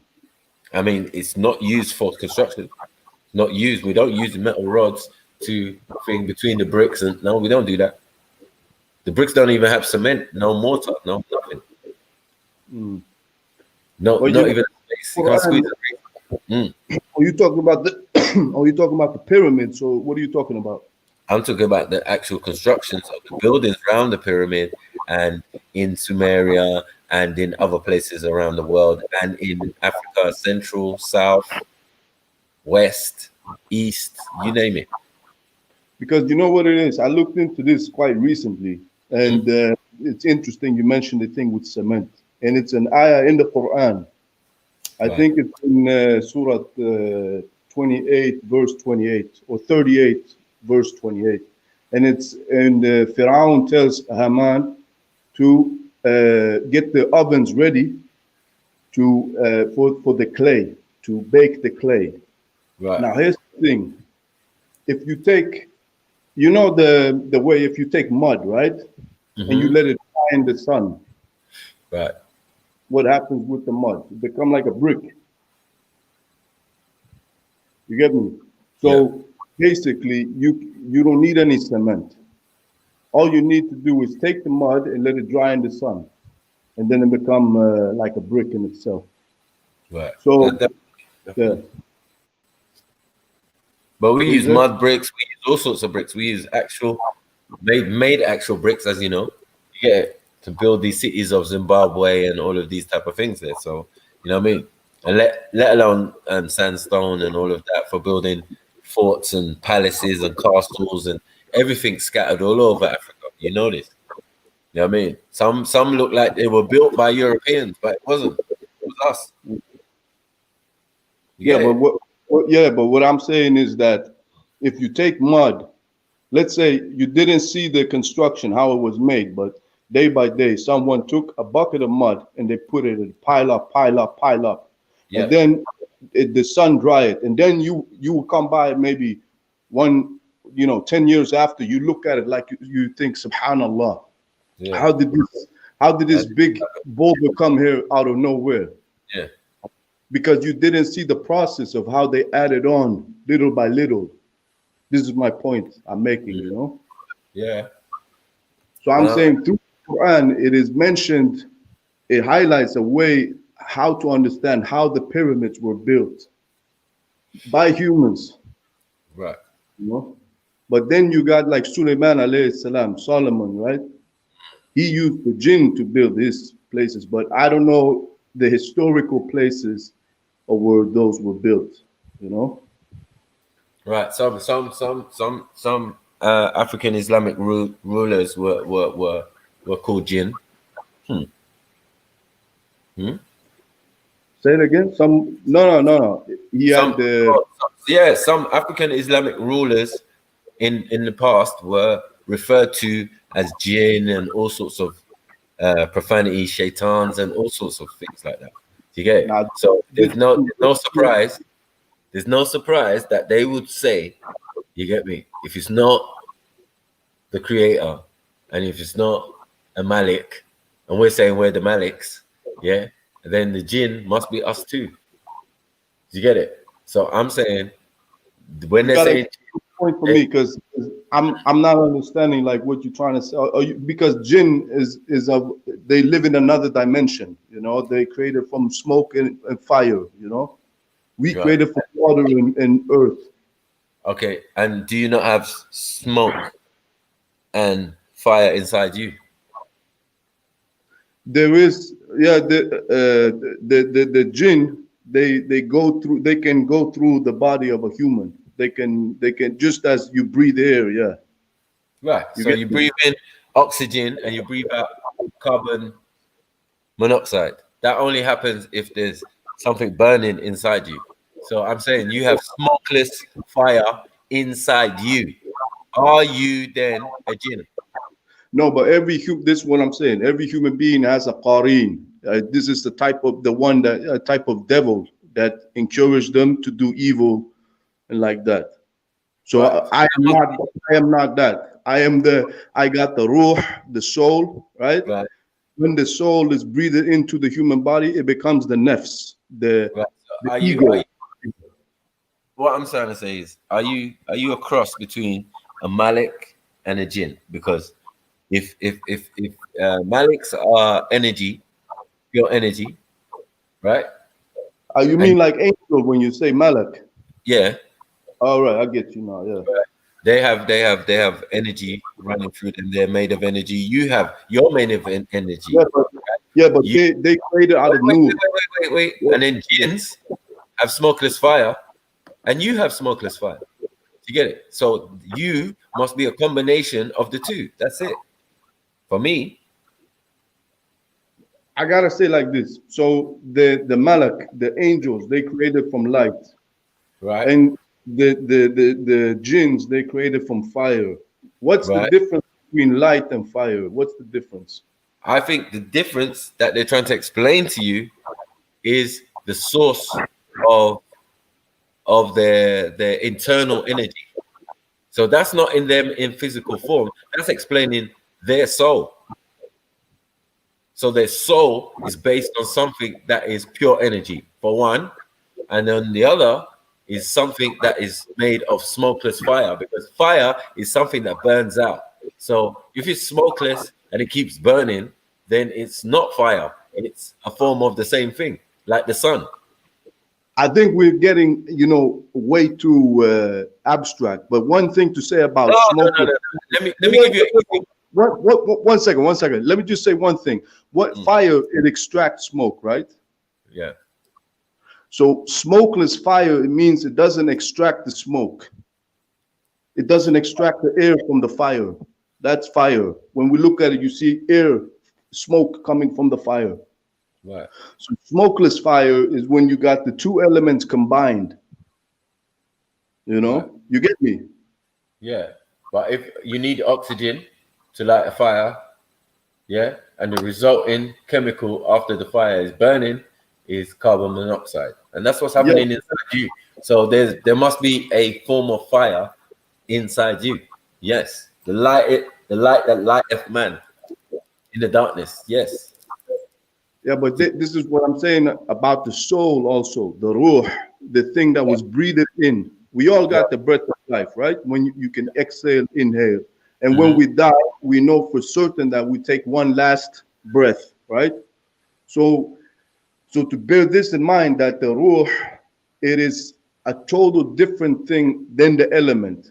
It's not earth and wind, earth and what you call it, earth and water. It's not these two elements that the human bodies consist of, right? Right. And if you mix earth and water, what do you get? Mud. Yeah, mud, clay. And if we go 1,000 years from now, what will our bodies be?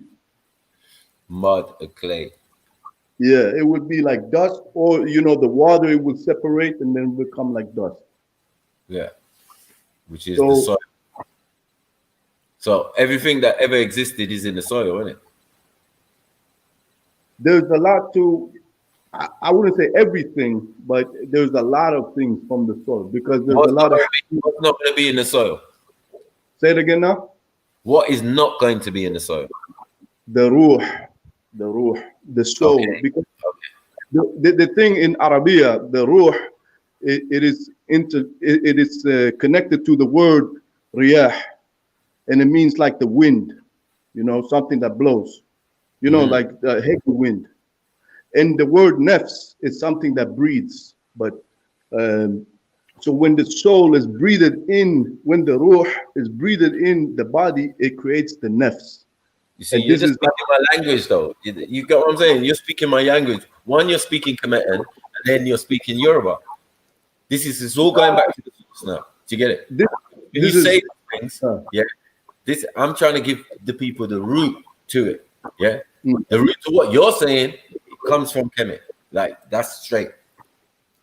Where you say Geb, where they say Geb, you say Jibril. Or Gabriel, they say Gabriel, and you say Jibril. You get what I'm saying? So at the end of the day, the root is what we're dealing with. We're not messing about and going further down and saying, yeah, blah, blah, blah, this is important because blah, blah, blah. No, this came out of this. Let's go back to this, the original. No, but here's the thing.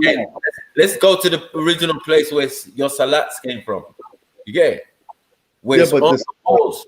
Where it's on the walls, 1 second, where it's on the walls, written in stone, before any tablets or texts or any writings, where it's there thousands of years before any existence of any one of our prophets or whatever, and even our prophets, when they come to fruition, they make sure they go there, they make sure they get initiated there and learn the special knowledge, depending on what school they go to, same like Nubian. That's all it is. Same like Nubian. You go there to learn in the special school about your specific thing to the letter, to the maximum. Not 50%, 25 or 10, and then you're still left with questions. No. I gotta clarify one thing, because many believe that Muhammad sallallahu alaihi wasallam is the first prophet and the only prophet of Islam. A'udhu billah. This is incorrect. This is Muhammad definitely. He's the seal of the prophets. Right. A long line of 140,000 something prophets. Right. Of Anbiya. But every era every time has had their own prophet to their own people. So we do not believe that Islam is something new that came with Muhammad sallallahu alaihi wasallam. We believe it got perfected by him. When I say perfected, that's what we was talking about. We was talking about the Shahada. So if you say La illallah, illa Allah, that's it. Yeah. But for other people, then they will add Muhammad Rasulallah. Do you get what I'm saying? Yeah. And it's highly important. Right. So the reason it's important, depending on the time, because in the time of after the prophet, you would say that because he's the prophet that you know. So the ones who have said it before previously, would they have said the same thing? But when it got to the last part, say Isa alayhi salam. Yeah, Isa Rasulullah. Rasulullah. Yeah. Right. Yeah. See what I'm saying? So there's nothing wrong with it, but I'm just saying you can't pin it and attach it to everybody. What do you mean? You can understand It's for a time. You can't put it to another prophet that's what he would have been doing. Exactly. That's what the Shahada would have contained. It would have contained the first part, but not the second part. Necessarily. Do you get it? Yeah. The first part will always be there, you know. Yeah, will always be there, right? The second part, yeah, it's like you say, which time. So during the time of a messenger, that's when that would come in place. Right. But it's also because of the Sharia, right? The set of rules from the beginning was very easy. The prophet used to say because people were not that corrupted. So the first prophets used to say, do not do anything as long as you feel it to be shameful to your heart. Right. You get me? This was the first Sharia. It didn't specify do not steal, do not lie, do not do this, because men were not corrupted. So then later on, the commandments got more and more and more. Do not kill, do not lie, do not steal, do not fornicate, do not do this, that, do not do magic, do not do these things. So the Sharia got a long list. And then also, like you said before, with the Salah. So the Salah we believe is also not something new. But however, the Muhammad sallallahu alaihi wasallam, when he made Isra wal Maraj, when he went to meet Allah subhanahu wa ta'ala, that's when 5 Salah it got mandatory. Right. So it might have differed in how many Salah you have to do in a day. Most definitely. You understand what I mean, right? No, I agree 100. Some say 3, some say 5, some say 50. Yeah, in the beginning it was said 50 times a day. Right. And then Musa alayhi salam told Muhammad sallallahu alayhi wasallam, go back because your nation, your ummah will not be able to bear it. So he went back until it got reduced to 5. And Musa alayhi salam, he still recommended him to go back to reduce the numbers. Because proving to you that it was they were already Muslims, as you said, prior to the Prophet sallallahu alaihi wasallam. Yeah, of course. Adam alayhi salam, he was a Muslim. Right. The first human was a Muslim, you know. So the thing, if we look in the Quran, we know that there were different people, right? And the Anbiya, the prophets, were sent to these people. Yeah. Now,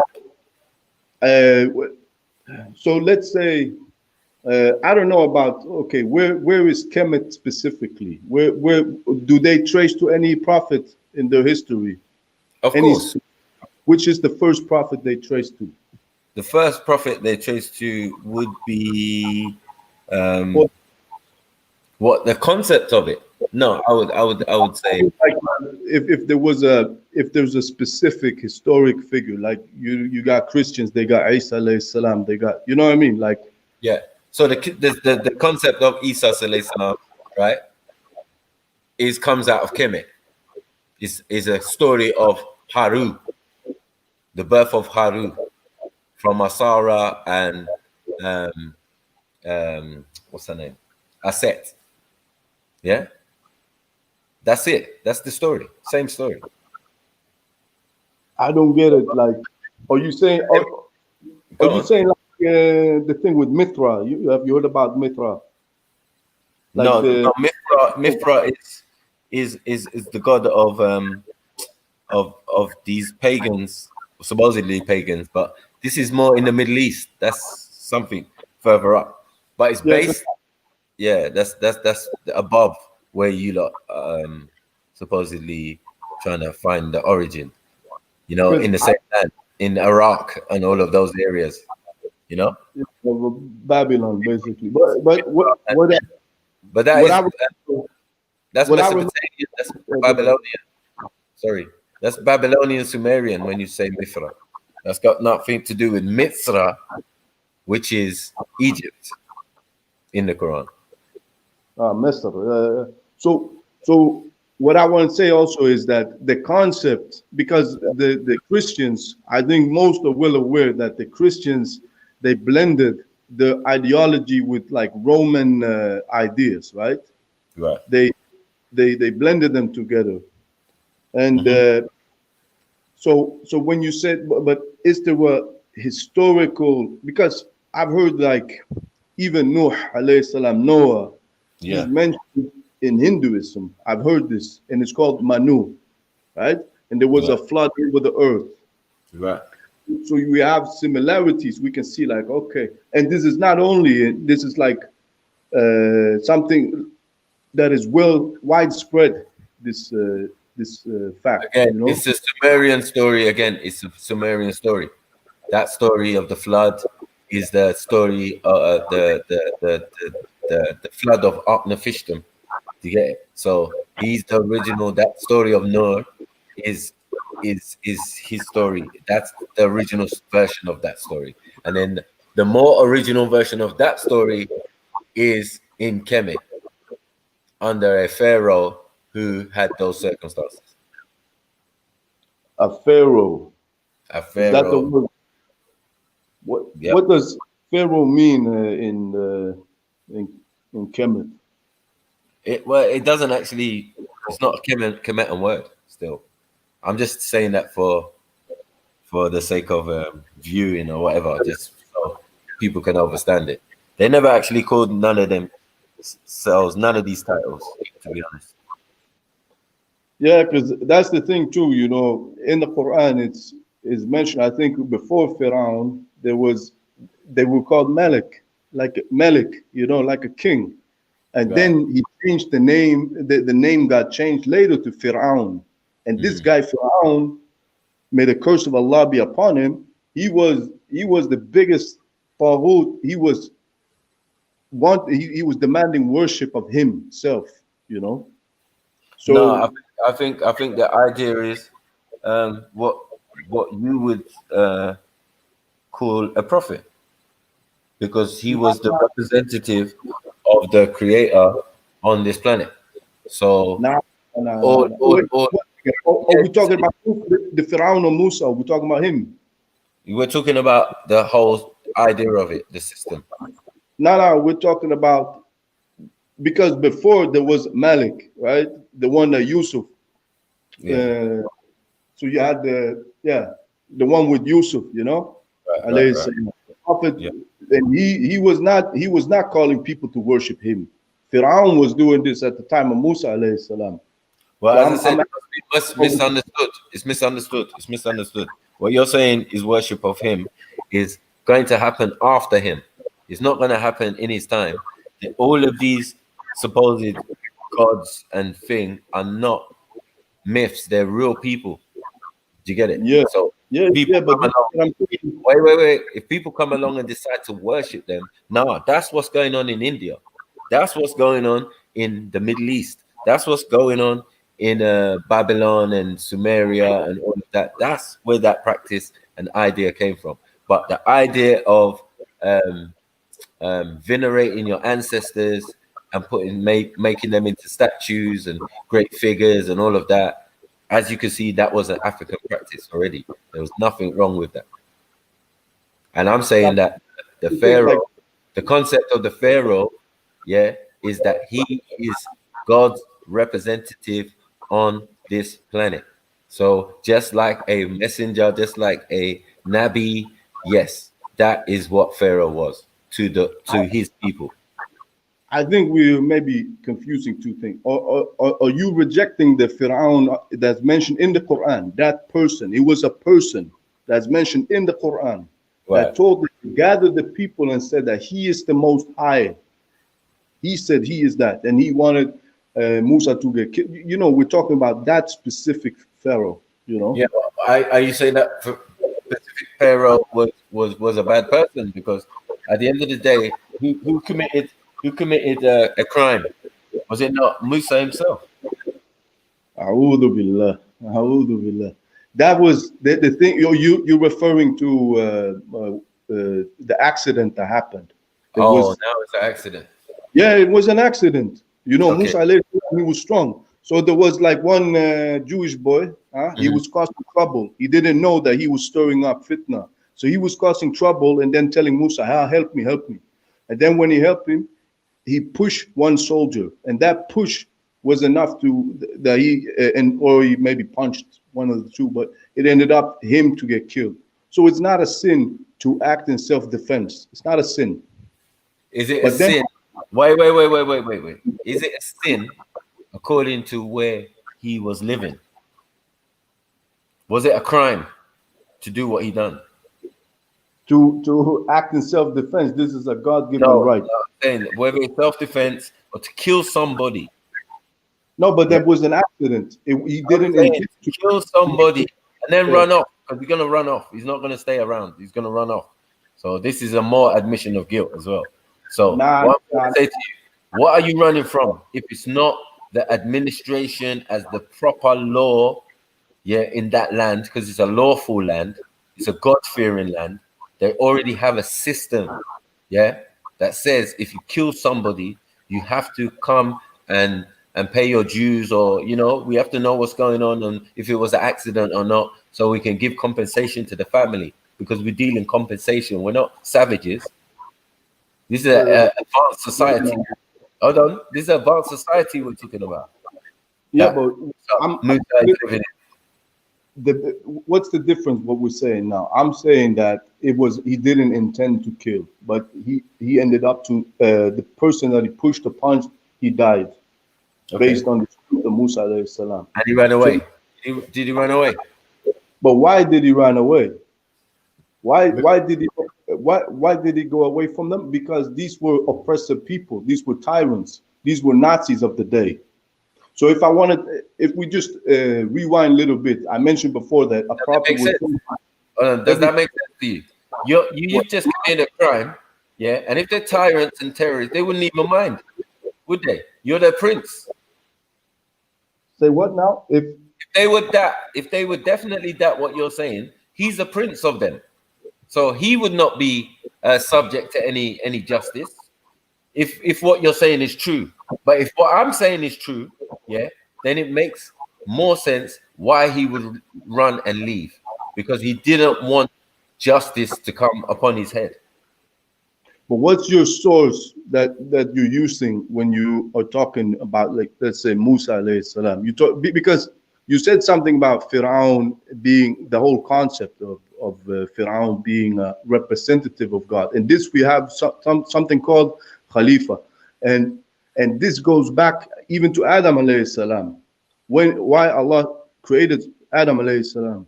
As the first Khalifa, that's right. So to be a representative of God to but remember, the Pharaoh that you're translating from the Arabic is Greek. You're not speaking the Kemetic language. You're not speaking the language of these people. You're speaking Greek. No, hold on, wait. Pharaoh to Pharaoh. What's the difference? Nothing. We know what you're talking about. Let me just say what Greeks have done, because the word Firaun, it's not Greek, and I looked into it some years back, I think, and the thing is that Greeks, they have Greekicized a lot of words. You understand what I mean? They've taken a lot of words and made them Greek through time. So you would, for example, they have like the word evangelical, something like that, which means the Injil, which means the gospel. So they take in foreign words and they make them Greek. That's what you understand what I mean? They put a Greek twist to it. So the word Pharaoh, it might be a Greek version from the real word that have a different etymology. You understand what I mean? Okay, so what's the real word then? I gotta bring up that research again to look in the. I mean, I could save you the trouble because obviously I know. Yeah, inshallah, I will look into it again. Yeah, but yeah, all that Greek stuff. I don't mean even Egypt. Like we never called ourselves that. That's crazy. Now when we get to Kemet and then they say Mitzrayim and all of these other names, and then when you really study, you see the reason they don't want to say Egypt because it's too much work. You're gonna have to do too much studying, going to go into Egyptology and all of these different things, right? Too much. It's too much. And then again, it's not written by the people. The people did write. They did put things on walls and keep scriptures and scrolls and texts and all of that. That's why they had schools and orders that you could join and learn sacred information. So that we're never gonna say that, oh, the Pharaoh, stuff for Allah or whatever. No, he's also Rasulullah. He's a messenger of the Creator. But are you saying? Wait 1 second. This is where I you know, you two. I totally lose you when you start saying he's Rasulullah. A'udhu billah. Are you saying that the Pharaoh mentioned in the Quran? Are you talking about him? I don't even know who that is. Give us a name. His title was Fir'aun, and people have said his name. What they historically said his name was, but even historic references, they're not 100% because they don't really have that anchoring way of connecting history with truth 100%. Thank you. So who is it? Hold on. Who's the truth with? As you know, the one they found in the ocean. Okay, I'm saying who's the truth with? The truth are with the Muslimin. Alhamdulillah. No. I'm saying the Kemits. The Kemits have the history of who was king and who was all of that, right? Yeah, but even if you look at, let me say this. You know the way the Quran, the books of Hadith, all of this. There's no other book or scripture in the world today that have the same criteria of authenticity as the Quran and Islam does. Not even historical books. They don't have the same chain of narrations. They have nothing. They do not have ilm al-rijal, the science of narrators. They do not have any of this. So Islam has the strongest links to history. So wait. Are you saying that people writing books build civilizations and build Kaabas and build all of these type of things? Are you saying that? So what if I'm saying what?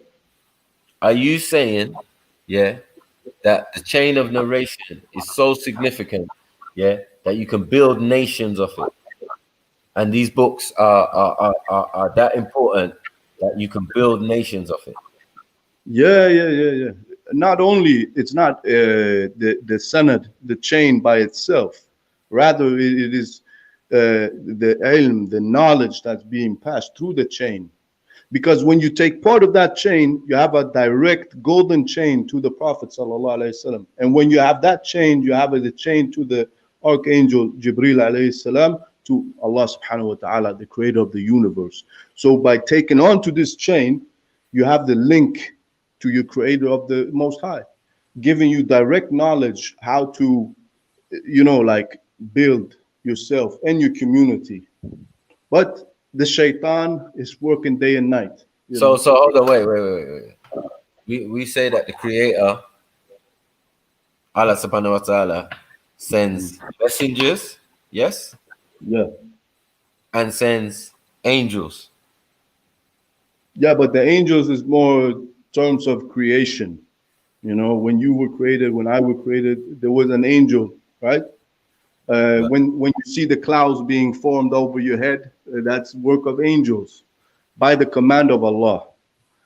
When you see, there's not even as much as a hand span in the whole universe where you would find an angel worshiping the creator, So the task for the angels is separate from the task of the messengers. You get me? Okay.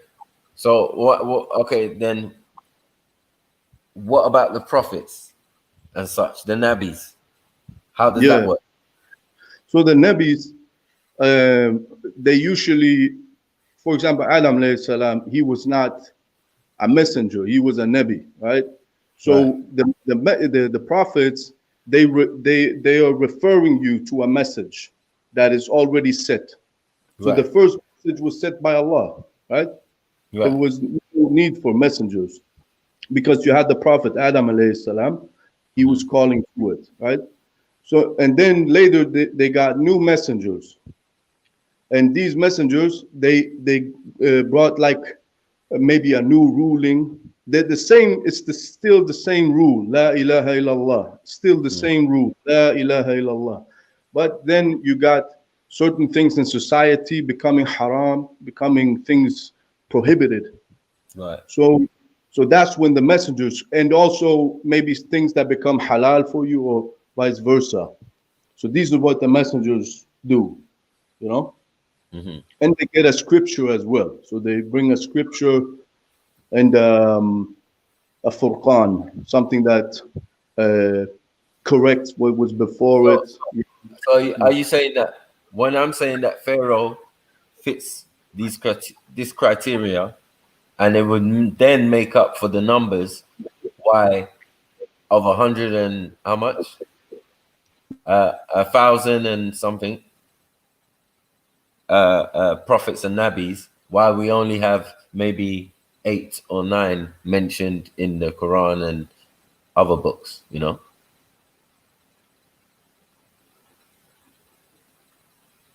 Hello? Hello? I can't hear you. I think you cut out.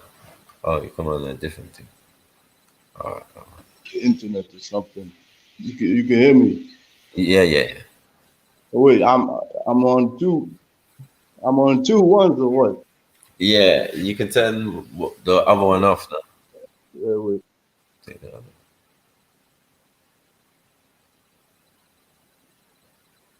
Oh, that's nuts. Yeah.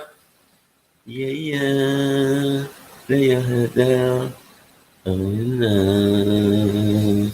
Come on.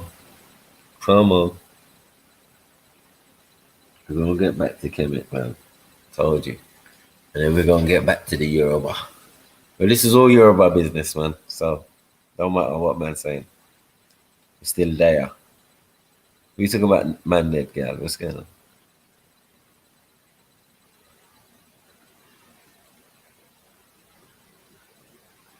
Talk to me, Brenton. Yeah.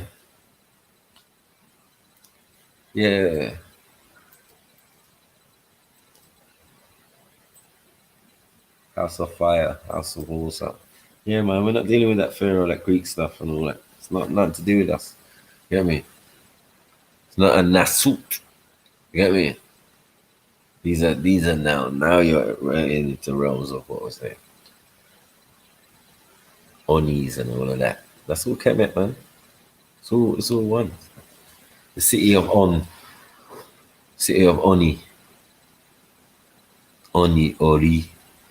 Yeah, all our words are similar, man. It's just like, yeah, I'm speaking it into existence. You get it?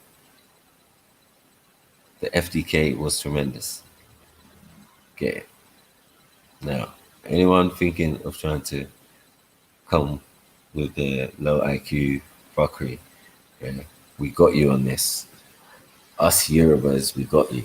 You get me? Fathers of civilization, get it? Yeah.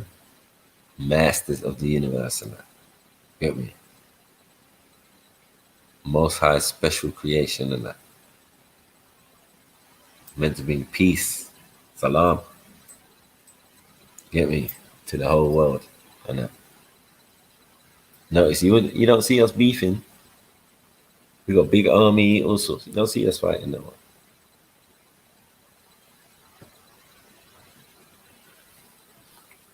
Yeah, man, I don't know what happened. I think my internet got, jammed up or something. Yeah.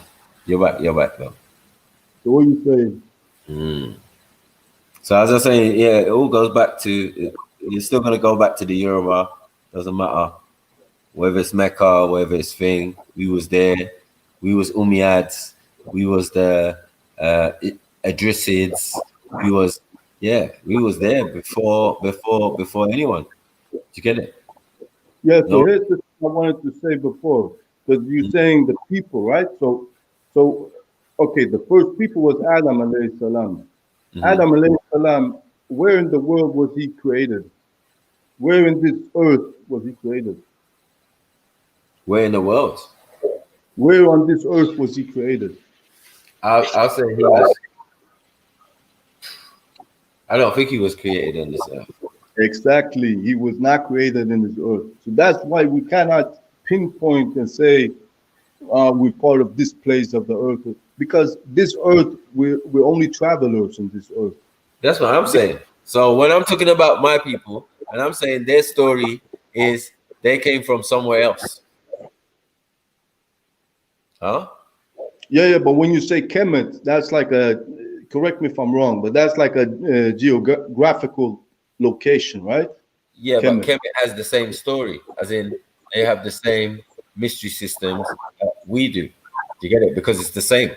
So when they talk about their ancestors coming from somewhere else, coming from another realm, space, wherever you want to say, you get it? It's all the same thing.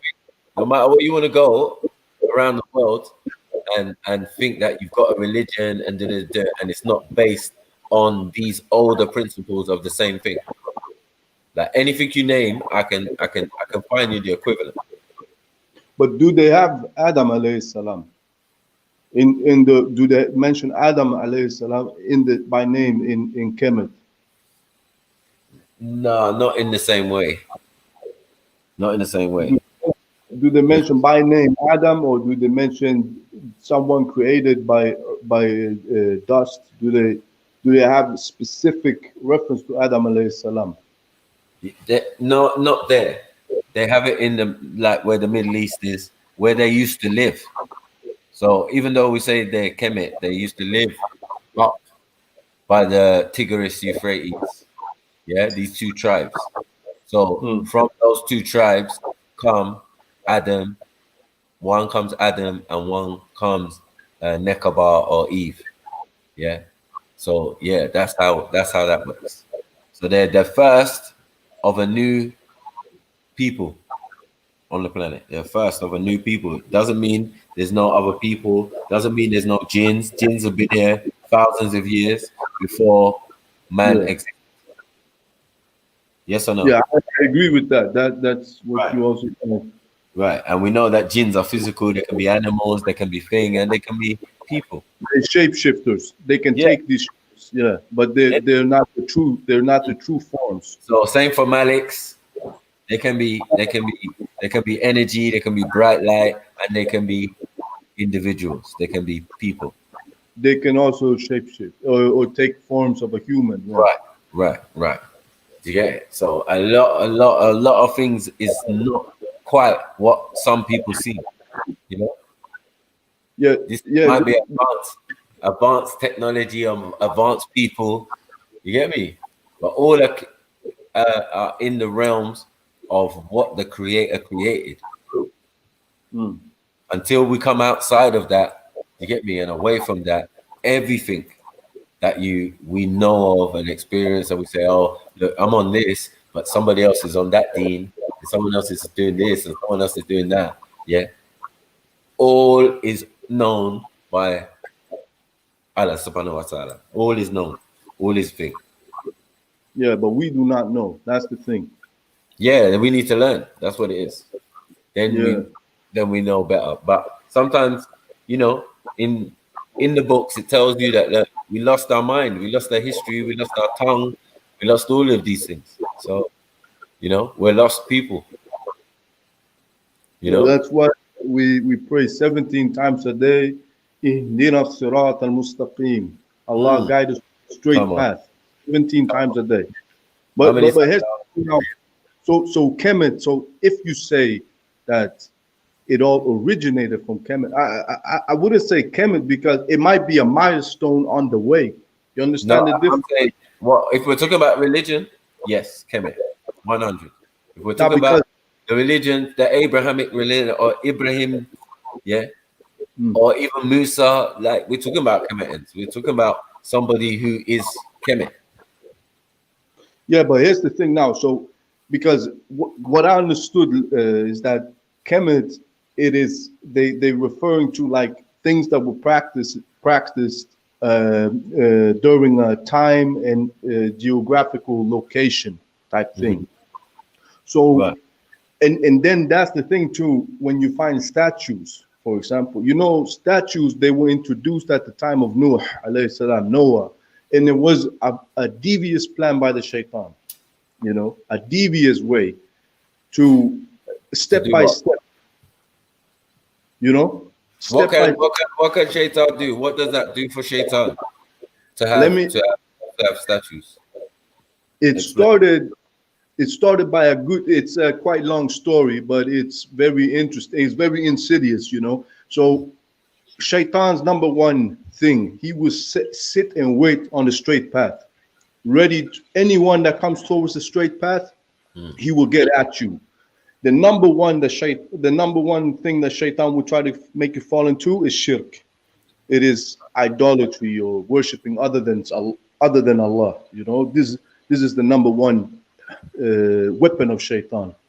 Number two is like to make you disbelieve. Number three, make you do major sins, minor sins, and then so on. You got the whole weapon arsenal. You get me? Hold on. He wants to make you do something he would never do, like the angels bowing down to the creation. So if the descendants of the creation bow down to descendants of the original creation sent by Allah subhanahu wa ta'ala or created by Allah subhanahu wa ta'ala, tell me what the problem is. I don't understand. The thing was that sujood that we're talking about in the Quran, it was not it was a sujood of ta'deem, like of respect, right? And it was also a sujood of a command of Allah. So Allah commands you directly, like you even find it in like earlier before, it used to be allowed to bow to people for respect, but then it became haram because people started to worship people. So then it was haram, you know. Hold on. So don't we have that now? We have people worshiping Prophet, peace be upon him. Yes or no? We do have some people that they pray to him. You know, they make intercession. I think intercession, and that is a type of worship. Yeah, right. And it is forbidden. Yeah. So that's confusing then, isn't it? Is that not confusing? I said, is that not confusing? Yeah, but that's what the Shaitan, he will try to make you do. If you come to the straight path, listen, if you're away from the straight path, the Shaitan won't really bother that much with you. But when you come to the straight path, that's when he will try to make you slip right, left, up, down, you know, any way except forward to Allah. You know, you get me? Okay, I hear you. So now, I got something for you to research. Do you know if Shaitan was a Malik before? He was a jinn. He was a Shaitan. It's an ayah in the Quran that mentions specific when he even said, "You created me from fire, and what you created him from dust or clean, mud." So it's a direct reference in the Bible, in the Luciferian teachings, the esoteric Illuminati. They have a whole deen built up on this ideology of Shaitan being a fallen angel. Some saying, "A'udhu billah," that he's, I don't even want to say it, but he's you get me? Their God, you get me? This Luciferian ideology. So they saying that he only wanted you to get the fruit from the tree of knowledge, and with that knowledge you understand what I mean? So they have a whole misconception. Alhamdulillah, Allah clarifies this in the Quran, and it's something to make tadabbur, to reflect upon a lot, because there's a lot to be learned from that thing that happened. You know, the earliest things that happened. But is it allegorical or is it real? Is it like, are they referencing something in a particular time, or are they talking about the beginning? Like these are things that you must ask yourself.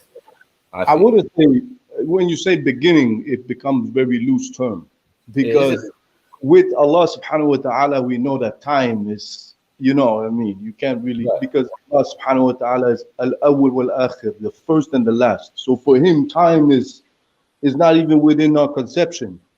You understand what I mean? Okay, but can we at least say that the jinns and the Maliks were made before man? Yes, 100%. Right. So then that's given us a little. In the beginning of human history, that's something that happened. It's not allegorical. Yeah, the beginning of human history is a beginning, but not the beginning. Yeah. It's far from the beginning. Far from the beginning. Right. And we're saying that the version we got now is based on a beginning that wasn't that long ago. So then it would make sense. I mean, that people are misconstruing the story because the original stories are there. We've got them in the Sumerian, we've got them in the Kemetan. These are where all of your texts are coming from, all of them. I wouldn't say that's where they're coming from because I'm telling you that's where they're coming from. Wait one second. He got them from Wahi, from revelation. So he didn't get it from this place or that. No, he got it from Jibril alayhi salam or directly from Allah. Direct revelation. So we can't say it's coming from there. We can say yes, in history. Jibril seems to be from Kemet. He seems to be from Kemet because I said already, it's just language. You're saying Arabic and Arabic is not even around in the time that we're talking. And we're naming these prophets and all of that. We're saying it in Arabic, but we're not saying it in its original tongue because that was not the original tongue at that time. So if anything, we're doing a disrespect or disservice to the prophets, the nabis, and all of that because we're using terms that only came around well after them. Okay, but let's say wait. Every single one of them. Yeah, and I'm saying that even the Arabic that the Prophet spoke, peace be upon him, is not the one being used today. So there's already a there. I mean, it's called Fusha, that Arabic that was used. So you can't. The language is still alive. You get me? But yes, there's a lot of broken Arabic today, and it's not really good because. Yeah, it's better to go back to the alive language. It's still alive. You can many ulama, many scholars, right? Rabbaniyun, and they have a direct chain to the Prophet sallallahu alaihi wasallam. They have a direct chain. His teacher was taught by his teacher, and then you go to a companion, and then that companion you go to the Prophet, and then you go to Jibril, and then you go to Allah.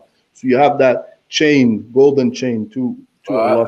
As I said, look, if you can look at the Yoruba idea and know that the idea of having idols, because the Kaaba was a house of idols. We know this. Something that needs to be explained. So in the Quran, exactly. So if there's 360 gods around them idol, who are those 360 gods belong to? These were so these were this also is connected with the story of Nuh and the plan of Shaitan.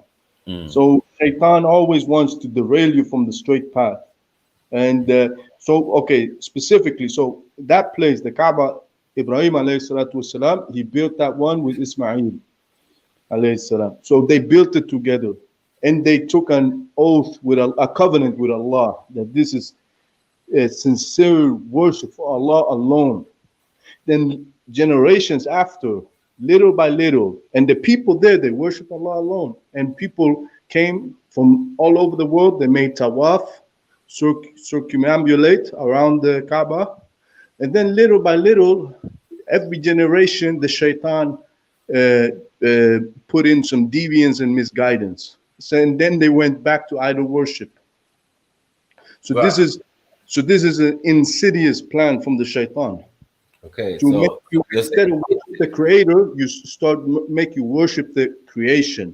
And then if you would ask these pagan mushrikeen, the pagan Arabs, if you would ask them, why are you worshiping these? They say we only use these to get closer to Allah.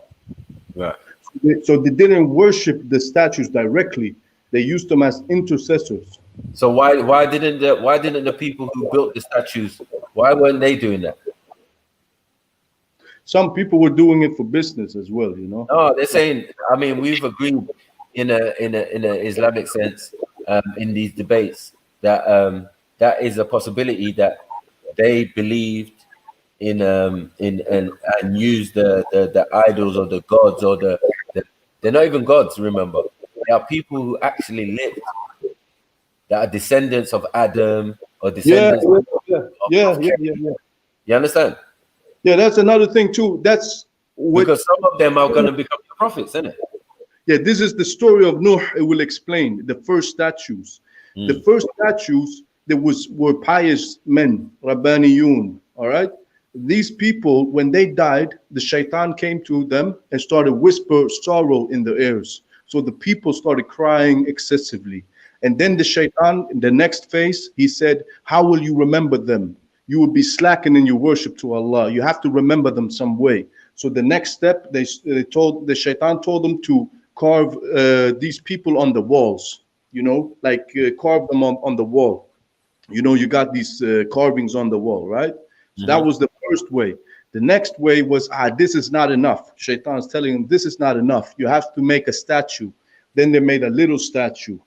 Then the next generation, Shaitan came and said, listen, you have to show more respect, make them bigger to remember these people. There were still like photos of righteous people that were upon the straight path. And then the next generation, they made them bigger and bigger and bigger. And then the shaitan said, your forefathers, listen, when you walk by, just nod your head of respect to this person. Just nod. Do not bow. Just nod your head a little bit. Then the next generation told them, bow to them. And then the next generation after that, shaitan told them, your fathers used to worship these for rain. They used to ask these statues for rain. And that's the time when Nuh alayhi salam came and called them back to Allah. And the people said to him, why are you calling us away from what our forefathers used to worship? So this was a big lie built. And this is the insidious way of shaitan erasing the true history and putting out corruptness and confusion. So hold on, wait. So even though they built the statues, what was the violation that caused them to be wiped out? Was it that, or was it something else? Say it again now. What caused them to get wiped out? Was it the statues, or was it something else?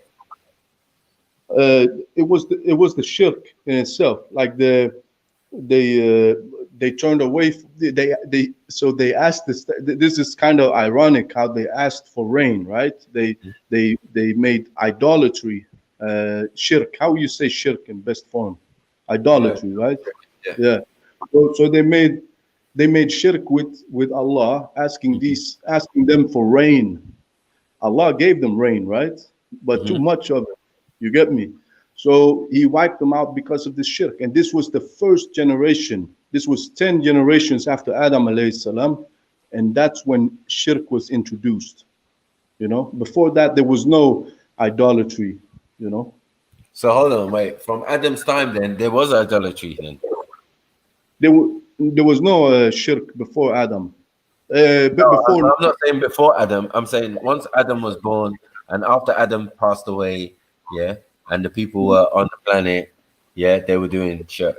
That's what you're saying. No, it was 10 generations when it got introduced.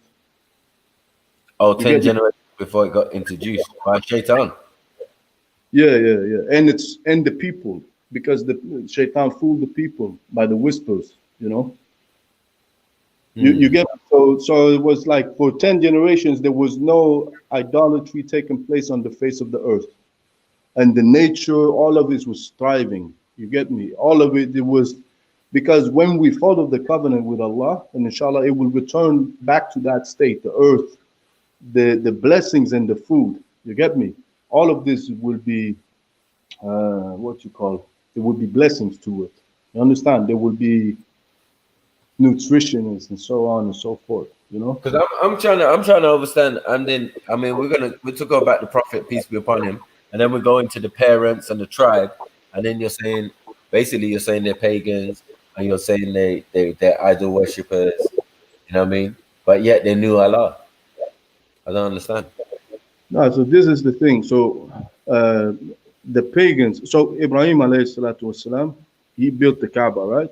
In some narrations, they said this is the same place where Adam alayhi salam got when he got expelled from Jannah, the same place. Right. You know, and that stone it came as a sign. From the beginning, it was totally clean, you know, and then by the time it got from every sin of humans, it got like a dark spot on it, and then it, you know what I mean. So at that time, Ibrahim alayhi salatu wasalam, he taught them Tawheed, the worship of Allah alone. La ilaha illallah. He taught them that. And then, so they knew who Allah was, but then generations after generations, they start to have intercessors with Allah.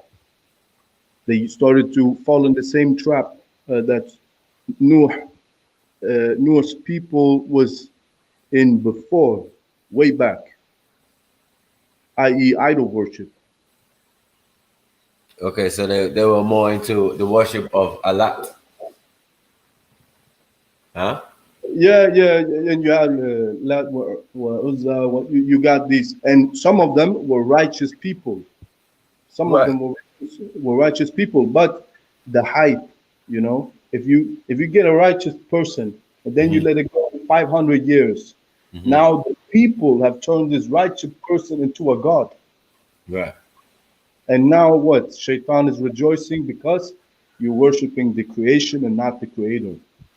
Good point. Good point. Yeah. But they also, at least they're worshiping the creation, yeah, which is a process that they know. It must be something that they know. For something to be a shirk or something to be bid'ah or something to be any of these things or even haram, yeah, they must have been able to do them at one stage. That it was fine to the creator that they were doing these things.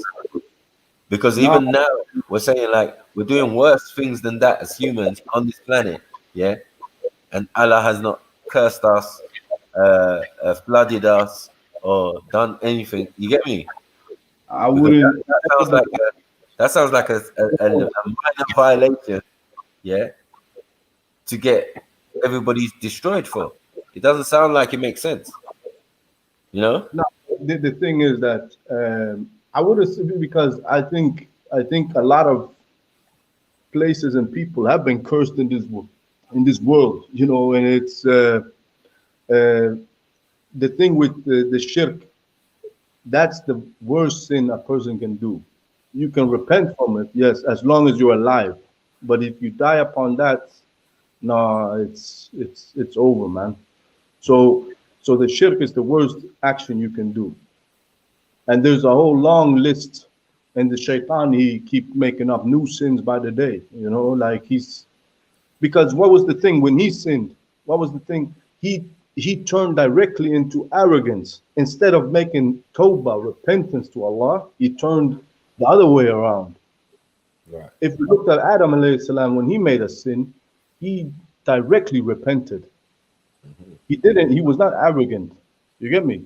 So that's the difference between Iblis, may the curse of Allah be upon Iblis and his followers. I mean, that's the difference between the two, you know? So but I don't understand. Who did the jinn work for? Among the jinn is a creation. So Okay. you have, who did the jinn work for? No. What do you mean? Like you got jinn that worship Allah, and then you got jinn that worship other things. Right. So in the main, you would say the jinn worship Allah. Some of them, not all of them. It's just like humans. You got some humans working for the devil, some working for Allah, some working for, you know. Yeah. But who is Shaitan working for? Shaitan. Oof. He's working for himself, basically, man. How? Because he took an oath when he said, I will misguide all of them. And then Allah subhanahu wa ta'ala said, you will misguide everyone except the sincere worshippers of Allah. You get me? Okay. So is that not an assignment, or is that not a job? Yeah, it's an oath. That's the oath he took. Right, so that's the contract then. Yeah, but who did he take the contract with? You just said it. No, but Allah didn't tell him to do it. Yes, he did. No. Shaitan said he took this upon himself. He could have repented like Adam and said, Astaghfirullah wa atubu ilayh. Oh, no, wait. Does Allah subhanahu wa ta'ala know your thoughts and what's going to happen for you? Yeah, but he do not control. He did not place them in me, saying it was not Allah who thought it for you. No, I'm saying like whatever Shaitan is thinking, Allah knows best. Allah knows what you're going to do already. So yes, it's an assignment. Yes, okay, you want to do that? Hold on one second. You want to do that, Shaitan? Well, only to this parameter. This is your oath. This is the contract. So who does Shaitan work for? He works for Allah subhanahu wa ta'ala. No. A'udhu billah. No. Shaitan, he works. He works for his own ego. He works for his own kibr, arrogance. This is the worst disease there is. But can he even exist without the will of Allah? Say it again now. Could what? Can he even exist without the will of Allah? No, nobody can. Thank you. So that's my whole point. Like, you're trying to intellectualize something that none of us have a concept or knowledge of. No, but you're talking about the qadrullah. You're talking about the destiny of Allah.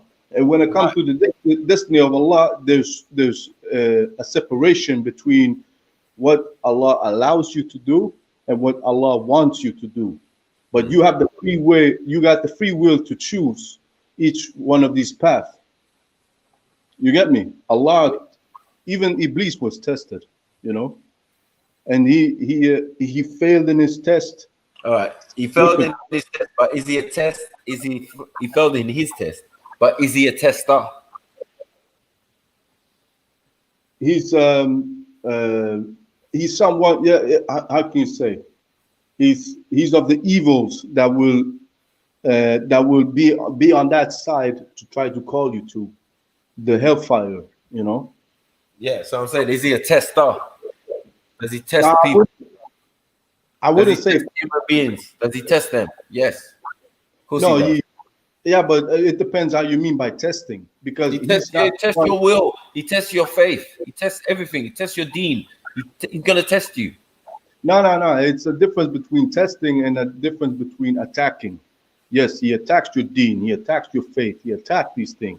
No. But he's not testing you. He wants you to fail. That's the difference. But if he knows your deen better than you, how does he need to attack? He doesn't need to attack you.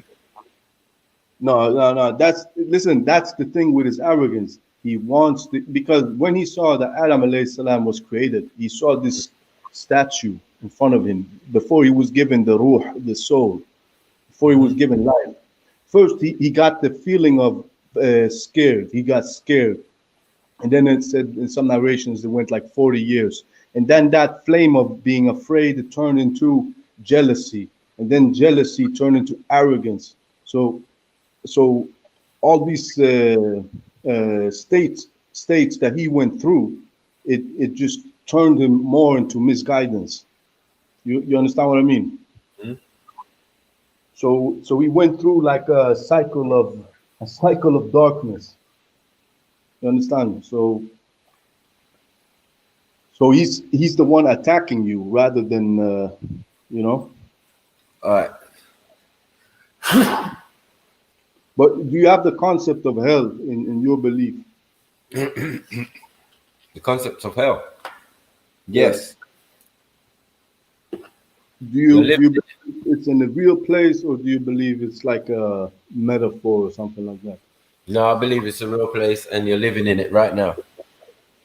No. This would be paradise compared to hell. You think? I know. You think with all the killings, the murders, the wars, the thing, this is paradise? No. This is the place of test. This is the testing board right here. Okay, so that's what we're saying. Hell. No, it's not hell. This is Purgatory, where you get tested. Yes. Hell is where you get tested. Yeah. There are three planes of existence, right? And we are in the lowest plane of existence. The plane of physicality, of matter, of things that are whole. When we go above, we're into the spiritual realm, the metaphysical realm, where the Maliks are. Let me jump in quick because you said something interesting there. Because I agree to a certain degree, but you have another twist to it. You said this is the lowest place where we're living. Yes. I agree with this. Do you know why? Because it's called something Sama'a Dunya. And Dunya, it means the lowest. Right. So we got 7 heavens, right? Yes. 7 multiverse. The Sama'a Dunya is the one farthest away from the Arsh, the throne of Allah. That's the lowest heaven. So yeah, we are living the farthest away from.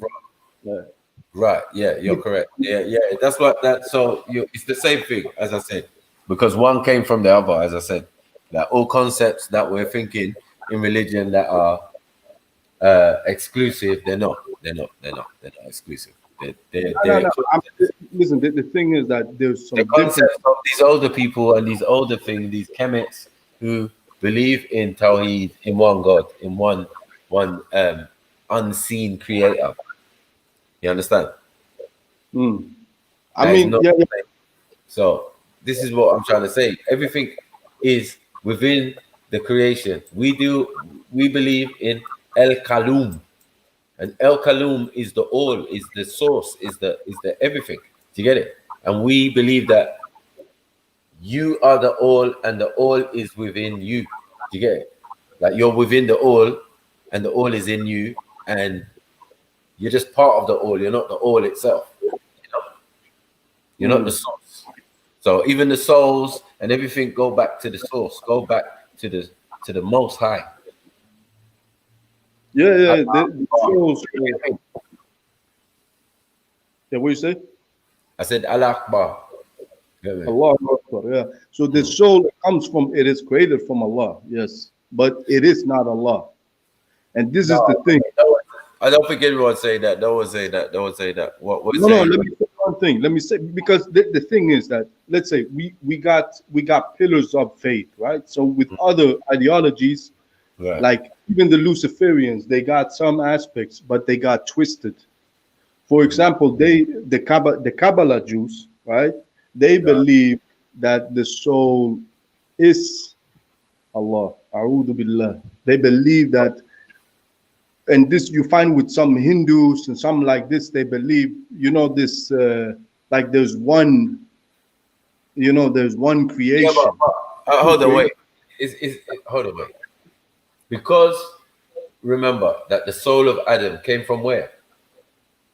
Say it again. The soul of Adam. Yeah. Yeah, it was a creation of Allah. Yeah. Right. It came from Allah. Yeah, but it is not Allah. You understand the difference? They say it is. No, I know. Why? What's the difference? Explain. The difference is that, so you have your consciousness, right? Right. Your consciousness was created from Allah, but it's not Allah. You understand the difference? No. Let's say you build a house.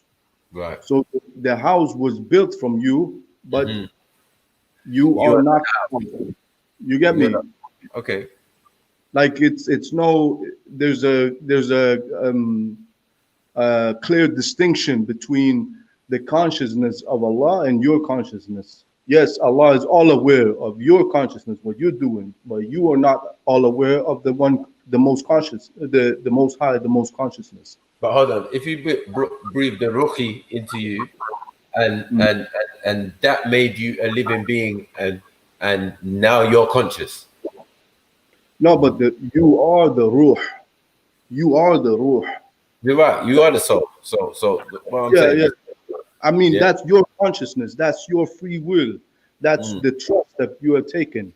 And that's why it says in the Quran that even the mountains, they shied away from this task, from this trust that were given, but the humans, they took it upon themselves to be tested by Allah, because we were created and we have all taken an oath before Allah in the creation of Adam alayhi salam.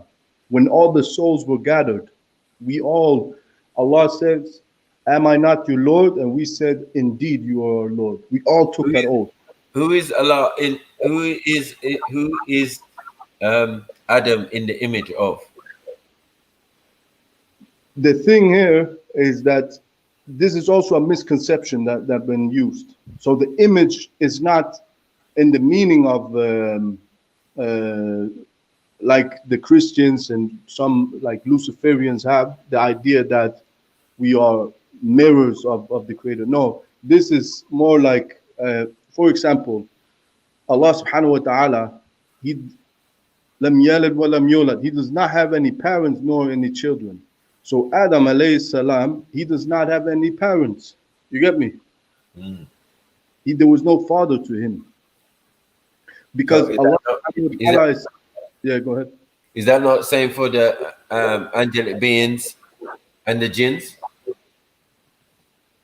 Not the jinns. Maybe you could say with the first jinn that was created, but the angels, yeah, you could say they do not have any father nor any offspring. Right. But so jinn, they have offspring.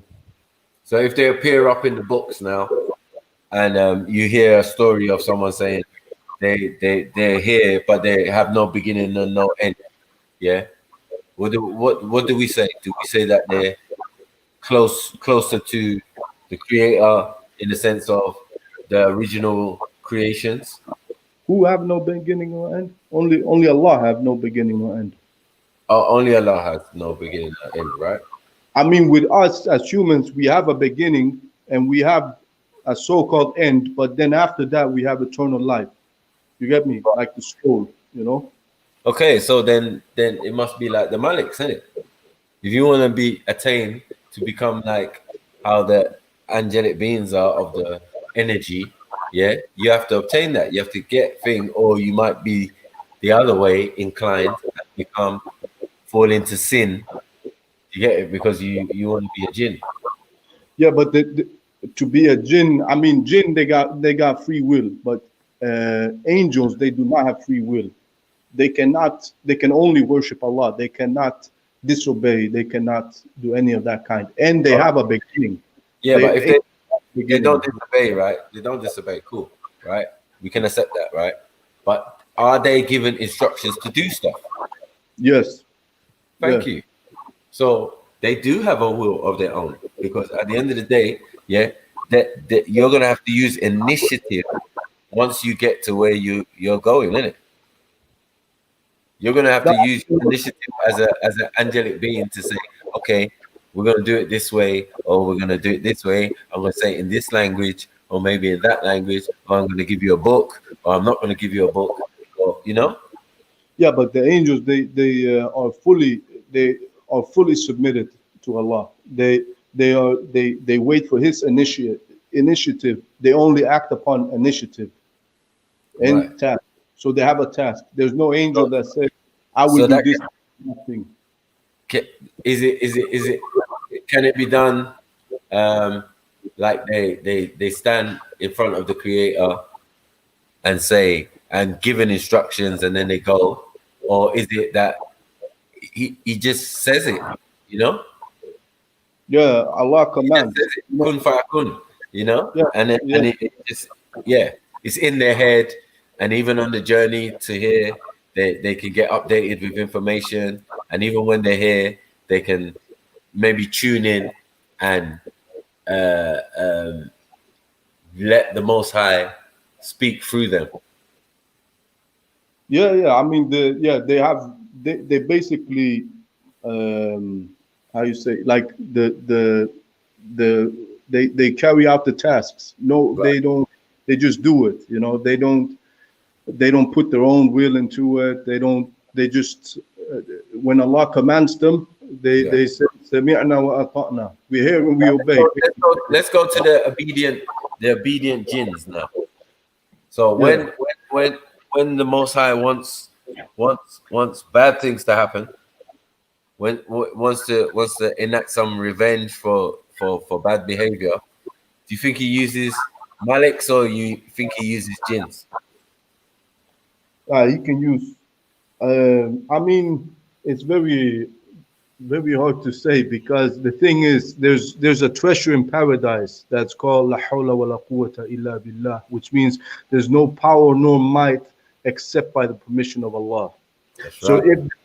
if no evil will touch you except by the permission of Allah. And sometimes the evil can also be a test. And we know that the prophets were the people that were the most tested ones, you know, by many ways we can see this and understand this, you know, like by hunger, pain, and these things. It can be a test from Allah. But la hawla wa la quwwata illa billah, it safeguards you. So yeah, I mean, a punishment, if you would mean like a big punishment, Allah could do that without even using any angels nor any other creation.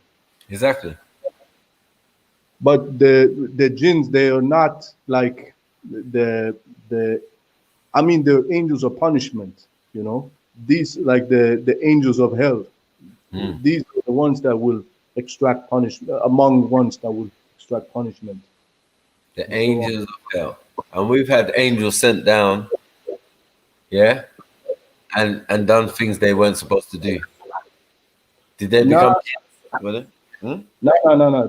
Like, this is another thing with Christianity and Judaism, that have a misconception about fallen angels. In Islam, we do not have that. However, we do have angels that I think you're referring to, Harut wa Marut, the two angels that were sent down as a test with magic, right? Yeah. So yeah. But these were tests. These were, Allah sent them as a test, and they said, whoever, they made a clear disclaimer saying, if you take part of this magic, the knowledge of this magic, you will exchange your hereafter for this world. Okay. So you who sent them to do this? Allah sent them to do this. Right. This is my point. Do you get it? Because he assigns and sends people to do stuff. He sends messages. He sends all sorts. He does a lot. Do you get it? He uses these other beings for his purpose, to, you know what I mean, to guide the ones he put the spirit in of his own self. Well, you mean, yeah, but the thing is that the angels, they can carry out tasks. For example, there's someone called the angel of death, right? Malik al-Maut. This is the one that will extract the soul. And then you have an angel that will guard the hellfire. And subhanAllah, this angel, every time they try to flee out from hell and they see the face of this angel, it is so hideous and horrific, they want to run back into hell. So this description of an angel, many people would think, nah, this sounds more like a jinn or something like that. No, this is an angel. So there are angels that are carrying out heavy tasks. They're not all just what you would perceive as, or what a person would perceive as the beautiful things. You understand what I mean? They put in hard work. So I said they put in hard work. So they must be, that's why I said they must be built and shaped like men. Do you get it? When these things happen, they're like men. Nah, the thing is, like we said before, like the angels, they can take the shape of a human, but the true, for example, Jibril alayhi salam, how did he look? He had like 600 wings stretching all over the horizon, you know? You get me? With all the colors, like I think it was like colors of rubies, emeralds, and like that type of, you know, beautiful color. So that's like an angel. If you would see that, it would be like the most beautiful thing you've seen in this dunya. But the most beautiful thing that a Muslim, that we strive for, is to see the face of Allah. is to see the face of your creator. And when you see that and you're in paradise, it's so beautiful that you will forget all the blessings that you've been giving in paradise. You get me? It's like I don't know. If he's outside his creation, I don't know how you can see his face.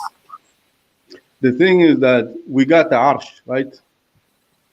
So we got, and then the highest point, because this creation is limited, there's an end to this creation. Mm-hmm.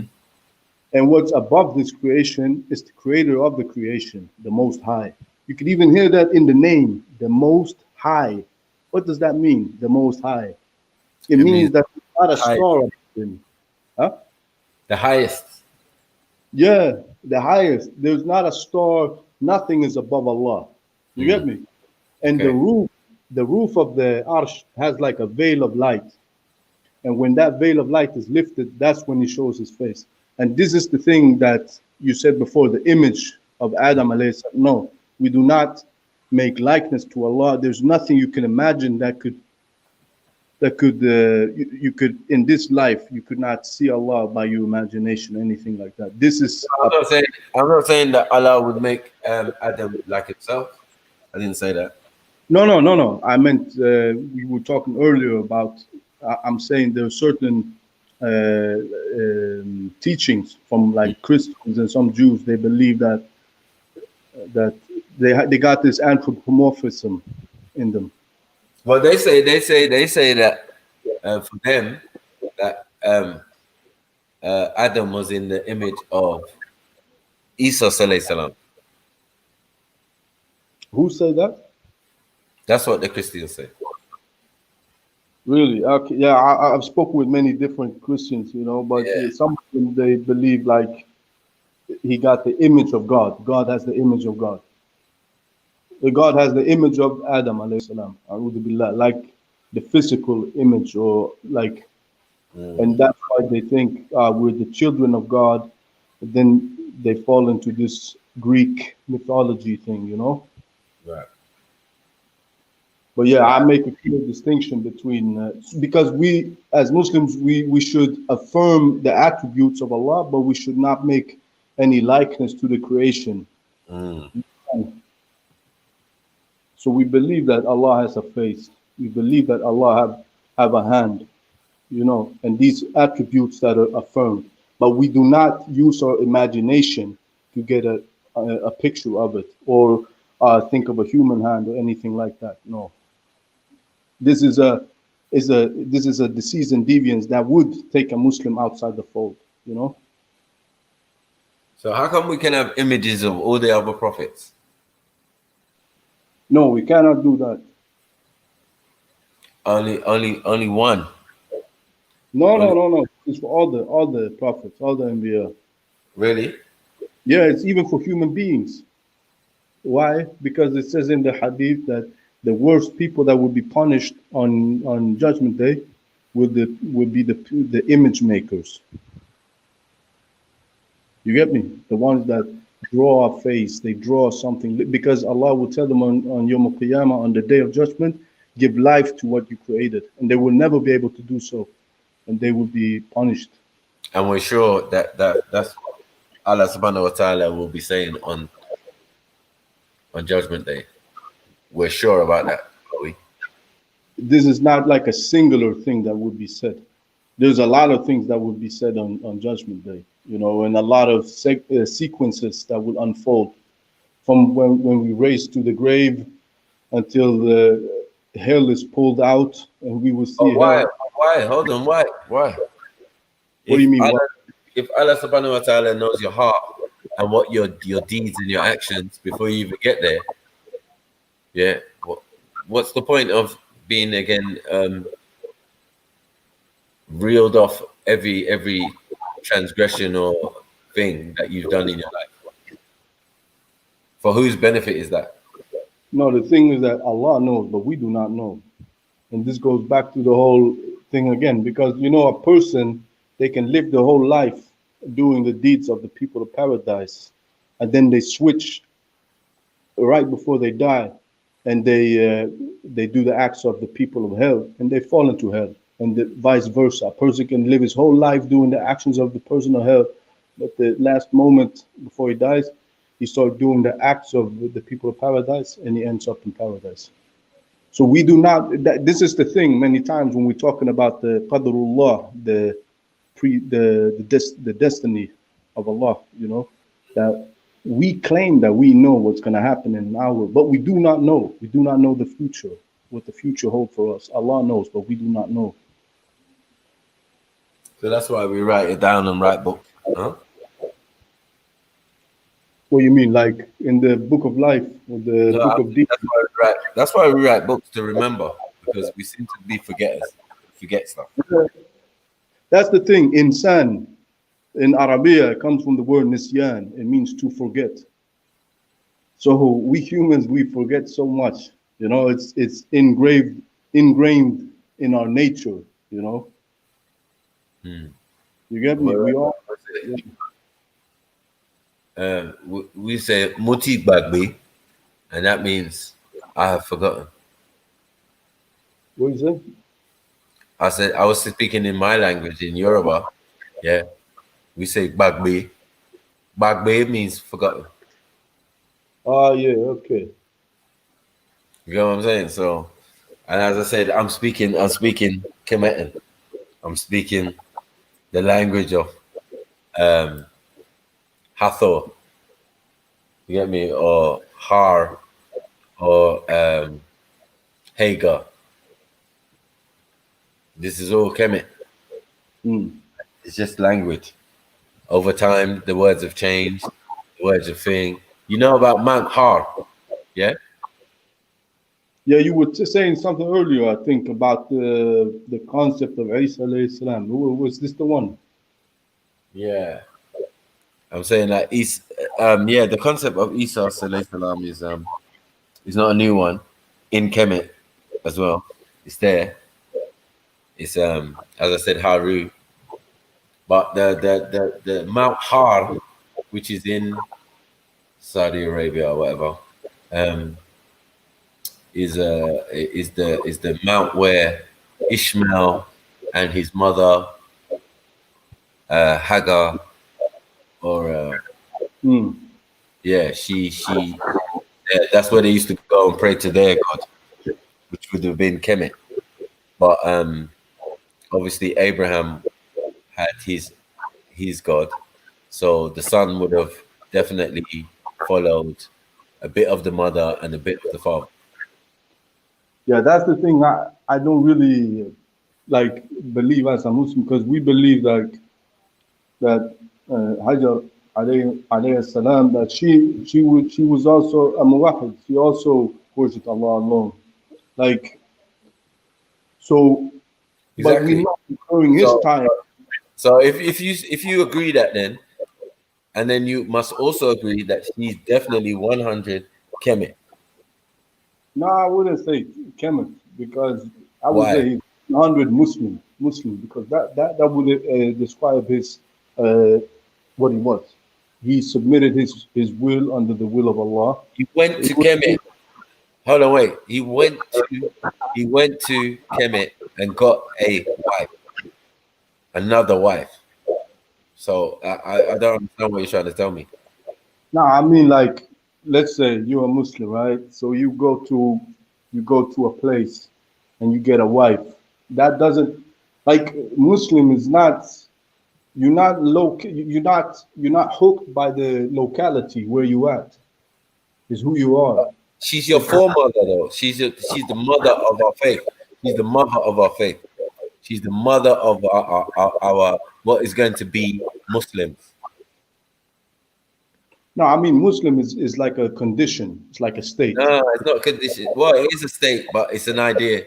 It's a concept. But what I'm trying to say is, for the tribe of the Prophet, peace be upon him, to come, and that's what we're dealing with, that bloodline, coming from Ibrahim, the Prophet, peace be upon him. You get it?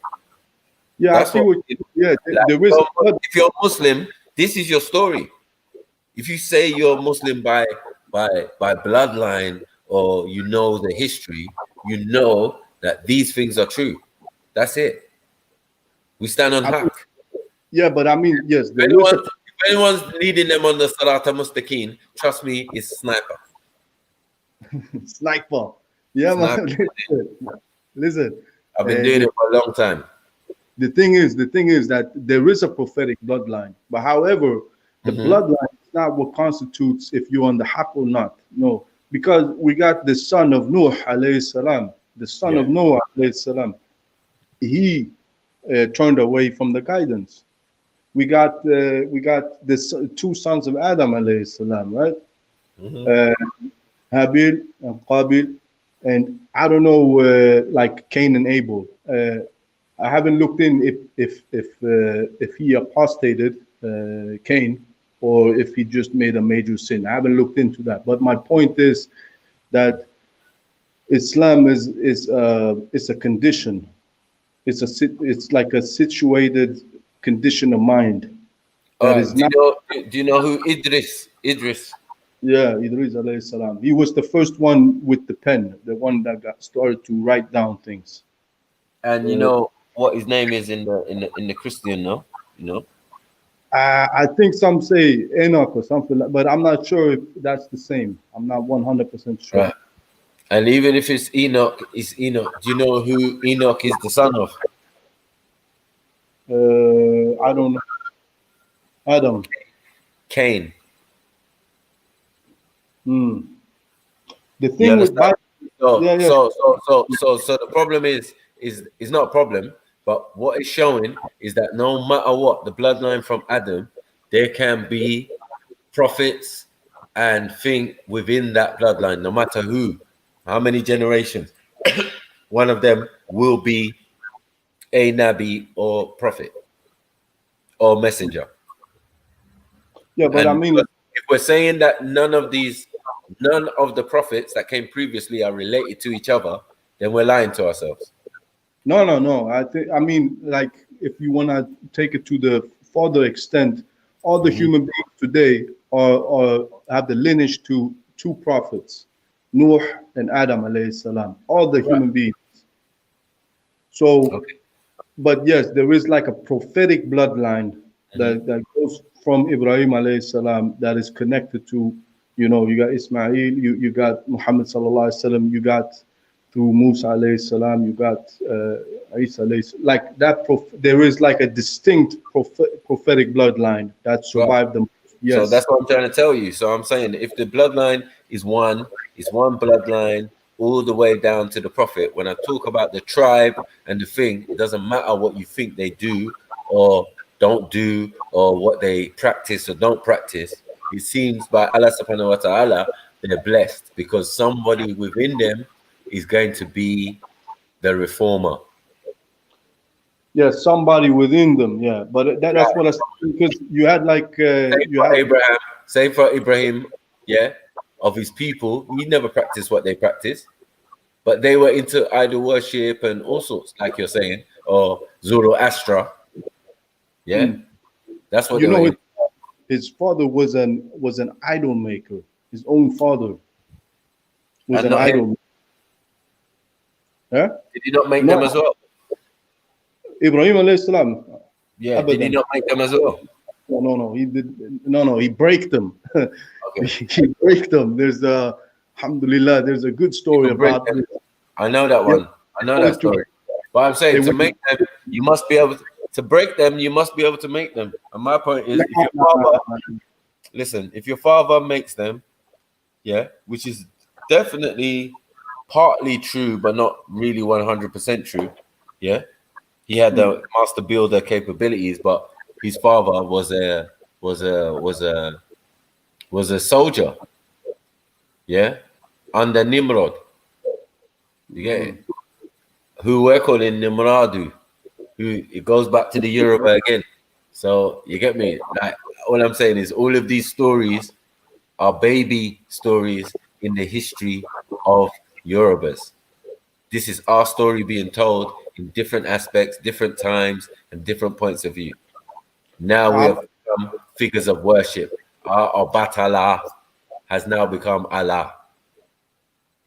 Yeah, I don't know about, like I said before about Kemet. I don't know the history full on by Kemet, but I just gotta say my battery is slowly ticking down. You know, this Yeah, this thing, it sucks it definitely.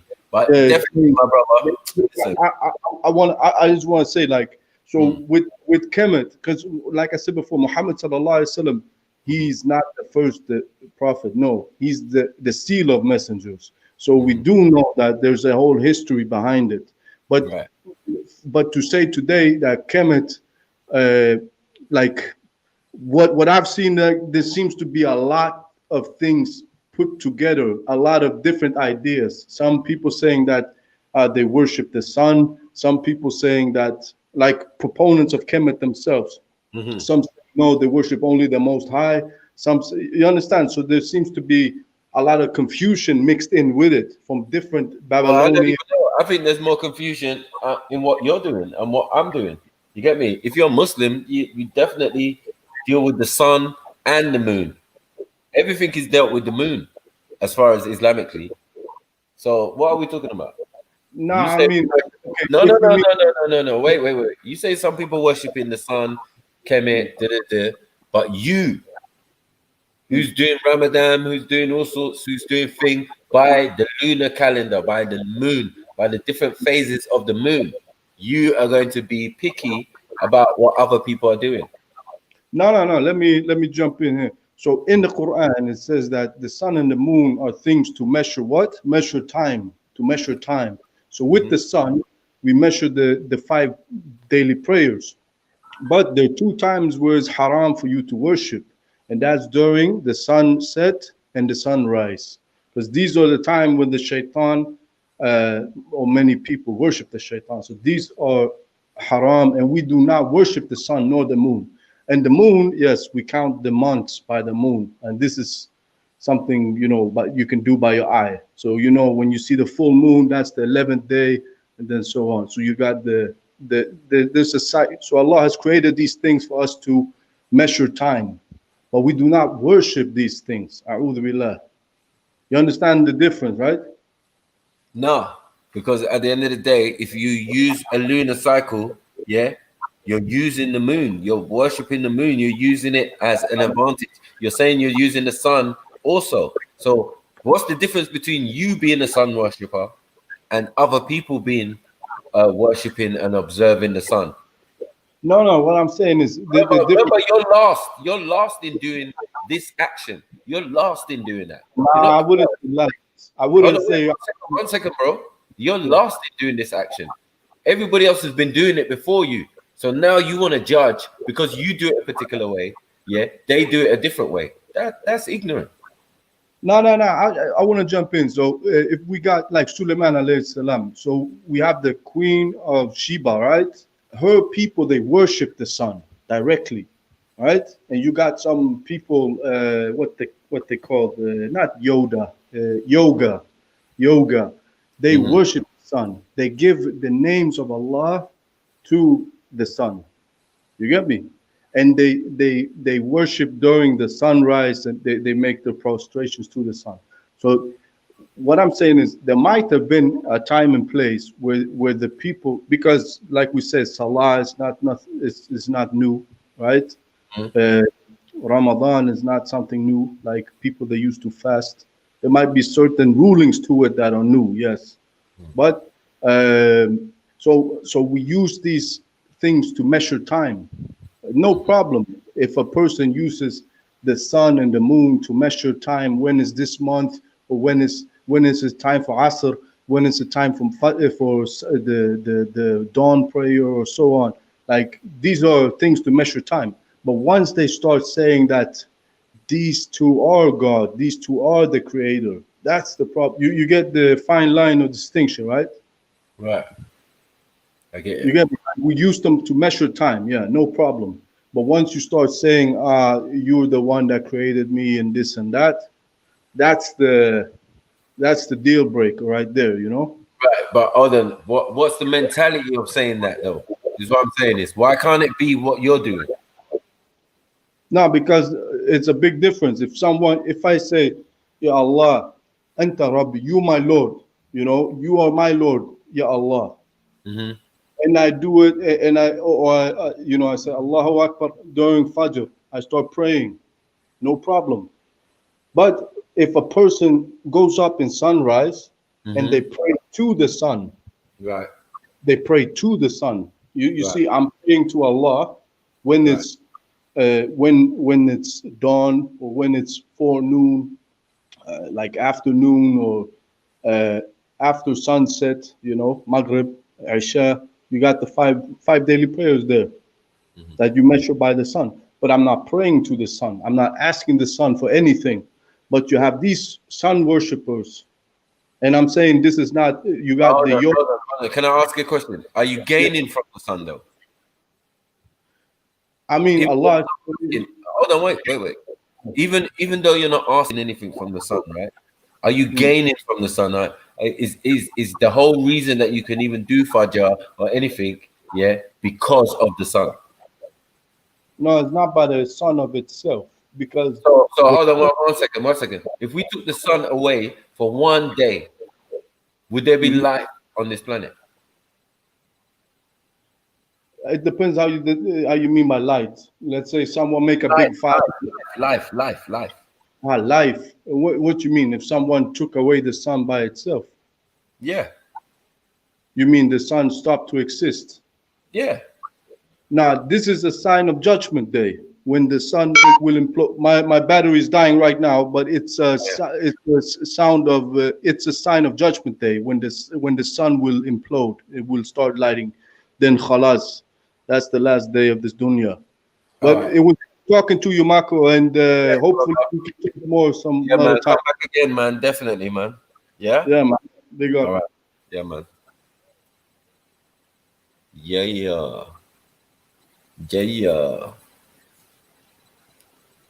What can I get? Just don't care. Who next? Who created the sunset? That's what I'm saying. No, yeah, well, you saying get my mind right. I know that. I'm saying who created the sun, because the next question I was going to ask was who, if the Most High creates messengers and intercessors, what is the sun? Do you get it? What is the sun? Is it not a messenger? Is it not transferring information and giving life? Is it not a creative force of the creator? Come on, man. Easy, light work, man.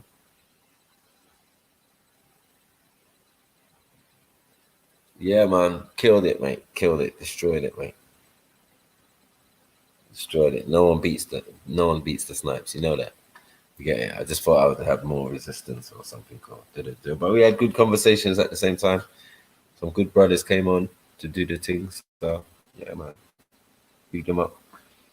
But yeah, man, all are gonna falter at the wayside.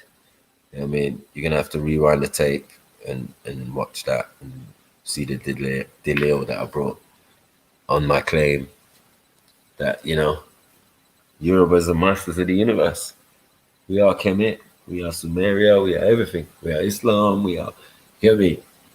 We are the Nagas, everything. Every culture in the world is just reflecting Yoruba culture and traditions and creation stories and all of that. You know what I mean? So yeah, it is what it is. And as I said, the behavior of these Kemetans matched up when you put it against these Yoruba is very, very similar, very identical in their actions, how they live, how they rule, how they do everything. Very similar. Then language also. So language is definitely a significant factor. But yeah, everyone want to say cultural appropriation. This is what I've come to break. Dispel the myth. FTK. My thing's authentic. Yeah, you can jump on my thing, no problems. Just know your place, right? You're part of the family, yeah. And this is like, this was a sink, this was the plug. You get it? It's all, yeah. Everything starts from somewhere. You get me? And then some people's story and origin and everything and all of that starts with the man them still. Get me? Some people got to take that L. You know what I mean? We created y'all. You know what I mean? That you even talk about your kingdom or your civilization or your country. Oh, I'm this, I'm that, I'm that. Bruh. Well, that even dust. Yeah. Man then was walking around on some different stuff. And we made sure we wrote it down and kept it for you. So you wouldn't forget. As I said, yeah.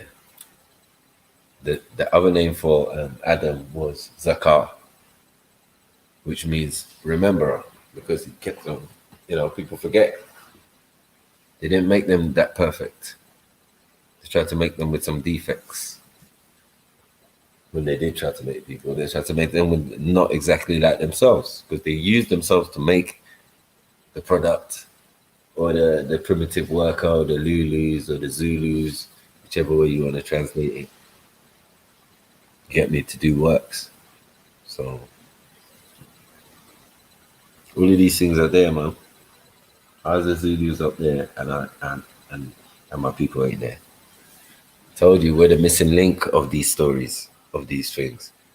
We're the ancient tribes of Islam, and you get me, or Mecca or Becca, and these places. We resided there. We resided in Kemet.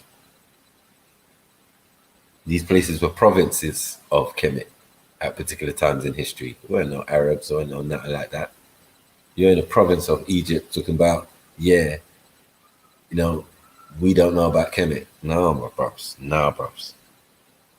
You got Kemet all around you, carved into the stones, into the little, man, carving little towns and that, into the rock faces and all of that. Yeah.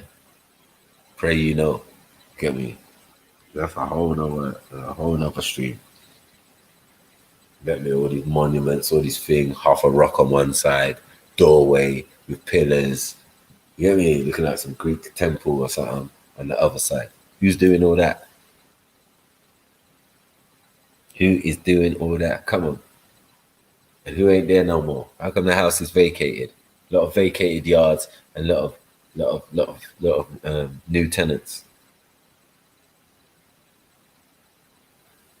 So yeah, my span, my youths. Get me? Big up yourselves, mate. Big up yourselves, but definitely big up your ancestors. Get me? When we say Ashe, is the word for Amen. And we know what Amen or Amin means.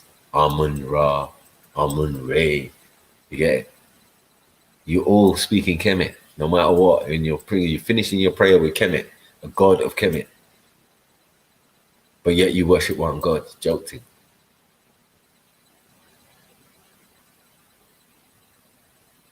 Man are saying Amin. Man are saying Amen. Listen, Amun. Amun Ra. Amun Re. You get it? Atum Re. You get it? Like, don't play with us. We got principles out here. The unseen, the seen. Yeah. Yeah. And the gun magazine. So yeah, man, big up yourself, man. What, 6 hours and 19? I was feeling that, man. It's a nice little show. Don't not overdo it, but we might come back tomorrow and same Ras Clark team, bank holiday settings. Get me? Go and enjoy your evening and the afternoon and the carnival and not carnival. And you get me? Yeah. I think rice and peas is running, so get me? We're gonna see if there's some rice and peas left for me. Get me? So big up everyone inside. Please like, comment, subscribe, hit the PayPal. You get me? Support the channel so we can keep bringing you the real, all this real stuff. You get it? Yeah. Big up Africa. Big up all the Africans around the world, all the Yorubas around the universe. You get me? All the people in the comment section who think they're Somali or whatever, but they're actually Yoruba. It's cool. love you. Yeah, all the people in India and all of them places, they're thinking their thing, but the Yoruba of French, of Yoruba, like, come on. Yeah. Give praise to the most. All right. Anyway, I'm out.